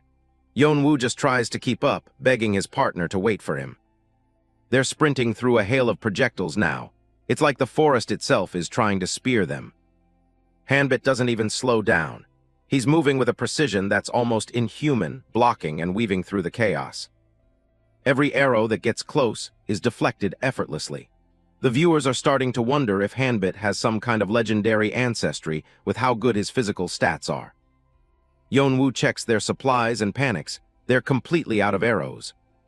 Hanbit doesn't seem worried. He reaches for his sword, ready to switch tactics. He tells Yeonwoo to stay sharp and watch their backs while he clears the way with cold steel. Yeonwoo takes over the commentary, excitedly telling the stream how Hanbit is now deflecting arrows with just his sword. The chat, however, is already bored with his play-by-play. They can see the exit now. Yeonwoo shouts that they're almost through the gauntlet. More traps trigger, swinging axes and flying blades. But Hanbit's sword is a blur of blue light as he parries every single one. Suddenly, Hanbit yells for Yeonwoo to stop dead in his tracks. A split second later, a spear erupts from the ground right where Yeonwoo was about to step. Yeonwoo is shaking, realizing he was a hair's breadth away from being skewered. Hanbit just tells him to keep his guard up until they're actually out. Yeonwoo is genuinely curious now. He asks how Hanbit could possibly know exactly when and where to dodge. The chat is making jokes about Hanbit having the visual acuity of a cat, but the truth is much more grim. He didn't just know, it's muscle memory. Another boulder drops and Yeonwoo loses it again. Hanbit destroys it with another fire burst, not even breaking his stride. He lets out a sigh of relief. They've finally reached the end of the trap-filled corridor. Yeonwoo is exhausted, asking how much further they have to go. Hanbit stops and simply says, "We're here." Hanbit looks up toward a high crystalline peak. Yeonwoo is still skeptical, but he follows Hanbit's gaze. High above them, sitting on the edge of a rock, is the white-haired wind swordsman. He looks like a statue in the middle of a storm. Yeonwoo is suddenly full of hope. He thinks they've made it and it's time to finally claim their reward. But the master doesn't even look at them. He just delivers a cold, two-word dismissal. Go back. The stream chat is laughing at the sudden rejection. After all that effort, they're being told to just turn around. Yeonwoo looks like he's about to cry. He asks Hanbit if they really did all that work just to be kicked out the moment they arrived. Hanbit and Loafer are finally catching their breath at the bottom of the canyon. Loafer looks like he's about to have a heart attack after that jump. He's sweating buckets, looking at Hanbit with pure confusion. He has no idea what the plan is now that they've actually made it down here. Hanbit just tells him to sit tight for a second. He's acting way too casual considering they're standing in a cave filled with glowing crystals and death traps. He whispers that they've already passed the first set of trials just by getting here. For a guy who's regressed 55 times, this is just another Tuesday. High up on a stone pillar, a woman sits in total silence. This is Asla, the legendary swordmaster, and she doesn't look like she wants company. Hanbit warns that she's extremely wary of outsiders. One wrong move and they'll get kicked out before they can even state their business. The stream chat is already going wild. They were expecting some old guy with a beard, not a beautiful warrior with flowing blue hair. Hanbit reveals his trump card, a custom-made liquor and a scrap of cloth from her old student Balder. He knows exactly how to get her attention.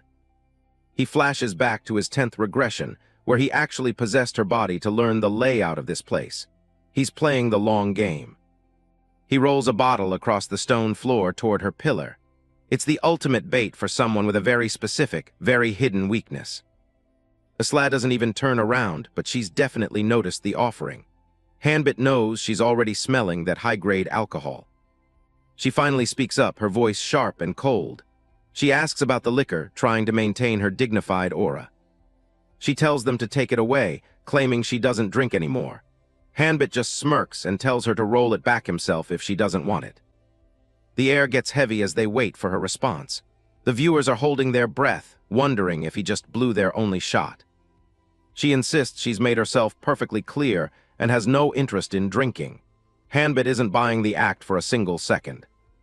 He points out a pile of empty bottles hidden behind some rocks. Apparently, her sobriety doesn't extend to her secret stash. He asks her with a smug grin if she's really sure she hasn't already had a glass today. He's got her dead to rights. He rolls another bottle her way, the clinking sound echoing through the cave. He's practically begging her to give in. He tells her not to be shy and guarantees it's a taste she's never had before. He's selling this like a pro. Asla finally looks back, but she's still acting haughty. She claims a greenhorn couldn't possibly satisfy her sophisticated palate. She doesn't even move from her spot, just raising a hand as the wind begins to swirl around the bottle. The bottle lifts into the air, caught in a tiny cyclone. Her mastery over the wind is terrifyingly precise. She catches the bottle effortlessly, the light from the crystals reflecting off her long hair. Without another word, she pops it open and starts chugging. So much for that pledge of sobriety. Her eyes widen the moment the liquor hits her tongue. It's clearly on a whole different level than whatever she was hiding behind those rocks. She doesn't stop, draining the whole thing while the wind continues to whip around her. She's completely hooked. She keeps drinking like she hasn't seen a bottle in years. The chat is losing it, impressed by her sheer tolerance. Loafer is standing there with his jaw on the floor. He finally realizes why Hanbit was buying all those random items at the shop. She finishes the first bottle and immediately asks for more.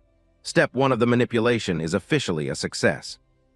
A little while later, there's a small mountain of empty bottles around her. Loafer is shocked, but Hanbit just tells him this is normal for her. The viewers are cracking up, joking that she can hold her liquor better than any boss they've ever seen. Asla lets out a satisfied sigh, her cold demeanor finally starting to crack. She walks down from her pillar, admitting the liquor wasn't bad. Hanbit just gives her a polite smile, knowing he's won. He thinks to himself that some things never change, no matter how many times he regresses. He's just glad he brewed enough in advance. Loafer asks him how he even knew the exact recipe to mix. Hanbit just lies through his teeth, saying he used to work at a bar.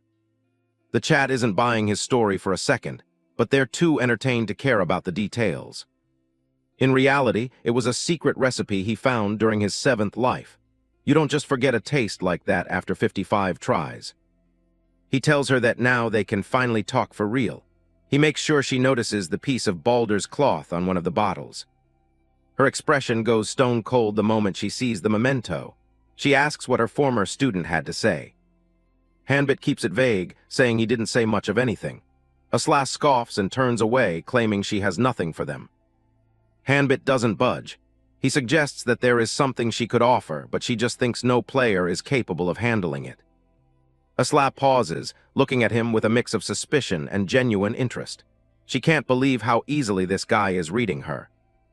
Asla has had plenty of disciples over the years, but not a single one managed to manifest the true power of her sword before they ultimately gave up or died. She looks Hanbit dead in the eye, explaining that the talent required to master her style isn't something simple you can just train for. Even Balder, her most promising student, couldn't cut it. A small wisp of green wind magic flickers between her fingers as she emphasizes her point. Simply being a good swordsman means nothing in her world. If you can't connect with what's in the air, you're just swinging metal. Hanbit doesn't even flinch, asking if she's talking about spirit affinity. Asla scoffs, realizing this intruder actually did his homework before showing up at her doorstep. The stream chat is in a state of absolute shock. Most players didn't even know spirits existed in the game yet, and now they're hearing it's the secret to top-tier swordsmanship. Hanbit's expression remains calm. He knows from his 55 regressions that spirits aren't tools to be wielded.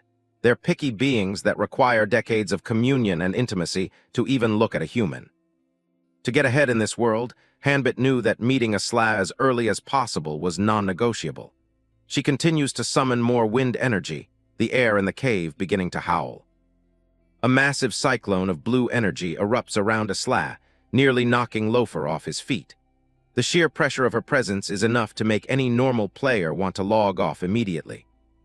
The wind carries secrets to her ears, telling her exactly how these two managed to survive the deadly trials to reach her sanctum. She admits that his movement is swift and his judgment is flexible for someone so young. Even the spirits are whispering about his skill with a blade. But despite the praise, her answer is still the same. Go back. The chat is already memeing the rejection, counting it as the 100th time she's told them to get lost. Loafer is panicking, leaning in to ask if this plan is actually going to work. Hanbit just forced a tight smile, knowing that persuading a legendary swordmaster was never going to be an easy win. Suddenly, the system chimes in with a golden notification. A linked hidden quest has been unlocked. The mission is to persuade Asla, and the rewards are absolutely insane. 100,000 gold and her legendary secret manual. Loafer loses his mind, shouting to the audience that they've just hit the mother lode. A hidden quest with rewards like this is practically unheard of in the current stage of the game. The donations start rolling in as the viewers realize they're watching gaming history. No one can believe a rank 2 player just stumbled into a quest this high tier. Some skeptics are already calling it a bug in the comments. They can't wrap their heads around how a streamer is finding legendary content while everyone else is still killing slimes. Hanbit stares at the floating quest window with a determined look in his eyes. He's seen this screen in past lives, but this time, everything is on the line. There are 3 paths to complete the quest, but Hanbit doesn't hesitate. He bypasses the easy talk and the duel, locking in option 3, befriend the spirits. He knows exactly what he's doing.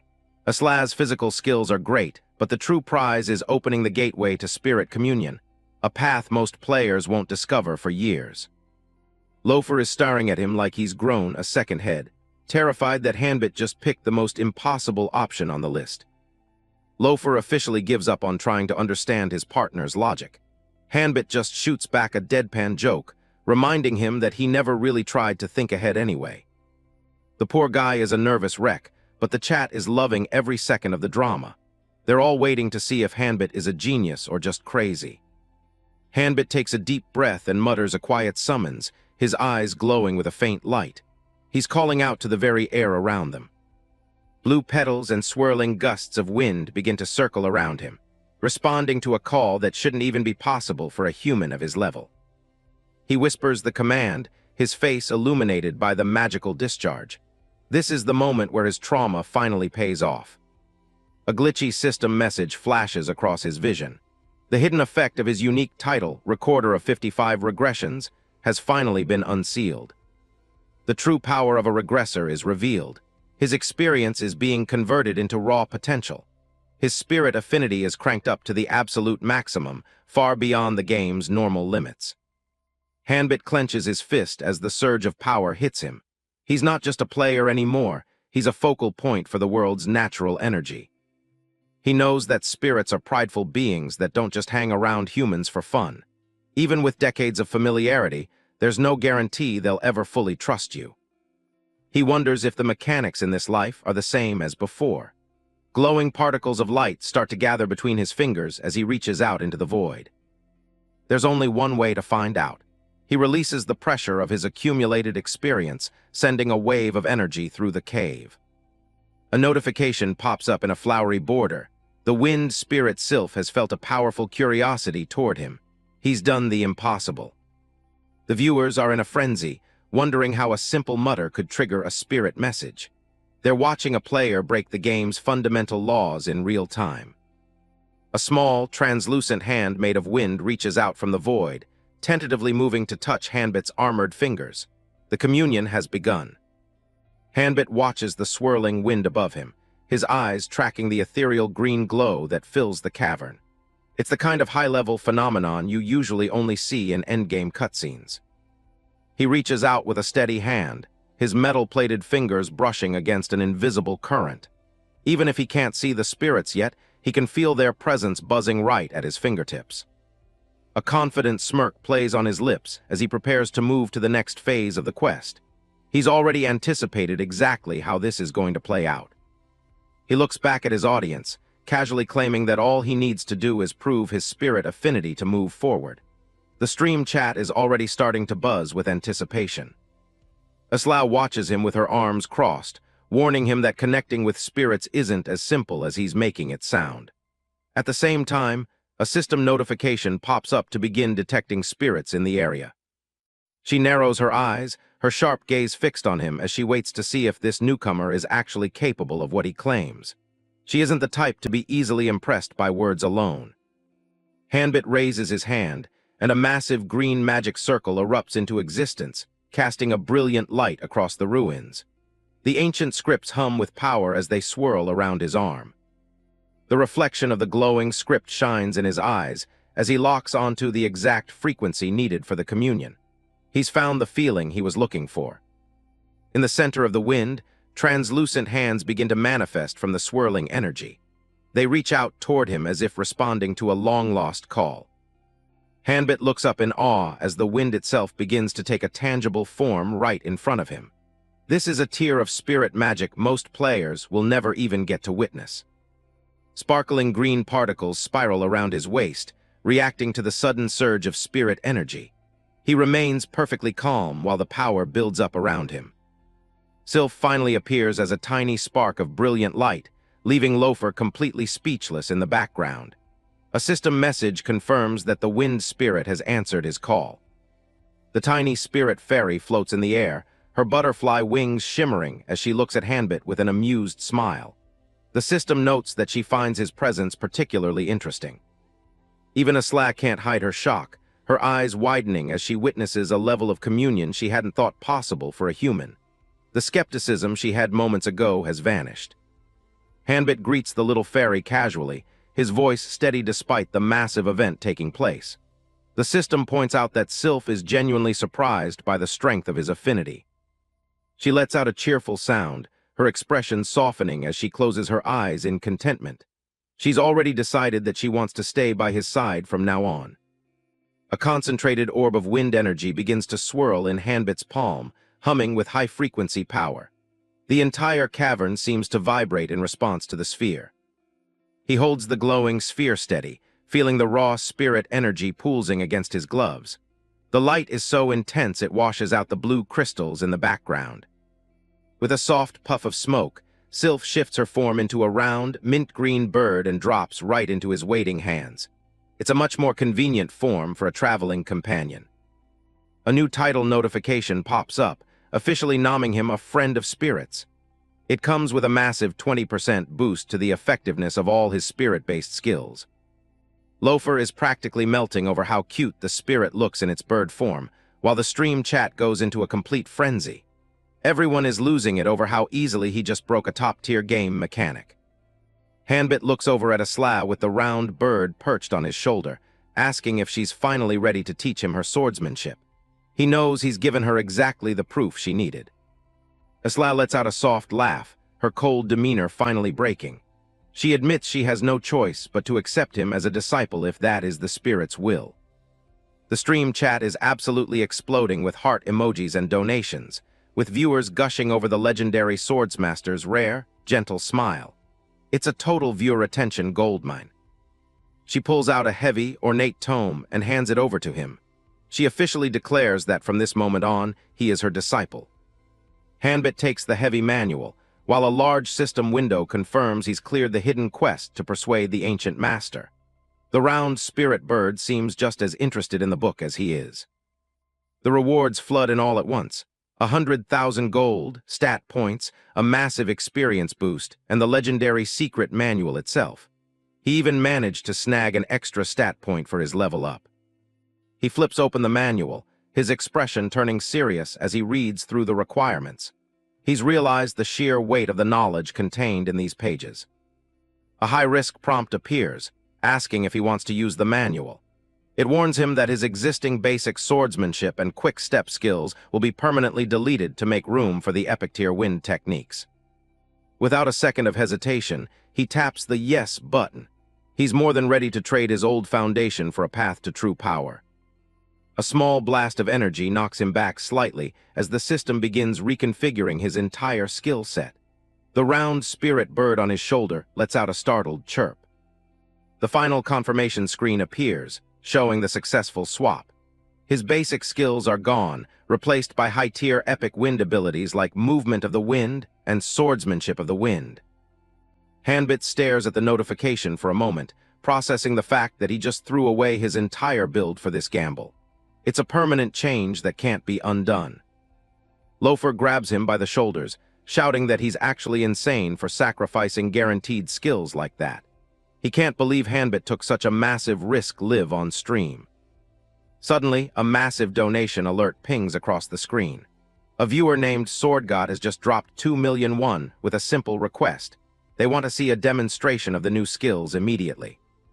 The rest of the stream chat joins in, begging for a demo. No one has ever seen an epic-tier wind skill this early in the game, and the tension is through the roof. His stat window shows a perfectly balanced set of 4s, which is incredibly low for someone using high-tier skills. Loafer is urging him to hurry up and try them out before the viewers get restless. Hanbit grips the hilt of his sword, his gaze sharpening as he prepares to give the audience exactly what they paid for. The spirit bird on his shoulder chirps as it senses the mana gathering.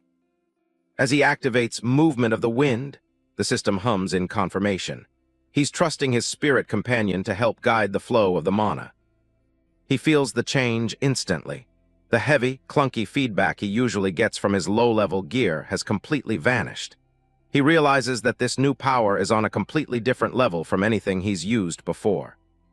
Glowing green energy coats his blade as he tells the others to step back for their own safety. He's about to test how these new swordsmanship stacks actually work in practice.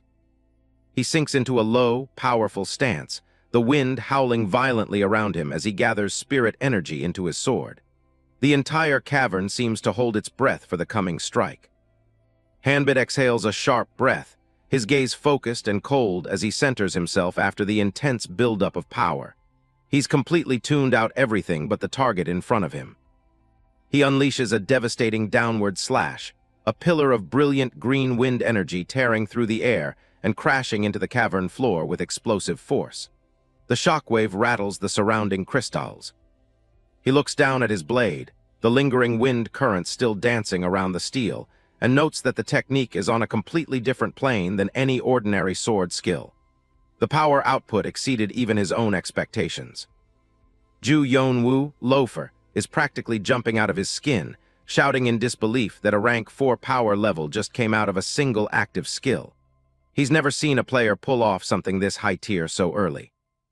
The stream chat is in a state of pure chaos, with messages flying by so fast they're almost a blur as viewers witness the overwhelming display of power.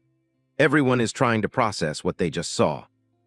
Hanbit casually rubs the back of his neck with a smug grin while Ju Yonwoo, loafer, panics, asking if the spirit skill really doesn't cost any mana to use. It's a game-changing revelation for his audience. Hanbit explains that while it doesn't use mana, it's not infinite and requires a spirit-rich environment or significant preparation work to pull off outside of places like this. He's careful not to let them think it's a total cheat. Aslao watches them with a serene expression, her arms crossed as she commends Hanbit for adapting to his new powers so quickly. She seems satisfied with her new choice of disciple. Her face grows serious as she warns him about a foul energy lurking in the Edland forest that could potentially harm the spirits, advising him to stay on his guard. It's a cryptic warning that hints at greater dangers ahead. Hanbit gives her a confident nod and promises to be careful, while Ju Yonwoo, loafer, just stands there looking completely lost. The partner is clearly more interested in the loot than the lore. In a blink, Aslao has already moved back to her position atop the high stone pillar, her presence as imposing as ever as she watches over the sanctuary. She's returned to her silent vigil. The donations start rolling in immediately, with Otherworld swordsmen dropping 10,000 won and a message begging for even the smallest hint about how to get the skill. The audience is desperate for the secret. Hanbit strikes a thoughtful pose, tapping his chin as he plays hard to get, admitting he's still debating what exactly to do with such valuable hidden information. He knows he has the viewers exactly where he wants them. The numbers jump as Sword Emperor sends 400,000 won, and the viewers start realizing that Hanbit is masterfully baiting the biggest whales on the platform. The greed in the chat is palpable. Sword God practically screams for a price with a 500,000 won donation, making Hanbit realize he can probably keep this tension going for quite a while longer. Ju Yonwoo, loafer, can barely contain his excitement at the amount piling up. The entire stream hits a boiling point when Avantgarde, one of the top-tier streamers, drops a massive 1 million won just to get a word with him. The name alone is enough to stun the entire chat. Ju Yonwoo, loafer, is in a state of total shock, his hands covering his mouth as he realizes a literal gaming celebrity has just entered their chat. He's struggling to process how big their stream has actually become. Corporations start entering the fray next, with PowerBridge Corp offering 2 million won just to inquire about purchasing the strategy for the hidden skill. The stakes have officially moved beyond just individual players. The screen becomes a wall of numbers as massive multi-million won donations from companies like Yonhwa Gaming start flooding in one after another. It's an unprecedented amount of money for a single broadcast. Ju Yonwoo, loafer, is practically hyperventilating as he latches onto Hanbit, screaming that they've finally hit the jackpot and are officially rich. Hanbit looks a bit overwhelmed by the sudden physical affection. Hanbit just smirks at the camera, deciding that it's time to make their exit now that the hype has reached its absolute peak. He's already planning the next phase of his media strategy. Meanwhile, back at the cliffside, the Ration members are still desperately trying to figure out the secret, even hearing temporary players to jump to their deaths in a futile loop. Their desperation is starting to border on madness. The duo walks out of the ruins, right past the Ration guys who are whispering about tailing them to find out what happened inside. They have no idea they're being watched by the very people they're trying to exploit. As they walk away, Hanbit overhears them talking about digging up their real-life personal information, a serious crime that leaves him completely disgusted. He can't believe how low they're willing to sink. Hanbit looks toward the camera with a satisfied smile, reflecting on the insane reaction he managed to generate by streaming the entire quest process. Everything went exactly according to his plan. He explains his twofold strategy. He wanted to build a massive viewer base for his future solo stream and prove that his unique path could be turned into a massive profit. He's playing the long game here. He drops a bombshell on the audience, announcing that he won't be selling the information to a corporation, but will instead release the entire hidden skill strategy publicly. It's a move that shocks both his partner and the chat. The chat is stunned, with Sword Faith sending a donation in disbelief as players realize Hanbit is giving away information that could have easily sold for tens of millions. He's officially become a hero to the common players. Avantgarde sends another donation, sounding almost desperate as he begs Hanbit to lift the message block on his account so he can actually talk. Even the top streamers are being humbled by Hanbit's moves. Hanbit places a reassuring hand on his partner's shoulder and announces that all future official business proposals need to go through Ju Yeonwoo, Loafer. He's officially putting his friend in charge of the corporate side. Ju Yeonwoo, Loafer, points to himself with a bewildered expression, completely caught off guard by the sudden promotion to business manager. He's gone from a terrified sidekick to a key player in a matter of hours. Hanbit assures the crowd that they'll consider every proposal with an open mind, reiterating that the full strategy will be posted on the community boards right after the stream. He's ensuring his brand stays independent and powerful. Ju Yeonwoo, Loafer, pulls him aside, worried that releasing everything publicly will just allow a different group to swoop in and monopolize the resource. He's starting to think more strategically himself. Hanbit just grins and wags a finger at him, confident that his plan is foolproof as Sylph chirps in agreement from his shoulder. He's already 3 steps ahead of anyone who might try to steal his thunder.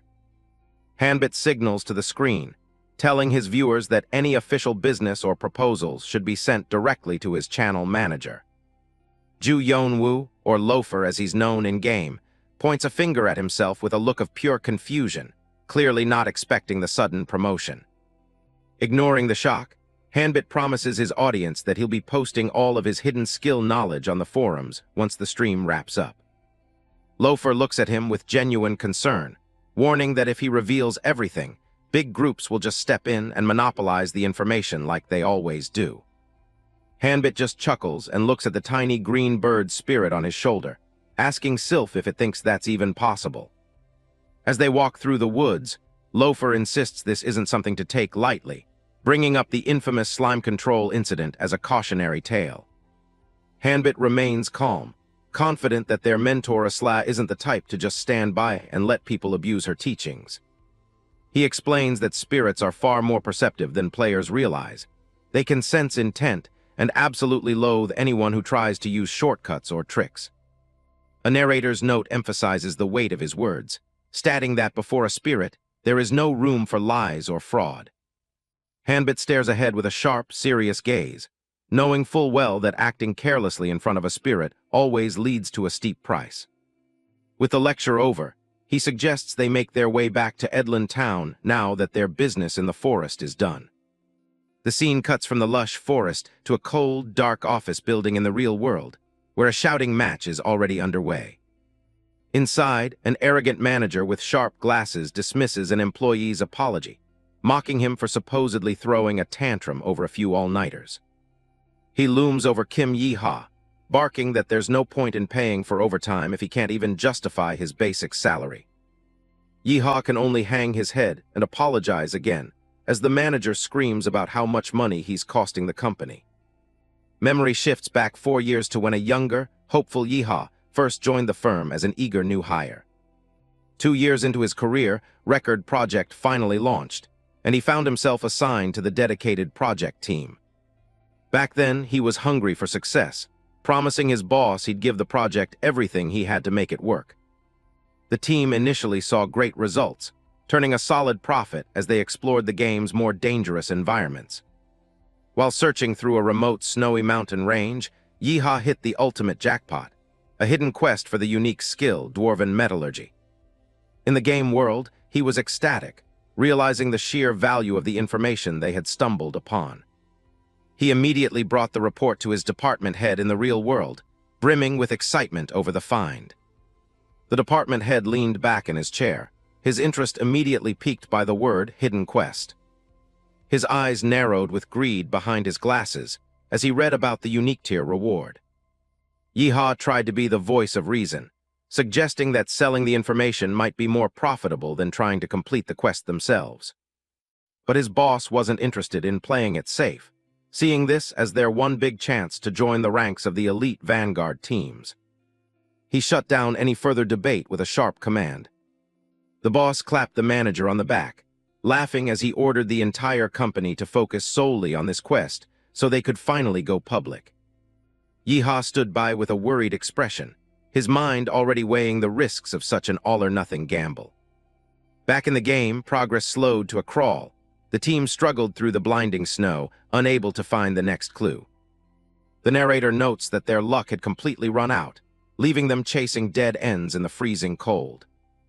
Despair set in as a scout reported that other, much larger companies had finally caught on to what they were doing.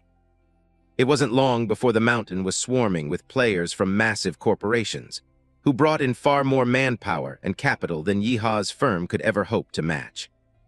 At his desk, Yeehaw slumped forward in total defeat, realizing they were completely finished.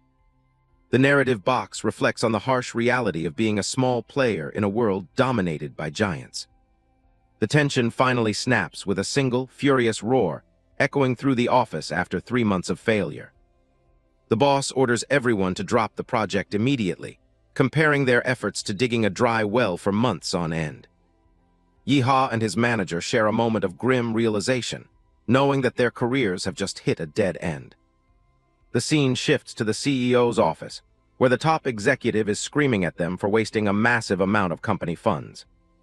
The middle manager immediately throws Yeehaw under the bus, claiming he should have stopped him from pursuing the lead. He tells the CEO that Yeehaw was the one who was so certain about the plan, cutting off Yeehaw's attempt to defend himself. Yeehaw is told his failure is a personal betrayal to the CEO, and with no one on his side, he can only bow his head and offer another empty apology. Back in the real world, Kim Yeehaw stares into space, lost in the bitter memory of discovering that hidden quest years ago and wishing he'd never seen it. His reverie is shattered by his manager's piercing scream, demanding to know if he's gone deaf for daring to zone out right in front of him. The team leader continues his verbal assault, packing as he grills Yeehaw on whether he's made any actual progress in contacting the streamer known as Black Dragon. Trembling, Yeehaw holds up his tablet to show a proposal he's drafted, suggesting they reach out through stream donations since it's the most reliable method for high-profile players. The manager's face contorts with rage as he snaps that there's no way he's authorizing company funds to be thrown away on some random livestream. Yeehaw tries to explain that their competitors are already doing the same, pleading with his boss to view the donation as a strategic investment rather than a waste. Without warning, the manager swipes the air with a sharp motion, cutting off Yeehaw's explanation. He snatches the tablet away and scoffs at the idea of an investment, demanding Yeehaw show him tangible results before asking to blow $1 million on a single message. The team leader pokes the tablet aggressively into Yeehaw's chest, asking him if he'd be so quick to fritter away the money if it were coming out of his own pocket. He leans in close, adjusting his glasses with a sneer while asking Yeehaw if he's finally beginning to understand his lowly position in the company. With a dismissive point toward the door, the boss tells him to stop looking for an easy way out with money and start working himself to the bone instead.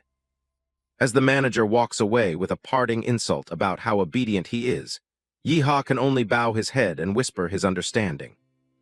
The sound of the door slamming rings out, leaving Yeehaw alone in the hallway to dwell on being called a useless, thick-skulled idiot.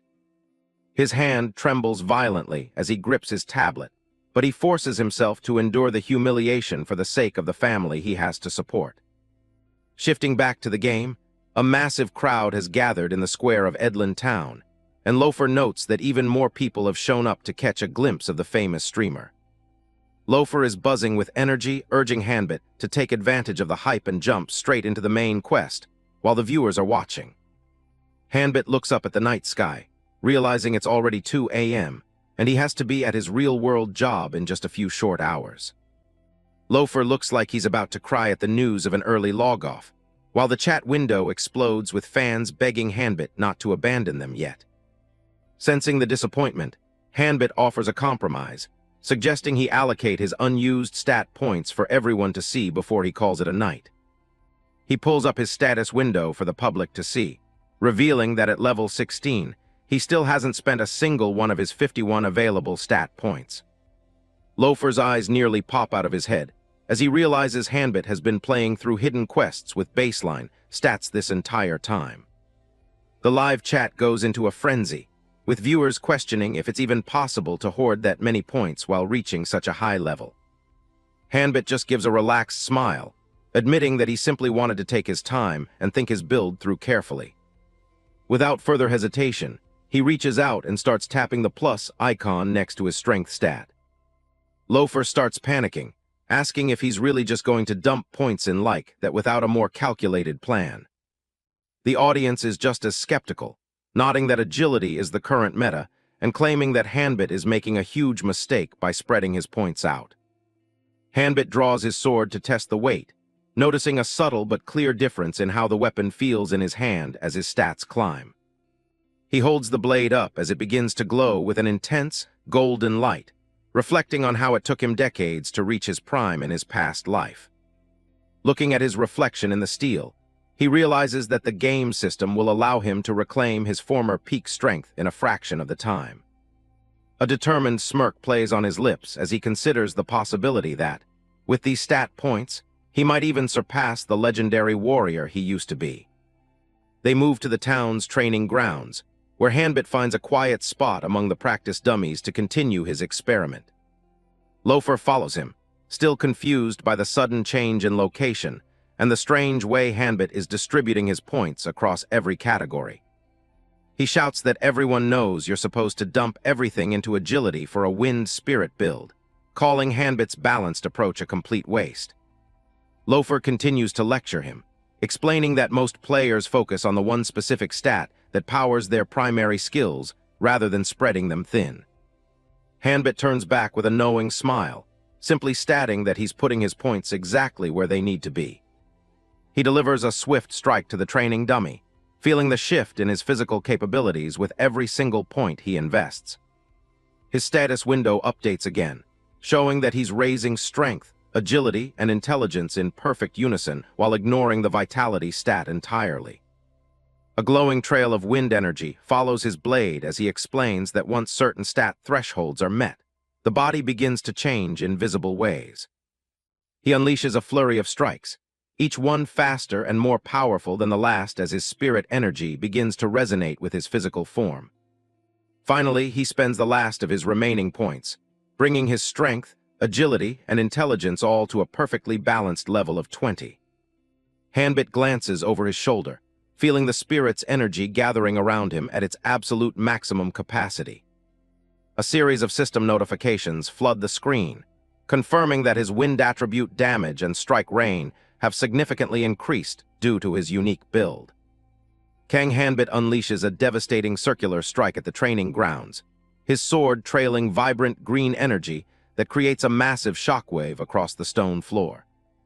The practice dummy is bombarded by a flurry of wind attribute strikes, its surface splintering as the stream chat explodes with questions about the efficiency of all stat skills. Standing nearby, Ju Yonwoo looks on with his jaw dropped, unable to believe the raw power of the build and nodding that balanced stat distributions usually result in much weaker performance. Hanbit sheathes his blade with a calm smile while Sylph settles onto his shoulder, explaining that such power is simply the minimum requirement for earning a high-level spirit's favor.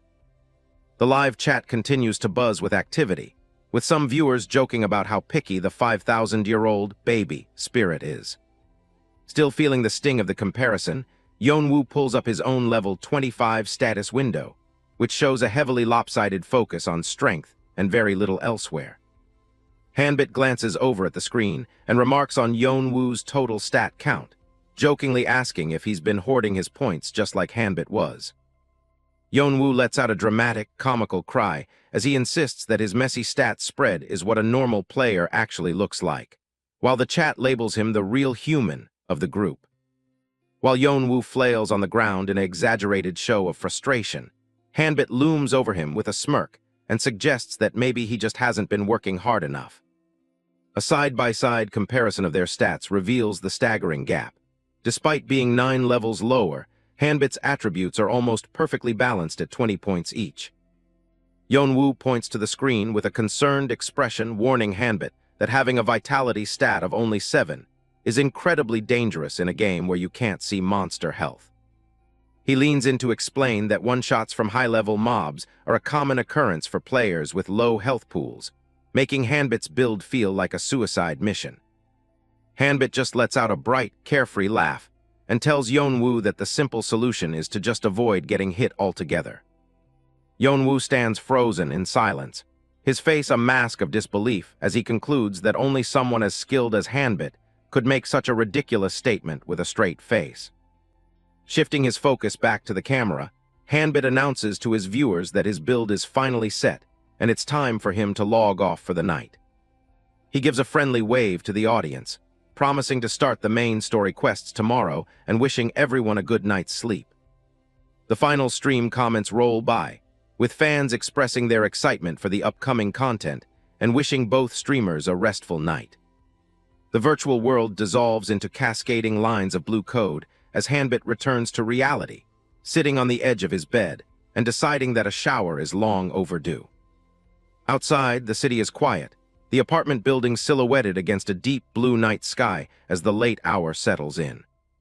Minutes later, Hanbit walks out of the bathroom with a towel over his head, feeling the full weight of exhaustion from his long session.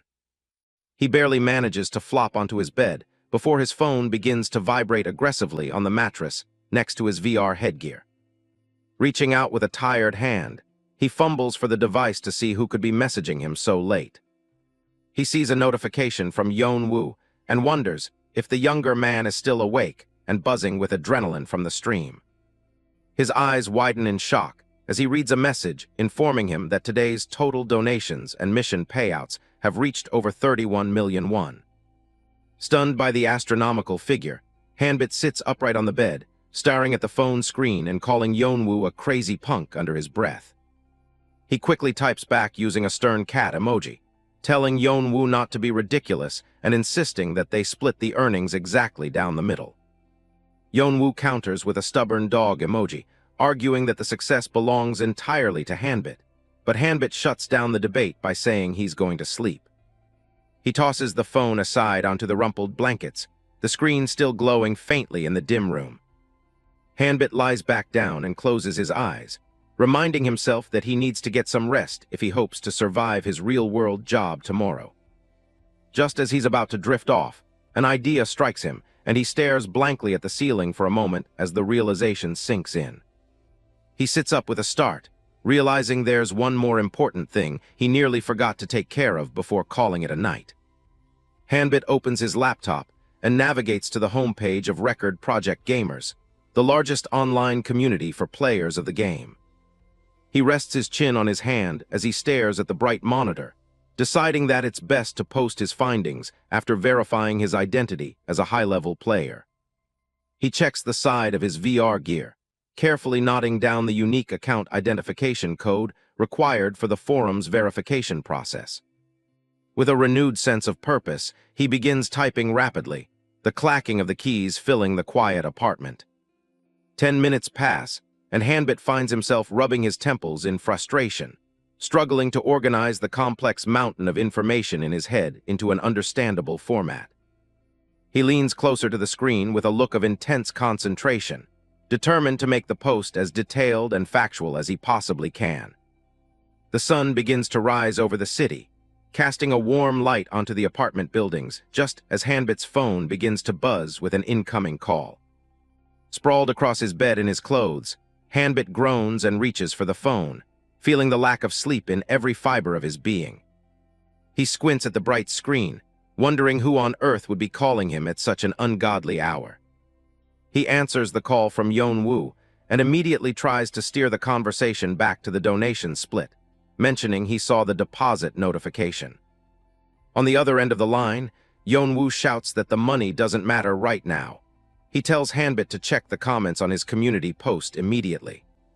Still lying in bed, Kang Hanbit stares at his phone with a sleepy, confused expression, wondering why Yeonwoo is making such a fuss. The screen displays the post he uploaded under his username, Real Black Dragon, an incredibly dense strategy guide that details the exact movements required to pass Baldur's tests. The comment section of the community forum is in a state of collective shock, with users describing the hints as an academic thesis rather than a simple game guide. Hanbit lets out a weak chuckle as he scrolls through the feedback, beginning to realize that his perception of what is easy might be vastly different from that of the average player. Over the phone, Yeonwoo's voice crackles with disbelief as he tells Hanbit that the level of detail provided, mentioning centimeter-perfect movements, is beyond human comprehension. Hanbit checks the time on his phone, which shows it just past 6 in the morning, while Yeonwoo continues to stammer on the other end of the line. Sitting up on the edge of his bed, Hanbit listens as his friend insists that the problem isn't the accuracy of the information, but the fact that nobody can actually follow it. Yeonwoo wonders aloud if even the most skilled players would be able to clear the difficult spirit quest using such unconventional and dangerous methods. The second part of the post is equally absurd, suggesting that players should play the flute or dance while falling from cliffs to attract the attention of the wind spirit, Sylph. New comments flood in, with players accusing Hanbit of extreme trolling or filming some kind of bizarre Master of RP parody video. Hanbit stretches his arms over his head, feeling confident that even if the strategy is difficult, it's worth sharing since clearing the spirit quest ultimately comes down to individual talent. In the background of his mind, silhouettes of legendary Vanguard players loom, reminding him that the World of Record project is filled with hidden experts. He thinks of the millions of users worldwide and remains hopeful that at least a few of them will have the skill to prove his information is legitimate. Hanbit stands up from his bed, his bare feet touching the floor as he prepares to transition from the world of high-stakes gaming to his everyday life.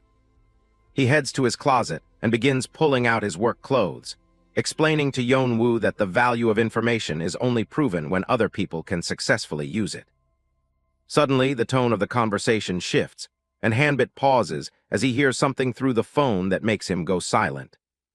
As he fumbles with his tie, a look of growing concern crosses his face at the thought of being labeled a con artist if his guide is dismissed as fake news.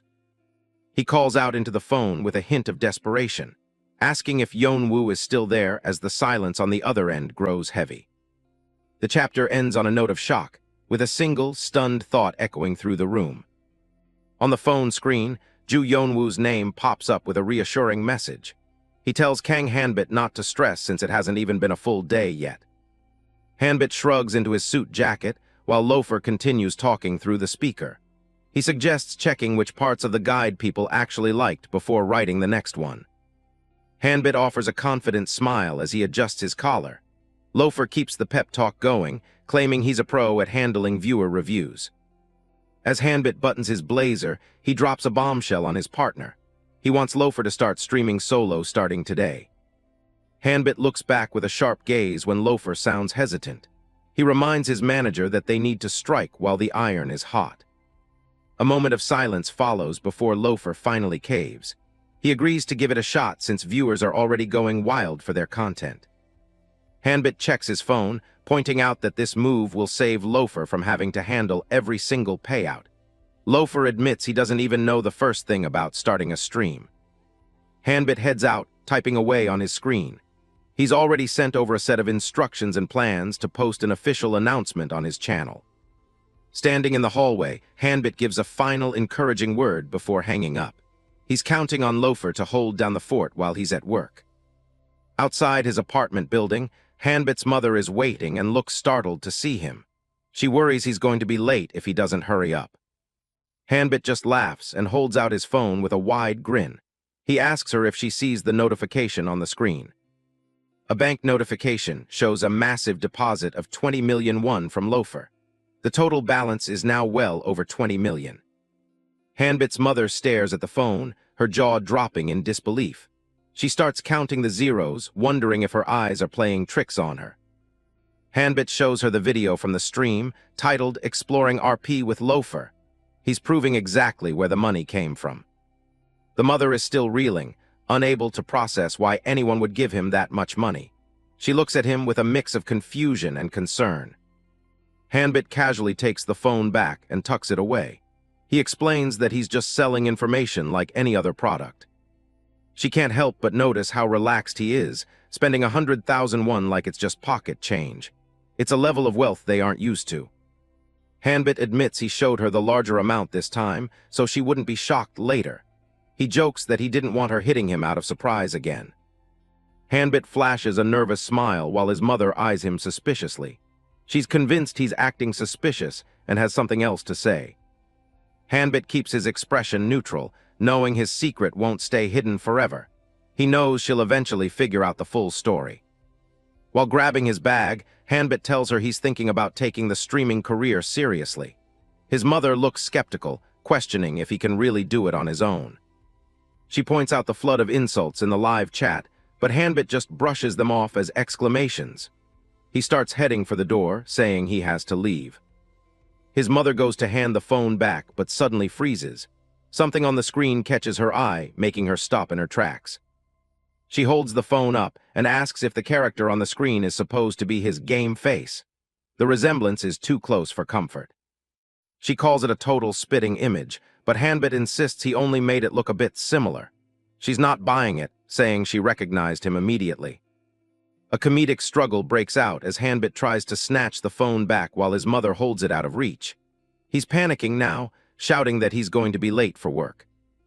In his head, Hanbit curses the goddess for making his avatar look exactly like his real self. It's becoming a serious liability for his secret identity. While struggling to put on his shoes, he faces another round of questioning. His mother wonders if his company has had anything to say about his side job. Hanbit assures her that the company has no idea he's a famous streamer. He's buried in so much overtime every day that no one would have time to watch his videos anyway. With a final wave and a cheerful goodbye, he heads out the door. He's leaving for his ordinary job, despite being a secret billionaire in the making. The sun shines over the corporate building where Hanbit spends his days. It's the typical setting for a mundane 9-to-5 life. Inside the office, Hanbit is hunched over his desk, looking completely drained. Even though he's an intern, his main duty seems to be endless cleaning. Suddenly, a phone screen showing the Black Dragon stream is shoved in front of him. Someone has been watching the broadcast. Hanbit's heart sinks as a coworker calls him Black Dragon Bro. His cover is blown in the most unexpected place.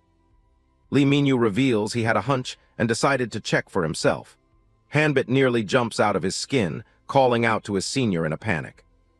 He tries to laugh it off with a bead of sweat rolling down his face. He's desperately trying to figure out how to salvage the situation. Hanbit wonders if Minyu looked him up because of their work on Record Project. He was planning on telling him eventually, but not like this. Minyu says he just had a feeling. Hanbit nervously asks if side jobs are strictly prohibited at the company. Hanbit realizes his coworker is sharper than he looks. The guy was testing him the whole time. Minyu's tired eyes look Hanbit over before he gives his verdict. He says it's fine for an intern, but warns him to stay under the team leader's radar. Minyu starts to walk away, saying he's too busy to chat. Hanbit quickly calls out, asking him to wait for a second. Hanbit reaches into his suit pocket, pulling something out. He tells his senior that he has something he needs to give him. Lee Minyu looks down, asking what the favor is about. Hanbit brings up the gear industry request from a few days ago, his voice professional and steady. He pulls a small USB drive from his pocket and hands it over. He explains that he managed to collect all the necessary data from his own equipment and loaded it onto the drive. Minyu's eyes go wide, a cold sweat breaking out as he stares at the device. He can't wrap his head around how Hanbit finished a task of that scale so quickly. Hanbit gives a modest smile, claiming he just happened to find the perfect scenario for data collection. Inwardly, he knows that helping Minyu now will make him a valuable source of corporate information later. For Hanbit, it's not just about the work. He's obsessed with how this world was turned into a game. He needs to figure out what the goddess is really after. Minyu gives a deep, grateful bow, clutching the USB drive. He admits he was in a real bind because he doesn't have any natural talent for gaming mechanics. Hanbit watches him, asking when he plans to start digging into the data. He wants to know how soon the results will be ready. Minyu leans back, looking utterly exhausted with deep circles under his eyes. He mentions one of his projects is on hold, so he'll spend his entire weekend finishing this report. Hanbit places a hand on his own chest, offering to help out with the workload. Minyu looks up in pure shock, surprised that an intern would volunteer for more work. The sun sets over a cluster of high-rise apartment buildings, casting a warm orange glow across the city. As the day ends, Hanbit's focus shifts back to his secret life. Back in his room late at night, Hanbit settles into bed and pulls his VR helmet over his eyes. He takes a breath, ready to log back into the world that's making him famous. With his limbs secured in the full dive gear, he lies perfectly still as the system powers up. From today on, he's officially moving to his own dedicated streaming channel. A cascade of digital blue light washes over his vision, marking the transition into the game. The recorder is returning to the digital realm. The sprawling town of Edlin comes into view, its familiar streets and stone buildings bathed in the soft light of the game's morning sun. Hanbit's avatar stands in the middle of a cobblestone plaza, scanning through his user interface. He's looking for the specific button to go live. He finds the option and taps it, instantly triggering the start of Black Dragon Stream. Within seconds, a flood of messages from excited viewers begins to scroll by. Above his head, the small green-winged spirit, Sylph, appears with a flash of light. Hanbit notices her presence immediately, his eyes following her flight. Facing his invisible audience, Hanbit offers a welcoming wave and a confident smirk. He announces that his direct streaming career officially begins today. The chat room is already a mess of fans cheering and newcomers asking questions. Many are wondering where his usual partner, Loafer, has disappeared to. Hanbit holds up his hands, trying to calm the digital crowd. He promises that Loafer will be joining them soon, though he's clearly stunned by how fast the messages are flying. The viewers are feeling the chaos too, with several people begging for a slow mode so they can actually read. The sheer popularity of the stream is catching everyone off guard. Hanbit stares at his interface, his eyes widening as he sees the live viewer count. He's already passed 4,000 people, and the number is still climbing. He quickly opens the admin settings and enables slow mode to bring some order to the chat. While he's at it, he politely asks everyone to remember to follow and subscribe. He addresses the massive buzz around the strategy, hints he posted earlier. He tells the crowd that while he doesn't mind sharing, the next big reveal won't be happening for a while. The chat splits into two camps, those desperate for more secrets and those who just want to see the main story. Arguments break out between the veterans and the new arrivals. Hanbit rubs his chin, noticing a poll feature in his stream settings that he hadn't used before. He wonders if this is the best way to settle the debate.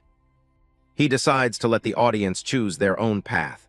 With a determined look, he tells the viewers they'll be deciding the stream's direction by a vote. He sets up two simple options: get more detailed hints now or skip them for later.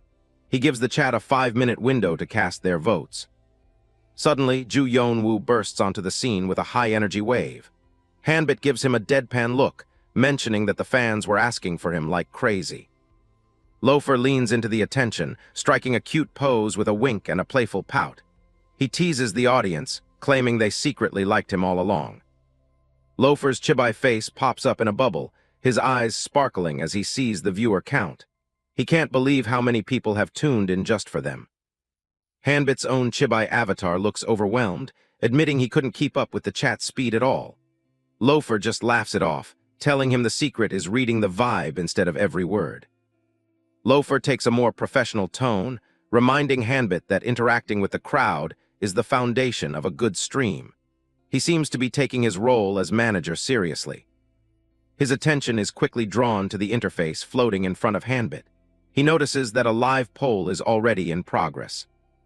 Hanbit explains the situation, saying he needed a way to stop the arguing in the chat. He asks Loafer if he'd like to do the honors of announcing the final result. Loafer points to the screen, where the Decline Hints option has crushed the competition with over 80% of the vote. He tells the viewers to stick to the forum post if they want the secrets. With the debate settled, Loafer asks if they're finally ready to jump into the main story. Hanbit gives a sharp, toothy grin and says he's ready to go. Loafer charges forward with his fist in the air, shouting for everyone to follow along. Hanbit points directly at the camera, telling the viewers to keep up as they head into the next adventure. The sign for the Adventurers Guild hangs prominently above the entrance of a sturdy stone building. It's the gateway to the game's official narrative content. Kang Hanbit and Ju Yeonwoo stand outside, looking up at the guild hall. Yeonwoo is practically vibrating with excitement, thrilled that they're finally starting the main storyline after all this time. The stream chat is already buzzing with anticipation as the duo prepares to head inside. Viewers are eager to see how the legendary Black Dragon handles the official story quests. Yeonwoo laughs off the delay, claiming he was just waiting for the right moment to do it with Hanbit for the stream. He's putting on a good show for the audience, though he looks a little nervous about what's ahead. The fans keep the energy high in the comments, egging them on. They're curious if the main story will actually be a challenge for someone with Hanbit's level of expertise. Hanbit looks over, curious about the packing of the game's official content. He asks Yeonwoo how long it usually takes to wrap up the first episode of the questline. Yeonwoo produces a thick, weathered book, explaining that the standard route takes about 2 weeks. He's clearly done his homework on the common player experience, pulling out a guide for reference. The book is a comprehensive guidebook for the main story, filled with everything an average adventurer would need to know to survive. It's the literal Bible for players who want to clear the game efficiently. Hanbit takes a moment to flip through the pages, scanning the text for familiar names and locations. He's looking for something the average player might have missed in their rush to follow the rules. The guide details the lore of Brook Norston, a corrupt mayor who betrayed his own brother. It's a classic tale of betrayal and justice that sets the stage for the player to bring judgment upon him.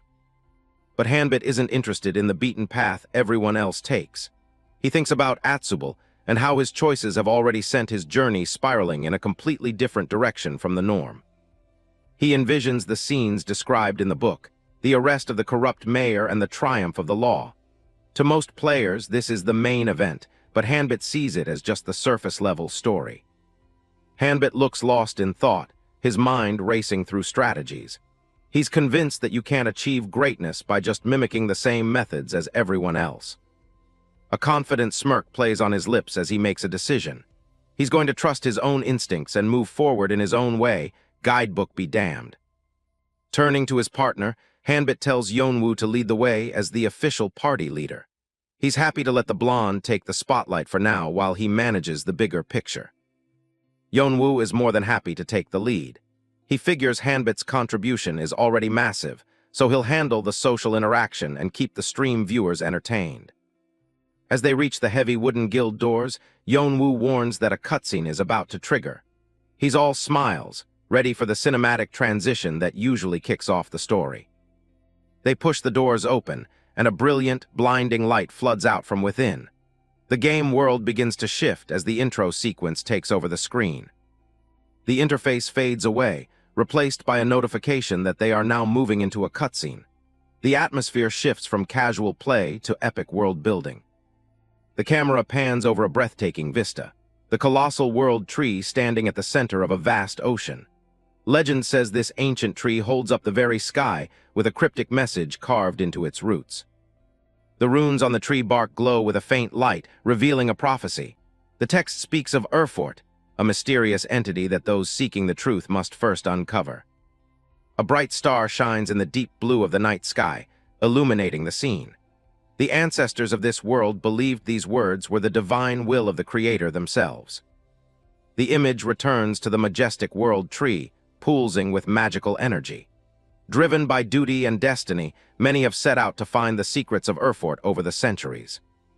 That ancient will has been passed down through generations, manifesting in various forms as the world changed. It's the driving force behind the entire game's conflict. The camera zooms in on Hanbit's focused gaze as the cutscene winds down. The journey to find Erfort begins once again, but this time, he's determined to see it through to the end. They find themselves standing in the bustling main hall of the Edlin Adventurers Guild. The place is packed with NPCs and other players, all busy with their own quests. A gold-bordered quest window pops up. Episode 1, The Secret of Edlin.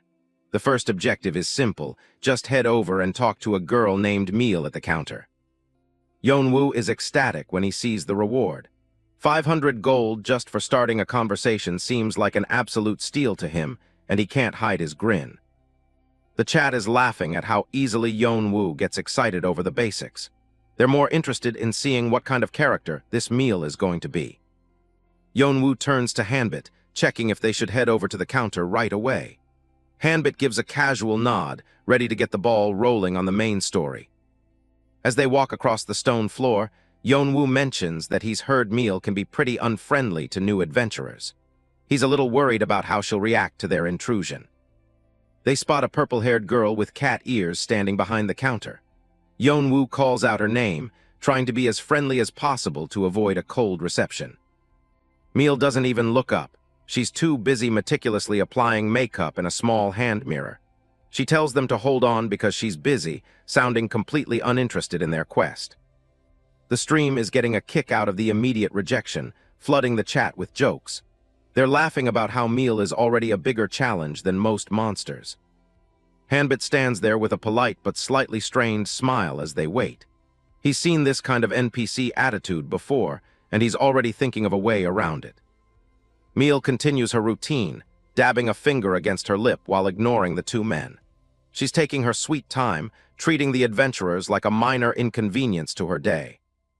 Instead of getting frustrated, Hanbit changes his approach and asks her about the perfume bottle on the counter. It's a sudden, non-game-related question that catches her off guard. Meal's cat ears twitch at the question, showing her interest.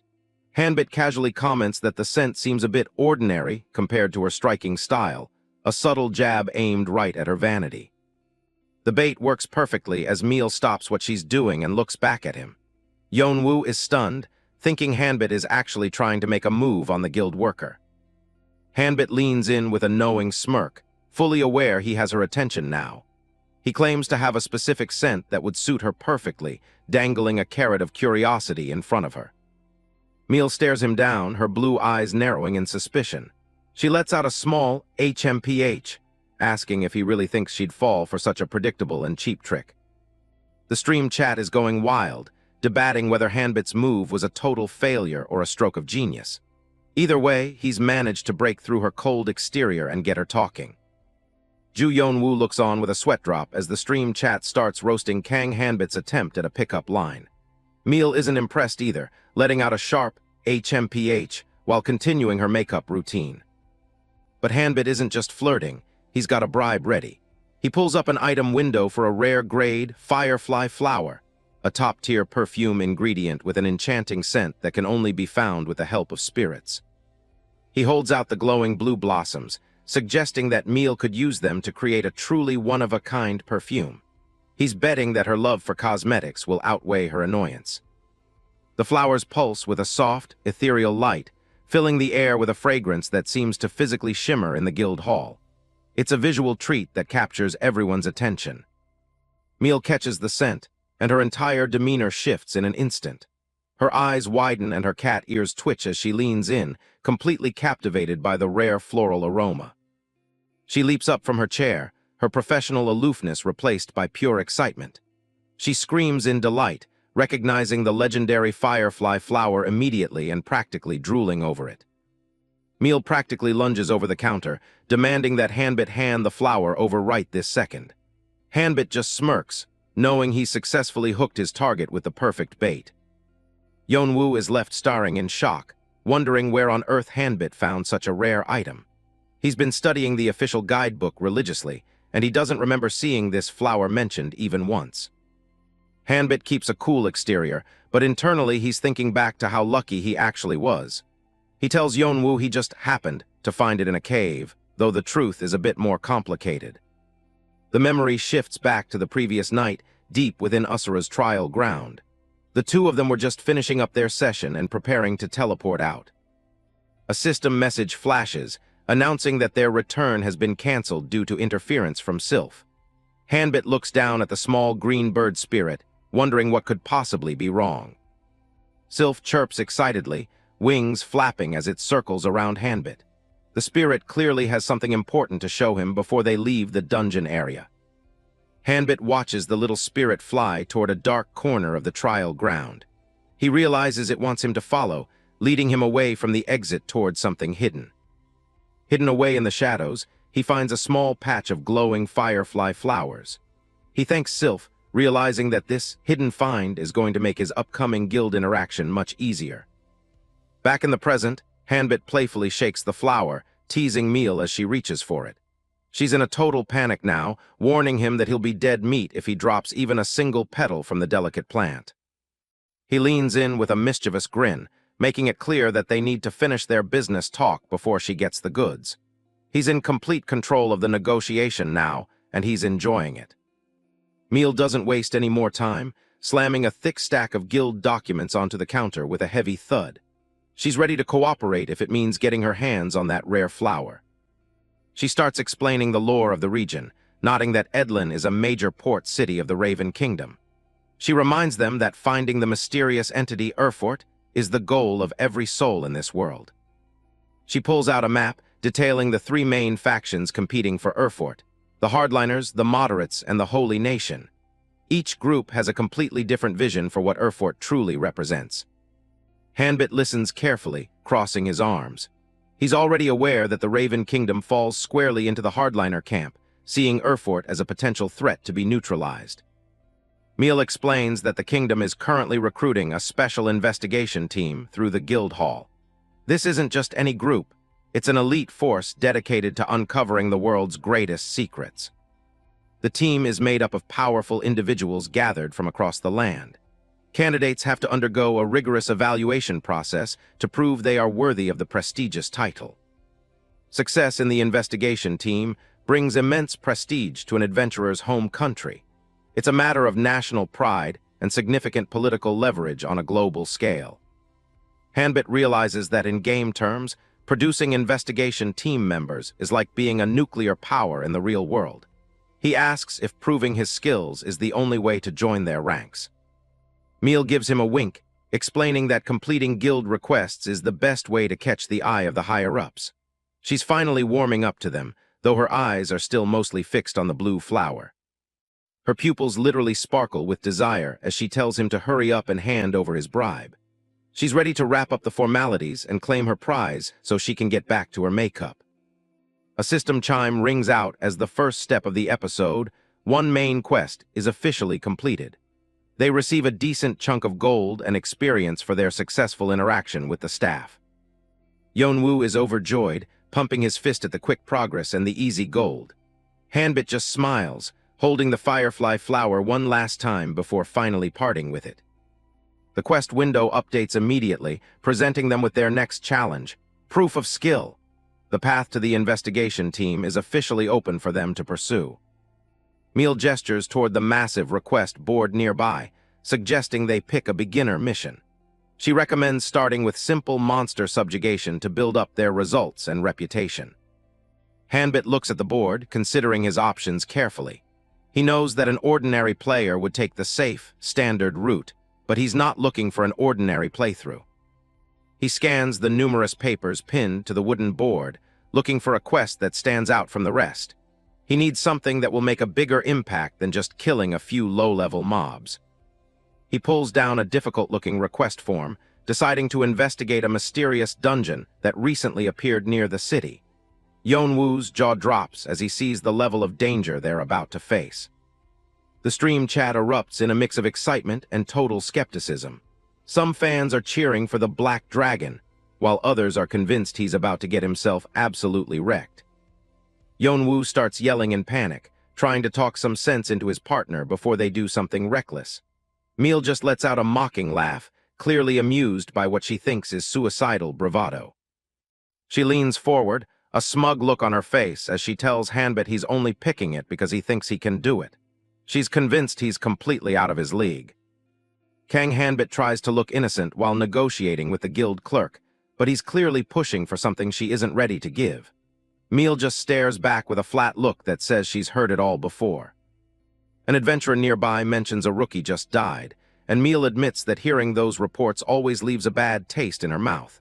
She might act tough, but she genuinely hates seeing new players throw their lives away. She's so stressed about the mortality rate that she's worried about getting wrinkles. Beneath the cat tears and sarcasm, she's actually a total softie for the rookies. Hanbit decides it's the perfect time for a bribe and pulls out a rare firefly blossom. He plays it cool, telling her she should start with something easy like this instead of worrying so much. He starts shaking the glowing blue flowers right in her face, driving her into a total panic. Meal screams for him to stop before all the delicate petals fall off. She calls him a scammer, but Hanbit just smirks. He points out that the quest she forced on him wasn't exactly a friendly conversation, so they're even. Meal lunges across the counter, desperate to grab the rare plant. Hanbit keeps it just out of reach, thoroughly enjoying how easy it is to rattle her. He asks her how she thinks a rookie with trash gear could get his hands on something that rare. He's practically baiting her to question his secrets. Meal tries to rationalize it, guessing he just got lucky and found it on the ground or bought it from someone else. She can't wrap her head around a newbie actually earning it. She finally gives up and demands he hand over the request form. She's had enough of his teasing and just wants to get the paperwork over with. The form is for a perimeter investigation quest with a variable difficulty. It's a standard job, but for Hanbit, it's the first step in a much bigger plan. Hanbit shocks her by handing over the entire bouquet as a gift. Meal's tail practically stands on end as she realizes he's actually giving her the rare items for nothing in return. She stares at the glowing blossoms in her hands, her expression finally softening. She manages a quiet "thank you," clearly caught off guard by the gesture. As he heads out, Meal yells for him to run the second things look too dangerous. Hanbit just gives a casual wave, promising he'll be back once the quest is cleared. Outside, Ju Yeonwoo catches up and asks if he even bothered to read the guidebook for this. Hanbit is more interested in investigating the Edlin mayor's crimes than following a standard level-up path. Yeonwoo reminds him that they need to build trust with the guild master first. He thinks hunting monsters in the wild would be way more efficient than diving into a dungeon right now. He warns Hanbit that once the main quest starts, time moves in sync with reality. If they waste any time, they're going to miss out on key narrative events that won't happen again. Hanbit has his reasons for doing it this way. He needs the guild's trust, but he also wants to clear the story along a path that the guidebooks haven't documented. His goal is to create a strategy that only a few people can use, pushing the episode forward while hitting multiple objectives at once. Yeonwoo panics, pointing out that the elite vanguard teams are already on episode 8. He doesn't understand how Hanbit can be so relaxed when they're so far behind. Hanbit just looks back with a confident glint in his eyes. He asks Yeonwoo if he really thinks they can't catch up fast enough to bridge that gap. The stream chat is already blowing up with doubt, but a viewer named Yulio drops a 1,000 gold donation just to stay for the show. Some people are already calling Hanbit's bluff. Yeonwoo explains that those pro teams poured 2 years of their lives into this game.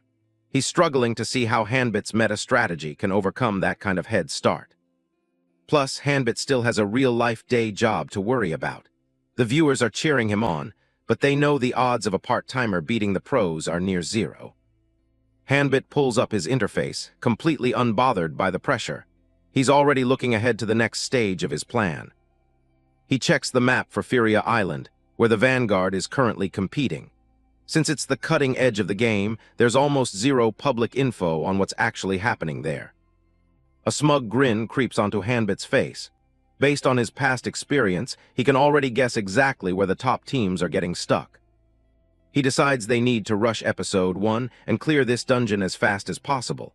The more time they waste, the worse their odds of catching up become. He starts browsing the dungeon list on his holographic screen.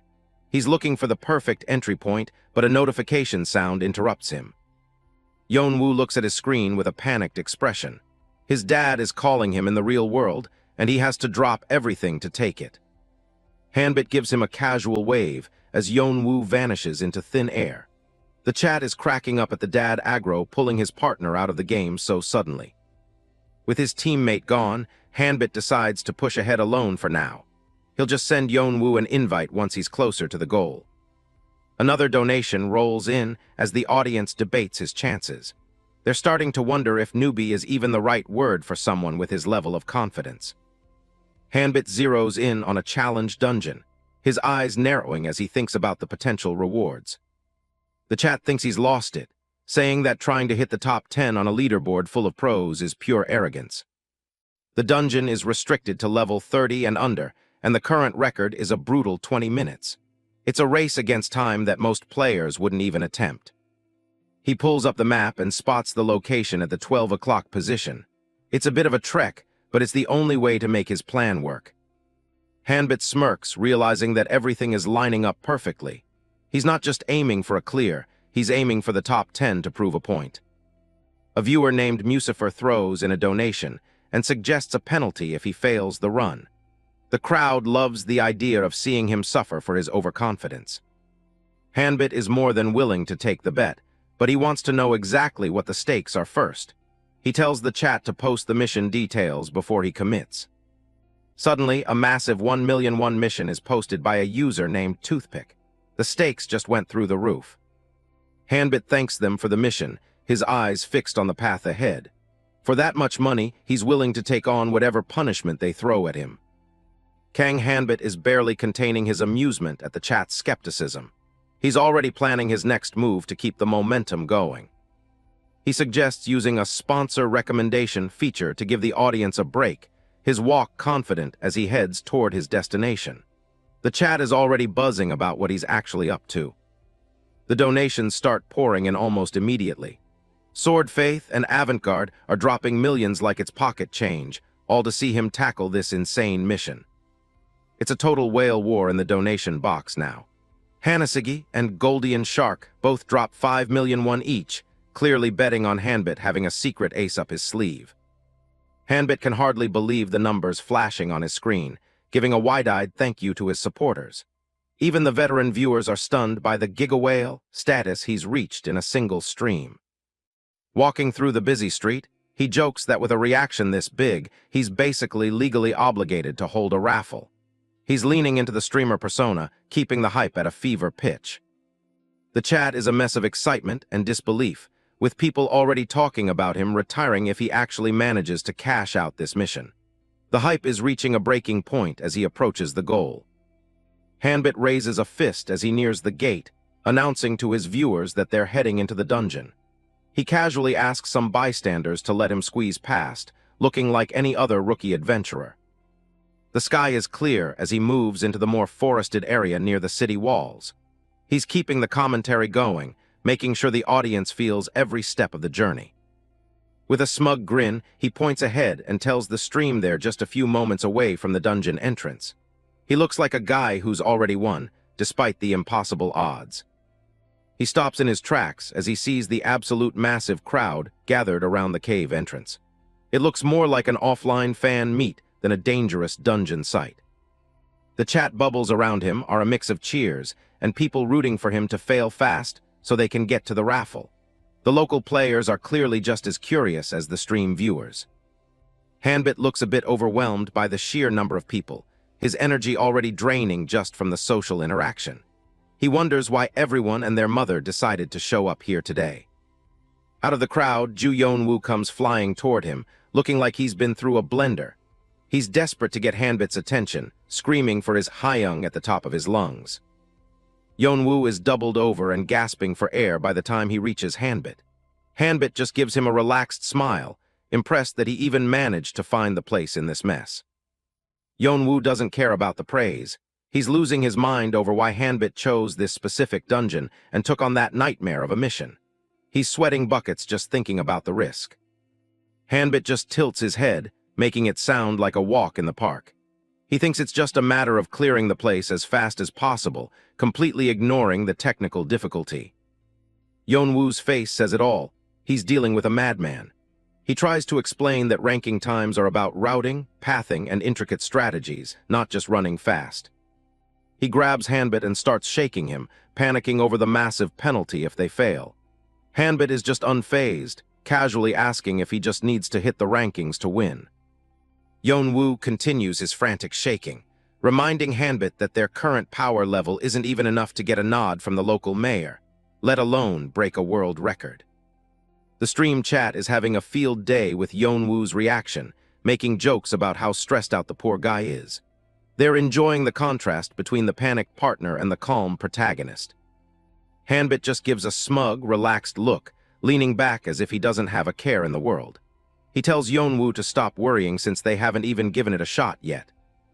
He pulls up the current leaderboard to show exactly what they're up against. The top time is held by Kim Hansol at a blistering 19 minutes and 25 seconds. Yeonwoo points out that every single person on that list is level 30, the absolute maximum for the dungeon.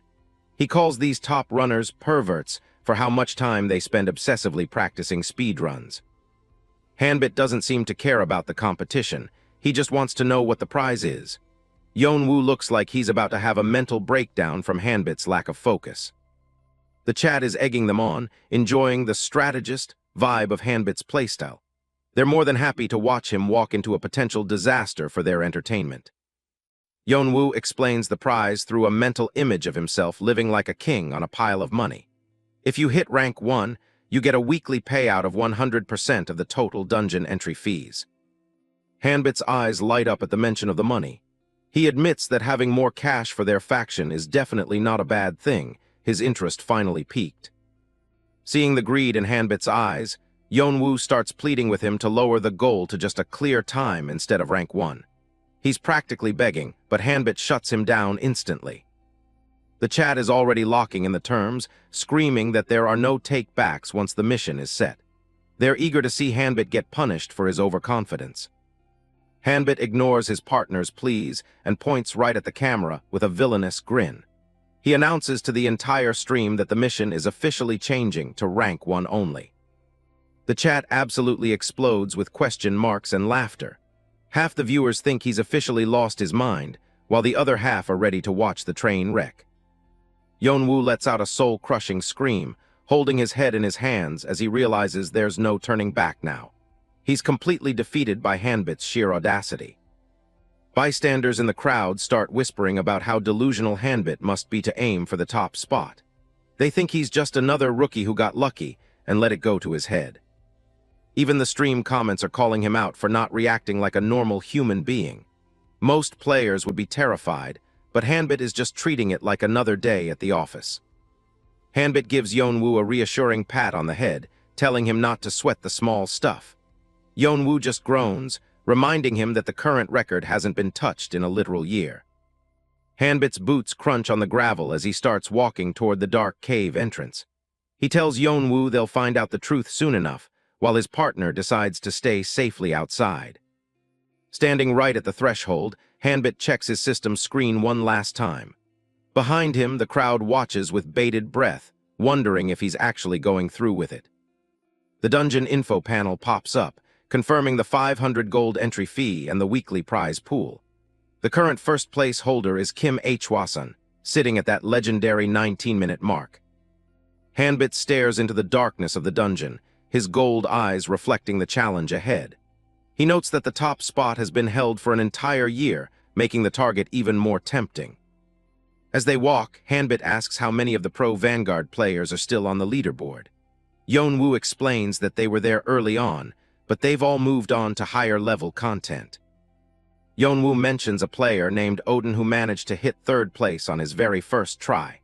He's using it as a warning that even the most talented rookies struggled to break into the top 2. The stream chat is already buzzing with talk about Odin, the legendary rookie who set an incredible record last season. They discuss his solo-clearing talent and the fact that he was promoted to Vanguard rank in just a year. Kang Hanbit stares at the floating chat bubbles with a thoughtful expression. He wonders why someone as talented as Odin wouldn't have even aimed for the top spot when he had the chance. Standing beside him, Ju Yeonwoo explains the brutal reality of high-level speedrunning. He points out that shaving even a fraction of a second off a clear time is an exhausting, inefficient process that most pros avoid. Hanbit looks over the leaderboard, seeing Kim Hansol in first place with a time of 19 minutes and 25 seconds. Odin is sitting comfortably in 3rd, just 16 seconds behind the record holder. Despite the warnings, Hanbit turns back to his stream with a confident wave, declaring that they're going for first place no matter what. He's ready to give it everything he's got as he prepares to enter the dungeon. Yeonwoo suddenly shouts out, begging his partner to wait before charging in blindly. Hanbit stops and looks back, a simple question mark floating over his head as he wonders what the problem is. Yeonwoo frantically pulls up a digital map, insisting that Hanbit needs to read a guide for such an old and well-documented dungeon. He's already shared the most popular walkthrough to his partner's interface. Hanbit's eyes narrow as he scans the data, though the chat is already complaining that watching him read a guidebook is boring. He's looking for something specific that the general guides might have missed. Yeonwoo points to a specific warning on the screen about a mid-dungeon quest involving an NPC named Flora. The guide explicitly tells players to ignore her, as the rescue mission is considered a complete waste of time. He emphasizes that people absolutely hate the Flora quest because the rewards are trash and the difficulty is nightmarish. There's even a rumor among players that the entire rescue scenario is just a trap designed to ruin speedruns. The viewers chime in with their own horror stories, talking about suspicious rewards and the pain of failing such a tedious mission. They seem to agree with the guidebook, "Do not touch" policy. Hanbit looks completely unfazed by the warnings, crossing his arms and asking what would happen if he decided to rescue Flora anyway. He's already considering the possibilities that others have dismissed. Yeonwoo looks like he's about to have a meltdown, explaining that the quest would add over an hour to their clear time. He mocks Hanbit, saying he'd end up being first place from the bottom of the rankings. Hanbit just laughs it off, suggesting that such a disastrous run would actually make for a fantastic stream highlight. Yeonwoo can only scream in frustration at his partner's lack of professional concern. Internally, Hanbit's expression hardens as he realizes that none of these players understand Flora's true importance. To him, she isn't a trap, but a critical branching point for the entire world's story. Yeonwoo continues to shout from behind, warning him not to pull any crazy stunts when there's a massive mission payout on the line. He's desperate to keep Hanbit focused on the goal. Hanbit waves a hand dismissively, promising to think it through as he walks toward the entrance. The chat is already getting hyped up, noticing that he hasn't even applied any extra buffs yet. Resigned to his fate, Yeonwoo pumps a fist in the air and cheers for Black Dragon from the sidelines. He's decided to stay back and monitor the stream while his partner takes on the challenge solo. Hanbit gives a faint, knowing smirk as he reaches the threshold of the dungeon. He's already planned his route, and it certainly doesn't involve following the standard guidebook. He steps through the swirling blue portal, a system message confirming that 500 gold has been deducted from his account for the entry fee. With a final, "I'll be back," he disappears into the dungeon. The timer officially starts the moment he enters, ticking up from 0. Hanbit immediately sprints forward, his boots clattering against the wooden tracks of the dark mine tunnel. He calls out for Sylph, and the small green spirit instantly appears on his shoulder, trailing glowing leaves. Hanbit tells the spirit he's counting on its power to help him break the record. A golden system window announces the manifestation of the Staff of the Wind's Blessing, an S-rank relic. Hanbit raises his sword as a powerful aura of wind and earth spirits begins to swirl around him. Watching the broadcast, Yeonwoo provides energetic commentary as he sees Hanbit use Sylph's power to practically fly through the corridor. The protagonist is a blur of movement as he soars past the first set of obstacles. Hanbit looks ahead with a sharp gaze, spotting a barrage of arrows launched by a hidden trap. Instead of dodging, he prepares to deal with them head-on without slowing his pace. With a casual flick of his wrist, Hanbit unleashes a gust of wind that blows the incoming projectiles out of the air. Yeonwoo screams into his headset, amazed at how easily his partner is handling the sacred beast's attacks. The chat is losing its mind over the display of power, with some viewers joking that the usual monster commentary is unnecessary when Hanbit is moving this fast. They're stunned by the sheer height he's reaching with his jumps. Yeonwoo's excitement turns back to panic as he sees Hanbit heading straight for the Rock Dragon's Thorn Zone. He warns that rushing blindly into this section usually results in losing the path entirely. Hanbit's smirk only grows as he stares down the gauntlet of sharpened floor spikes ahead. He declares that this isn't a place to slow down, but the perfect spot to accelerate even further. He ignores the conventional route, running directly along the vertical walls of the tunnel to bypass the spikes below. Yeonwoo can only watch in shock as his partner defies the dungeon's design. The chat is filled with disbelief as people realize Hanbit is throwing out the standard strategy entirely. They discuss how he's ignoring the mine mobs and forging his own dangerous path through the thorns. Glowing with intense green energy, Hanbit prepares his next move while suspended in midair.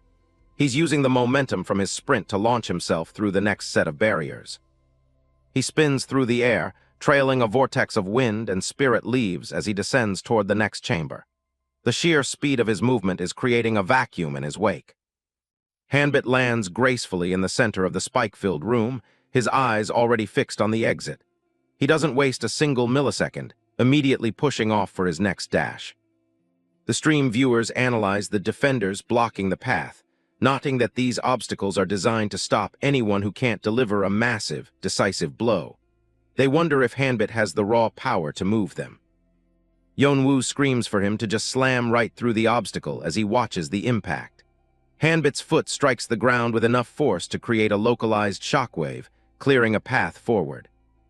He enters a narrow hallway filled with spinning wooden poles and blades, a classic test of agility and timing. Hanbit weaves through the spinning traps with a fluid, dance-like grace, never breaking his stride.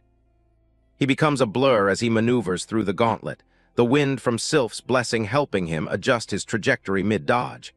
Every movement is precise, calculated to maintain his incredible momentum. A close-up of Hanbit shows him gritting his teeth as he barely clears a set of interlocking blades. The lighting in the tunnel flickers past him, emphasizing the life-or-death speed of his run. He slashes through a final obstruction and leaps onto the side of a wall, using the spirit's wind to keep himself anchored above a floor of jagged steel. He's pushing his body to the absolute limit. His boots make a heavy thud as he finally lands on a solid platform beyond the trap zone.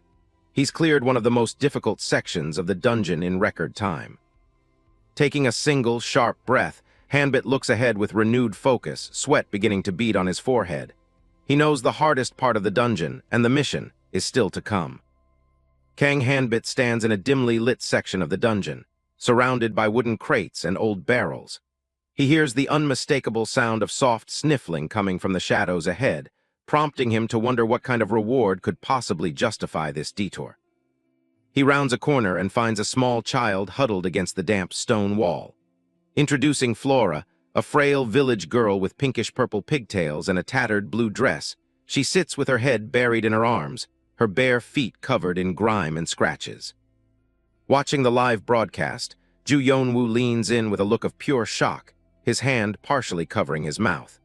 He can't believe that the legendary Flora mentioned in the guides is actually just a young, vulnerable child. The stream chat begins to debate Hanbit's next move, questioning why he's even bothering to engage with an NPC that most pro players skip. They remind each other that if he truly wants to clear the guild mission for first place, he has to leave the girl behind and keep moving. Startled by the presence of another person, Flora looks up with wide, tear-filled eyes, her small hands clutching her legs. The viewers are instantly won over by her pitiful appearance, with many begging Black Dragon to save her despite the time penalty. Hanbit leans down to eye level, his golden eyes softening as he offers a gentle, reassuring smile. He speaks in a calm voice, asking the trembling girl if she's all right. "I'm Hanbit. I came from the Adventurers Guild," he says, trying to put her at ease. "You don't have to be scared." Flora sniffs and wipes at her eyes, timidly introducing herself in a small, stuttering voice. Hanbit looks around the dangerous, trap-filled corridor and asks how someone as small as her managed to get so deep into the dungeon. The chat theories range from her squeezing through tiny gaps to her simply being too small to trigger the weight-sensitive floor plates. Through choked sobs, Flora explains that she ventured into the dark tunnels to pick rare herbs for a sick friend. She describes how she was chased by monsters and eventually lost her way, ending up trapped in this cold corner. A dark, somber screen transitions the scene, highlighting the harsh reality of the game's mechanics. It presents the moral dilemma of leaving a kind-hearted child to die in the dark just to secure a high ranking on a leaderboard. Hanbit's expression hardens into a serious stare as he looks down at the crying girl. He thinks to himself that he doesn't even want to imagine the fate that would befall her if he chose the efficient path and walked away. Yeonwoo has completely broken down on the other end of the stream, large cartoonish tears streaming down his face. He shouts at his partner, declaring that such a tragic story is too much to bear and that they absolutely must rescue her. The chat is a mix of amusement and sympathy as they watch the roper, get so emotional over an NPC. Some mock his soft heart, while others admit that Flora's plight has tugged at their own heartstrings as well. With a warm and confident smile, Hanbit reaches out a gloved hand toward the girl. He tells her it's time to go and promises to lead her safely back to the surface. Flora stares at the outstretched hand in stunned silence, her tears beginning to dry as hope flickers in her reddish eyes. She seems confused that an adventurer would stop his journey just for her. She looks down at her dirty, bare feet and hesitates, her voice small and filled with worry. She admits that she has no money to pay him for his help, clearly used to the world of mercenary adventurers. Hanbit doesn't lose his smile, simply telling her that he doesn't need any payment. He claims to be a friend of someone named Rhea, a name that seems to hold special weight for the young girl. The mention of Rhea sends the chat into another frenzy, with viewers speculating about Hanbit's connection to the popular swordswoman. They wonder if he's telling the truth or just using a name to gain the girl's trust. Flora's face lights up with instant recognition and joy at the mention of the name. She looks up with a wide smile, her previous fear completely forgotten as she asks if he really knows her hero. She quickly rummages through her apron pocket and pulls out a small, vibrant red flower. She insists that he take it as a token of her gratitude, though Hanbit tells her he'll accept the gift only after they are safely outside. A pair of chibi icons show Flora's confusion and Yeonwoo's continued sobbing. The stream partner feels a deep sense of guilt for ever suggesting they ignore such a kind-hearted soul. A Golden Quest notification rings out, officially tasking Hanbit with the protection of the girl who was dragged into the dungeon by accident. The objective is simple: protect Flora, with a reward listed as read over and a decent chunk of experience points. A separate interface screen displays the current dungeon timer, showing that over 5 minutes have already passed. It also notes that Hanbit has received an item retrieval voucher, an extremely valuable prize that could be worth years of grinding. Hanbit's smirk returns as he realizes the value of the reward he's just unlocked. Despite Yeonwoo's panicked screaming for him to hurry up and finish the run, Hanbit remains cool, knowing that this hidden payoff is more than enough to make the detour worth it. Hanbit smiles, telling Flora she doesn't need to pay him. He drops the name Rhea, claiming to be her friend to win the kid over instantly. Flora's eyes light up with a mix of surprise and pure relief. The mention of someone she knows clearly works wonders. She quickly starts rummaging through her pockets, offering up some red flowers she found. Even though he said no, she really wants to show her gratitude. Hanbit tells her he'll take them once they're safe. Meanwhile, Roper is absolutely losing it on the stream, moved to tears by how innocent the kid is. A hidden quest pops up on his interface. It's an escort mission to get Flora out of the dungeon safely, with some decent EXP on the line. The dungeon clock is still ticking away. Hanbit has already spent over 5 minutes, and the viewers are starting to wonder if he's forgotten about the world record. Roper is panicking, urging him to hurry up before the timer ruins everything. Hanbit just stays cool, claiming he has more than enough time left. The chat is a mess of confusion and excitement. Some are calling him out for wasting time, while others are just along for the ride. Hanbit asks if he can carry her to move faster. Flora is a bit hesitant at first, but she doesn't really have a choice if she wants to get home. He scoops her up with one arm, surprising her with how easy he makes it look. She lets out a little gasp as she's lifted off the ground. He tells her to hold on tight and takes off at a dead sprint. Roper is cheering him on, finally seeing the pace pick up again. The stream overlay shows Roper still dabbing his eyes. He's totally invested in this rescue mission now, timer be damned. Hanbit blurs through the dungeon corridors, carrying Flora while effortlessly dodging the traps lining the walls. His boots kick up dust as he shifts into a higher gear. He's not just running, he's pushing the game's movement speed to its limit. He draws his sword in a flash, ready to clear whatever stands in their path without slowing down for a second. A swirling green aura of wind energy surrounds them. He warns Flora that things are about to get even faster as he activates a movement buff. They burst forward with an explosion of wind energy. The force is so strong it practically clears the air around them as they leap across a gap. Mid-air, Hanbit slashes through an obstacle, keeping Flora tucked safely against him the whole time. Suddenly, the stone path behind them starts to crumble and fall away into the abyss. Flora looks back, terrified at how close they are to the edge. Hanbit doesn't even flinch, using the collapsing floor as a launch pad to propel them forward with a burst of speed. Back at the dungeon entrance, the crowd of players and fans is going wild. They're watching the leaderboard update in real time, and the hype is through the roof. Hanbit slides into a large cavern filled with tents. In the distance, a group of goblins is waiting, alerted by the noise. Suddenly, mechanical axes come flying out of the shadows, spinning toward them with lethal precision. Without breaking his stride, Hanbit parries every single axe with a series of lightning-fast strikes, keeping Flora completely shielded. He tells the little girl to close her eyes for a moment. He doesn't want her seeing the mess he's about to make of the monsters ahead. Flora squeezes her eyes shut and clings to his neck. Hanbit charges straight into the goblin camp, his gaze fixed on the targets. The first goblin barely has time to shriek before a blade cuts through the air toward it. Hanbit carves a path through the camp, his movements a blur of steel and wind as he slaughters the goblins in his way. He gives the remaining monsters a cold, terrifying look that says everything they need to know. One of the goblins cowers in fear, realizing it's completely outmatched by the human carrying a child. Hanbit brings his sword down in a massive arc, unleashing a wave of energy that obliterates the goblin camp in one go. The monsters let out a final, pained cry as they're wiped from the dungeon. Debris and dust settle over the site of the one-sided massacre. Not a single goblin is left standing. Hanbit takes a quick breath to reset, his sword dripping with monster blood. Flora is still tucked away safely, completely unaware of the violence. Roper stares at the screen, his jaw practically on the floor. He's seen pro players clear this, but never with this kind of raw efficiency. The donations start rolling in as the viewers lose their minds. People are genuinely shocked by the level of skill they're seeing. More messages pop up on the stream, with fans calling Hanbit a complete madman for pulling off these stunts while on an escort mission. They reach the end of the tunnel, and a bright light signals the transition to the next stage. It's time for the infamous maze section.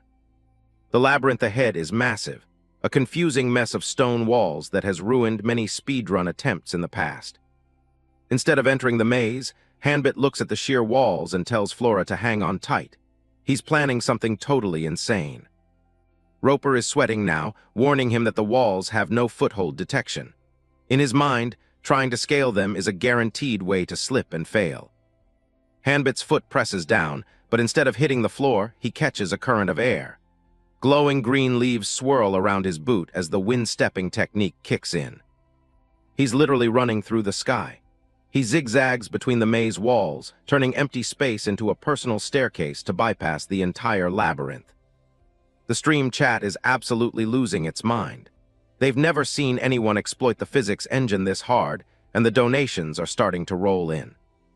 Roper's eyes are practically popping out of his head. He realizes Hanbit isn't even touching the walls anymore. He's straight up running on the wind. The viewers are calling it cosmic-level cheese. They're starting to realize that the impossible first-place rank might actually be within reach. Hanbit keeps his grip tight on Flora as they plummet through the maze's center. Even with the kid on his back, his movements are precise and terrifyingly fast. Roper screams into his mic as they burst through the exit. They've just cleared the maze section in record time, and they aren't slowing down. They hit the ground running, heading deeper into the dungeon. The maze is down, and Hanbit is already looking toward the next hurdle. A squad of level 26 goblin warriors blocks the path. They're armed and ready, but they have no idea what's about to hit them. Hanbit reaches for his blade with a cold, focused expression. He needs to end this encounter before the goblins can even process he's there. He launches a massive vertical wind slash that cuts a line straight through the formation. It's not just a distraction, he's playing for a total wipeout. The goblins are caught off guard, their eyes wide as the air itself turns into a weapon. Blades of wind shred through the monsters, leaving nothing but purple sprays and dust. It's a clean sweep that doesn't cost him a second of momentum. While Flora trembles behind him, Hanbit raises his hand, the air around his palm beginning to glow with a dangerous orange heat. He triggers a massive fire burst, turning the corridor into a literal furnace. The heat is intense, consuming everything in front of him. Flora shuts her eyes and clings to her savior as the world behind them turns to flame. The goblin screams are drowned out by the roar of the explosion. The fire clears, leaving behind a scorched path and the remains of the mob. Hanbit hasn't broken his stride for even a moment. He stands amidst the smoke, sword in hand, looking like a total monster. The chat is in awe, nodding that his stats are spiking in ways a rookie shouldn't be capable of. The timer is at 17.5 minutes. Hanbit's eyes narrow as he checks his progress. He's well over 70% done. Another swarm of goblins rushes out, alerted by the noise. They're frantic, trying to set up a defense, but they're already too late. Hanbit dives through them like a blur of steel. He's taking them out in midair, not letting a single one slow his descent. Roper is practically vibrating with anxiety, watching the clock hit the 18-minute mark. His heart is pounding so hard he can barely keep narrating. The gatekeepers for the final boss room finally appear. They're higher level and better equipped, but they're clearly rattled by the human approaching them. They don't even get to finish their "huh" before Hanbit carves them up. He's moving so fast the blood spray looks like it's lagging behind his sword. 18 minutes and 10 seconds. Hanbit is right at the finish line, covered in a bit of monster grime but otherwise unscathed. He steps into the final chamber, coming face to face with the boss. A massive, muscular goblin stands there, waiting to end his run. He gently sets Flora down and tells her to wait for a moment. She looks at him with pure worry, telling her Mr. Adventurer to be careful. This is it, the level 30 Elder Goblin. It stands tall behind a shimmering green mana shield, looking down at the human intruder. The boss starts monologuing, impressed that a human made it this far but confident that this is the end of the line. It boasts that its mana shield is impenetrable. Hanbit just stares back, looking completely bored by the speech. Before the boss can even finish its sentence, Hanbit strikes. He slams his blade into the shield with a force that makes the air ripple. The chat is cackling because Hanbit didn't even let the guy finish his villain monologue. They're wondering if he's really going to break through that shield. Hanbit leans in close, a smirk playing on his lips. He tells the boss he shouldn't have relied so much on that defense, because its elemental weakness is wind. A massive pillar of green energy erupts as the shield shatters. The boss is split down the middle in one single, devastating move. The system messages flood in. The dungeon is cleared in 19 minutes and 24 seconds. A new first-place record has been set. Roper and the viewers go absolutely wild. They just witnessed a historic moment, and the energy in the stream is electric. Hanbit strikes a pose, looking every bit the legendary Black Dragon. He's officially T-Roper the top spot in the challenge dungeon. He pulls up his mission menu to wrap things up. His face is calm, but the numbers on the screen are about to change his life. He taps the Mission Succeeded button. The payout for taking first place is a staggering 10 million won. He stares at the notification, his eyes widening for the first time. Even for him, that is a massive chunk of prize money for a single run. The chat is teasing him, asking if he's finally awake after seeing that kind of cash. They're joking about how much a private tutoring session from a top student like him would cost. Hanbit is still processing the numbers. Between the mission payout and the stream donations, he's made more money today than he ever imagined. Roper is practically weeping with joy, clutching a digital tablet while calling Hanbit a total legend. The stream chat is a wall of praise, everyone losing it over how much money he just raked in. Hanbit looks back with a calm smile, his sword still sheathed on his back.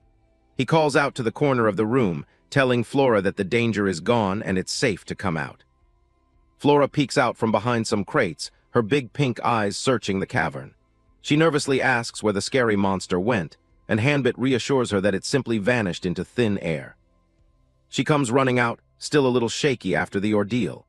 Hanbit holds out a hand, acknowledging how terrifying it must have been for a kid to be stuck in a place like this. Flora stops and mentions that she wasn't alone the whole time. She describes a warm green wind that appeared from nowhere and wrapped around her to keep her safe. Hanbit looks down at her, intrigued by her description. He realizes exactly what she's talking about as a faint green aura begins to swirl around her pigtails. He raises his hand, and a swirl of glowing green energy forms above his palm. He tells her he has someone he wants her to meet. With a soft poof, The energy takes the form of Sylph, the tiny bird spirit. Flora's eyes light up with pure wonder, immediately tear-rope her by how cute the little creature is. She cradles the glowing bird to her cheek, giggling with delight. The stream viewers are having a collective meltdown over the healing content of a cute kid and a cute spirit. A donation alert pings on the screen for 2001. The user Dopamine is tired of the cuteness and demands that Hanbit open the dungeon chest already. Hanbit remembers the loot sitting in the center of the room. He walks over to the ornate chest, ready to see what the first place reward actually looks like. He flips the lid and a low creak echoes through the boss chamber. A golden light begins to leak out, growing brighter with every inch. The light becomes a full-blown flashbang, forcing Roper and Hanbit to shield their eyes. Even the stream viewers are probably seeing stars right now. As the glare fades, Hanbit peers into the chest with a look of genuine shock. He didn't expect the loot to be this high tier, even for a record-breaking run. 2 massive gems sit inside, pulsing with an intense inner light. One is a deep, glowing blue, and the other is a brilliant amber gold. He reaches in, his hand casting a shadow against the radiance. You can almost feel the weight of the items just by the way they shimmer. The system notification confirms the haul. He's just obtained the Essence of Earth, a rank 3 unique item, and a rank 3 epic spirit stone. He holds both stones in his palms, looking at them like they're the Holy Grail. The drop rate for 2 uniques at once is practically non-existent in this part of the game. Roper is jumping for joy in the background, fists pumped high. He's shouting about how today's stream is basically a permanent highlight reel for the channel. The chat is scrolling so fast it's unreadable, full of people having existential crises over the loot. Some are even calculating how many months of grinding they just watched Hanbit skip. Hanbit stows the Essence of Earth away, noting that its market value is insane. The system confirms the item has been securely placed in his inventory. He holds up the glowing blue stone and plays dumb for the audience. He asks the chat if this is good stuff, knowing full well he's holding one of the most sought-after items in the game. Another donation pings, this one noting that the jealousy is going to be through the roof. Hanbit's success is about to make him a lot of enemies among the big guilds. They step out of the dungeon entrance to find a massive crowd of adventurers waiting. The news of the record clear has clearly spread faster than they could travel. The stream chat is laughing at the monopolists who thought they could hoard the dungeon's secrets. They're estimating the massive amount of gold that just became useless for the top guilds. Hanbit has a tiny, satisfied smirk on his face as he walks through the crowd. He knows the payout won't hit for 3 days, but the damage to his competitors is already done. He feels a small tug on his leg and looks down to find Flora staring up at him. She's reaching out, wanting to tell her Mr. Adventurer something important. She holds out a bright red flower, her eyes shining with gratitude. She thanks him for saving her and insists that he takes her special gift. As he takes the red herb, a system window pops up to announce the quest is complete. It's only a common rank item, but it comes with a decent chunk of experience. A second window appears, announcing that a follow-up quest called The Beginning of a Bond has been unlocked. Hanbit has officially triggered a hidden narrative chain. He stares at the notification with a puzzled expression. He wasn't expecting a sub-quest to trigger from such a simple interaction, especially this early on. He brushes it off for now and tells Flora that it's time to get out of the dungeon for good. She follows closely, Sylph still perched happily on her head. A flash of blue light signals their return to the city of Edlin. The stone streets and distant clock tower are a welcome sight after the dark caverns. Roper is already there, cheering and waving his arms like a madman. He's clearly still high on the adrenaline of the successful stream and the massive payout. He leans down with a huge, friendly grin to introduce himself to the little girl. He tells her his name is Roper, trying to be as approachable as possible. Flora doesn't take it well. She shrinks back and dives behind Hanbit's legs to hide. Roper is left hanging, looking completely dejected that the kid is scared of him. She peeks out from behind Hanbit's trousers, her eyes wide and wary. To her, this loud, excitable guy is just as intimidating as any monster they found in the cave. Hanbit places a reassuring hand on her head and tells her to relax. He explains that she doesn't have to be on edge anymore now that she's with them. She slowly nods, looking a little more comfortable under his protection. Hanbit's soft expression shows a side of him that the stream viewers rarely get to see. Roper watches the interaction, his excitable mood shifting into curiosity. He asks Hanbit since when he became so gentle, wondering if this behavior is part of a quest or some old memory. The chat is already theorizing about what kind of past Hanbit has. They're looking for any crack in his professional gamer persona to find the human underneath. Hanbit doesn't give them an answer, simply stating that they've reached the Adventurers Guild. He keeps moving, leading the way to finish the job and reunite Flora with her sister. Hanbit, Roper, and Flora arrive at the guild. Roper is still trying to get an answer out of Hanbit, following him with a persistent look while Flora walks quietly beside them. A transition screen shows the city of Edlin as they move toward the heart of the guild district. Meanwhile, inside the building, a heated and desperate argument is already taking place at the counter. At the front desk, Meal, the cat-tiered receptionist, dismisses a young woman's pleas with a bored expression. She coldly explains that she has to follow the rules. No posted reward means no official request.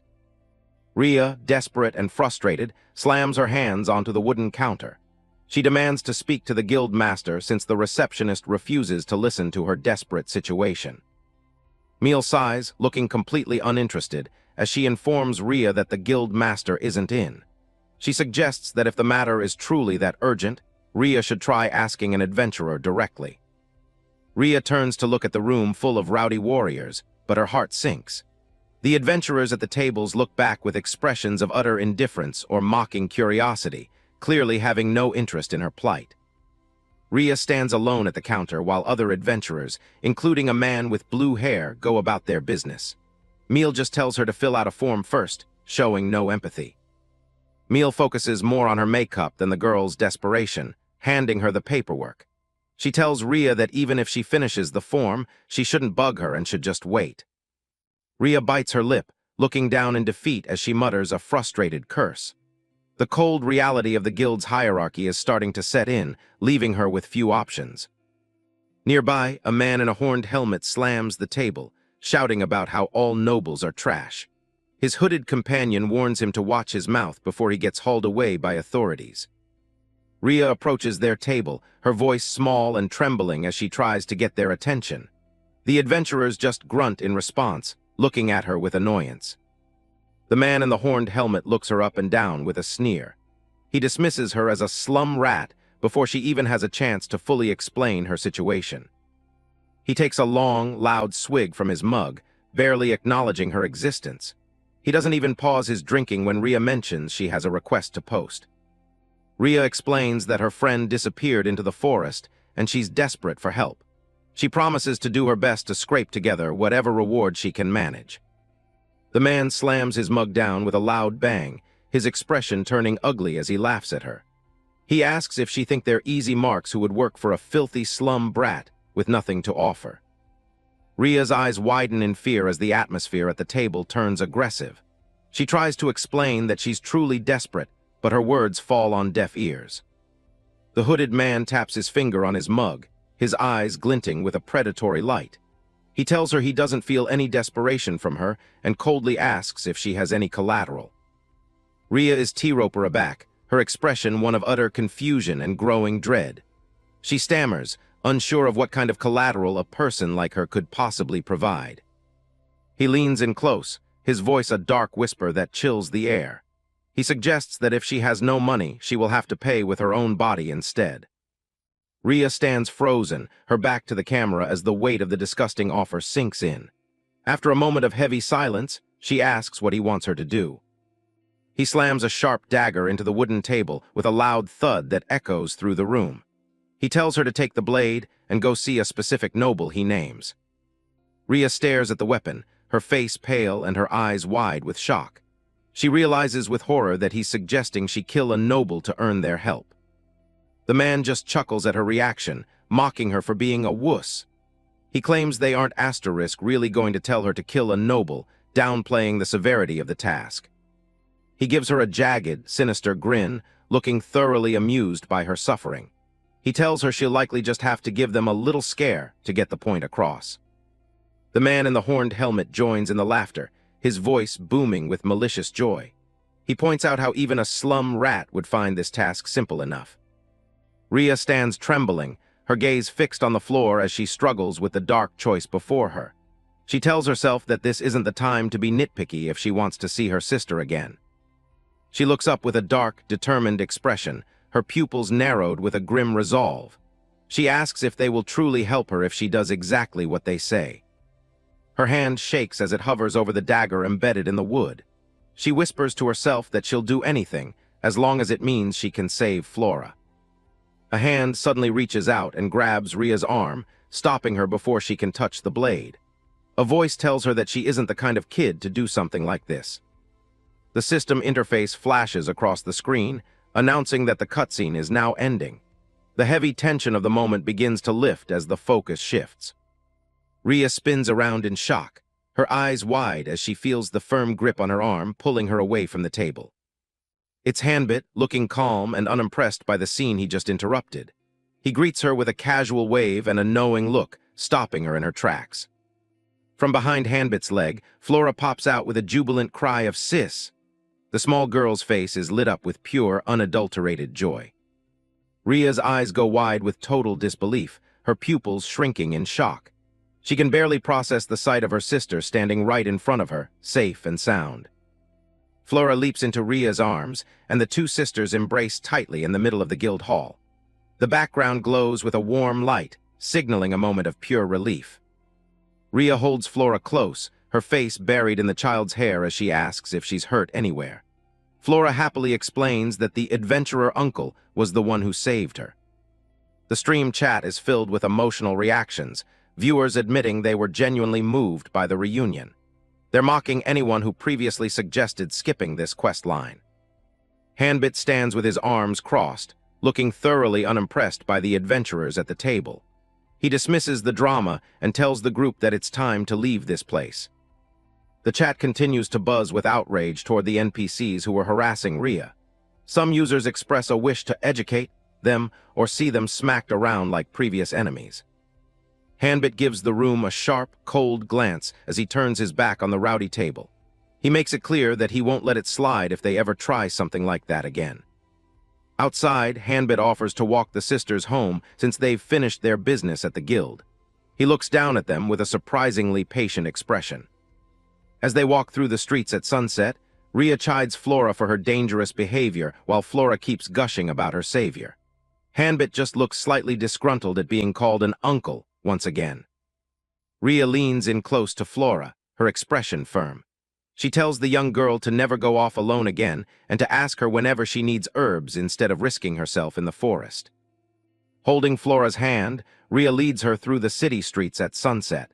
Flora reassures her sister that she was fine because of the uncle, whose protection made her feel safe despite the danger. They arrive at a modest stone house nestled in the city. Flora excitedly points out that they've finally reached home, while Rhea remains quiet, looking at the familiar door with a mix of relief and exhaustion. Rhea places a gentle hand on Flora's head, her earlier sharpness softened. She agrees that as long as her sister returned home without a scratch, that is enough to make up for the day's events. Flora turns to Hanbit with a bright smile, thanking him one last time for everything he did. Hanbit looks down at the child, his towering figure standing in contrast to her small frame in the fading light. Hanbit reaches out to pat Flora's head, advising her not to make Rhea worry so much in the future. As the group stands together, Rhea ducks her head and mutters a quiet, barely audible word of thanks to the man who saved her sister. Rhea stands trembling slightly, her face flushing as she looks away from Hanbit. The act of expressing gratitude seems to have left her completely flustered and unsure of where to look. Hanbit's eyes widen in genuine surprise, his pupils shrinking as he processes the gesture. He asks Rhea if she actually just said thanks out loud, as if he can't believe what he just heard. Rhea's embarrassment explodes into a shout, her face bright red as she tells him to forget it and just leave already. In the background, Hanbit walks away with a light step, waving a hand over his shoulder as he says his goodbyes. A golden quest window appears over a starry background, announcing that the mission to return Flora has been successfully completed. It notes that Rhea won't easily forget Hanbit's favor, and that a new sub-quest has been unlocked as a result. The stream chat flows with excitement, users discussing the reward and wondering when the sisters will reappear. They speculate on whether this chain of events will lead back into the main storyline soon. Hanbit checks his own blue interface window, a smirk playing on his lips as he reviews his progress. He decides that for now, he should go find Roper to see how his partner is faring after the dungeon raid. The scene shifts to a quiet park area within the city, where trees cast long shadows under the evening sky. Roper sits alone on a bench, a faint blue glow emanating from the digital window he's staring at. Hanbit silently approaches from behind, catching Roper off guard as he notes that the other man looks extremely busy. Roper is hunched over his interface, completely absorbed in whatever he's reading. Roper jumps in his seat with a comedic shock, his face contorting as he realizes Hanbit has snuck up on him. Hanbit points out that the sudden workload is entirely Roper's own fault for how they handled the dungeon. Roper looks haggard, explaining to Hanbit that taking first place in such a flashy style has caused his inbox to explode.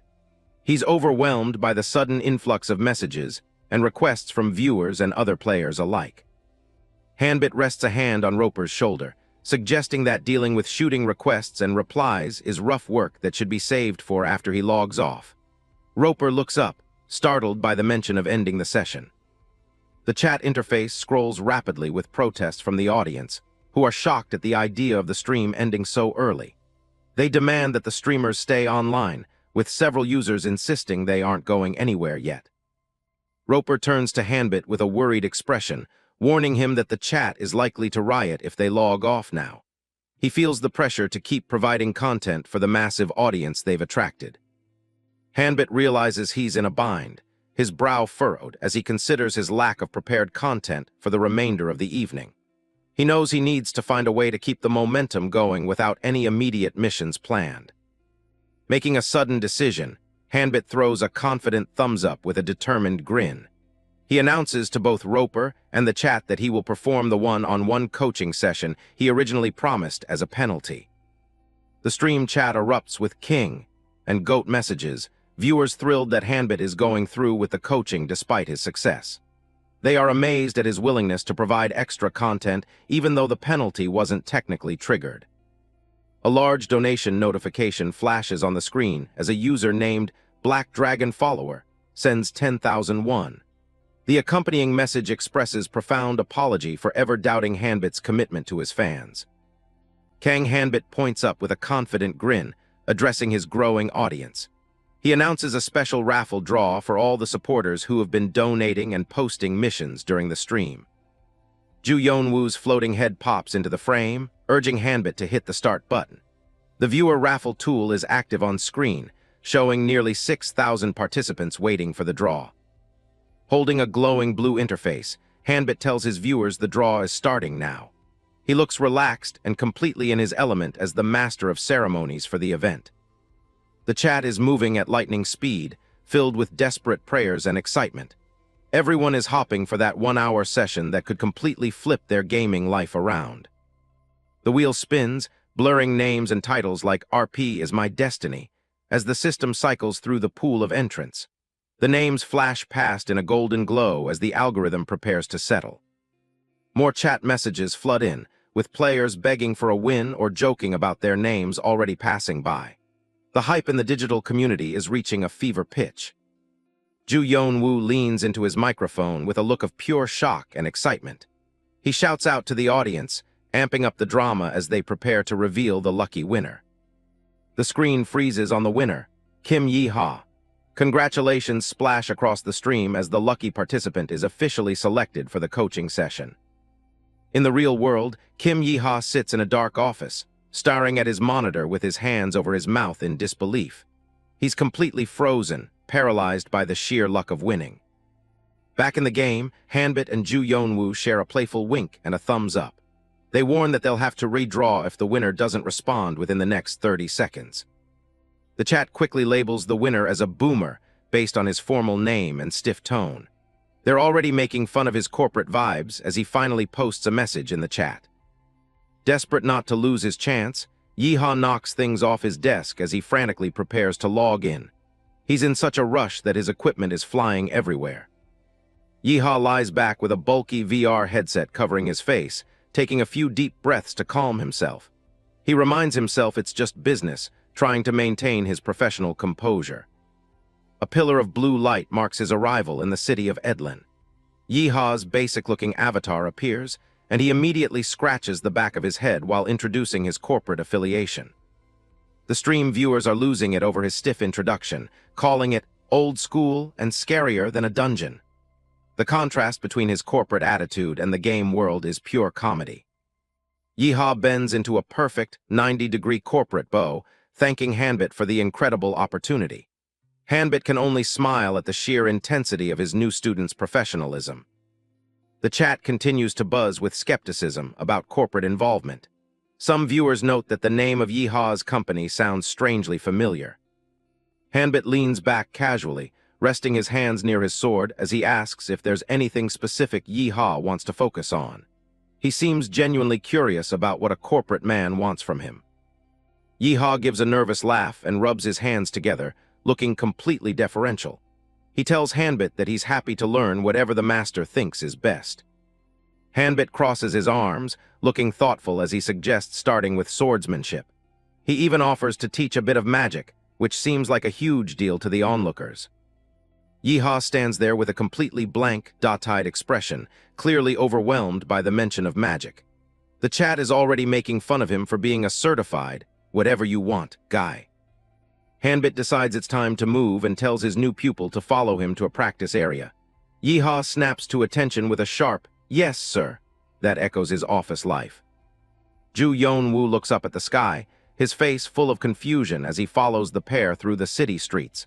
He doesn't seem to understand where they're heading. Hanbit leads them right to the front of a small general store instead of a training field. Ju Yeon-woo is totally baffled, wondering why they're at a shop for a combat lesson. Hanbit ignores the questions and pushes against the wooden door, calling for Yeehaw to come along inside. His confidence suggests this is all part of the plan. Ju Yeon-woo and Yeehaw share a look of utter confusion. Both of them are wondering what on earth Hanbit is planning to do inside a common shop. Hanbit sticks his head inside with a bright smile, calling out for the shopkeeper. He seems to be on very familiar terms with the place. Inside, Atsubal is busy shelving jars of potions, looking a bit overwhelmed by her workload. Hanbit waves casually, offering to come back later if she's too busy. Atsubal turns around, clutching a large jar as she realizes who's at the door. Her tone shifts to a more welcoming surprise as she recognizes the Black Dragon and asks what brings him here.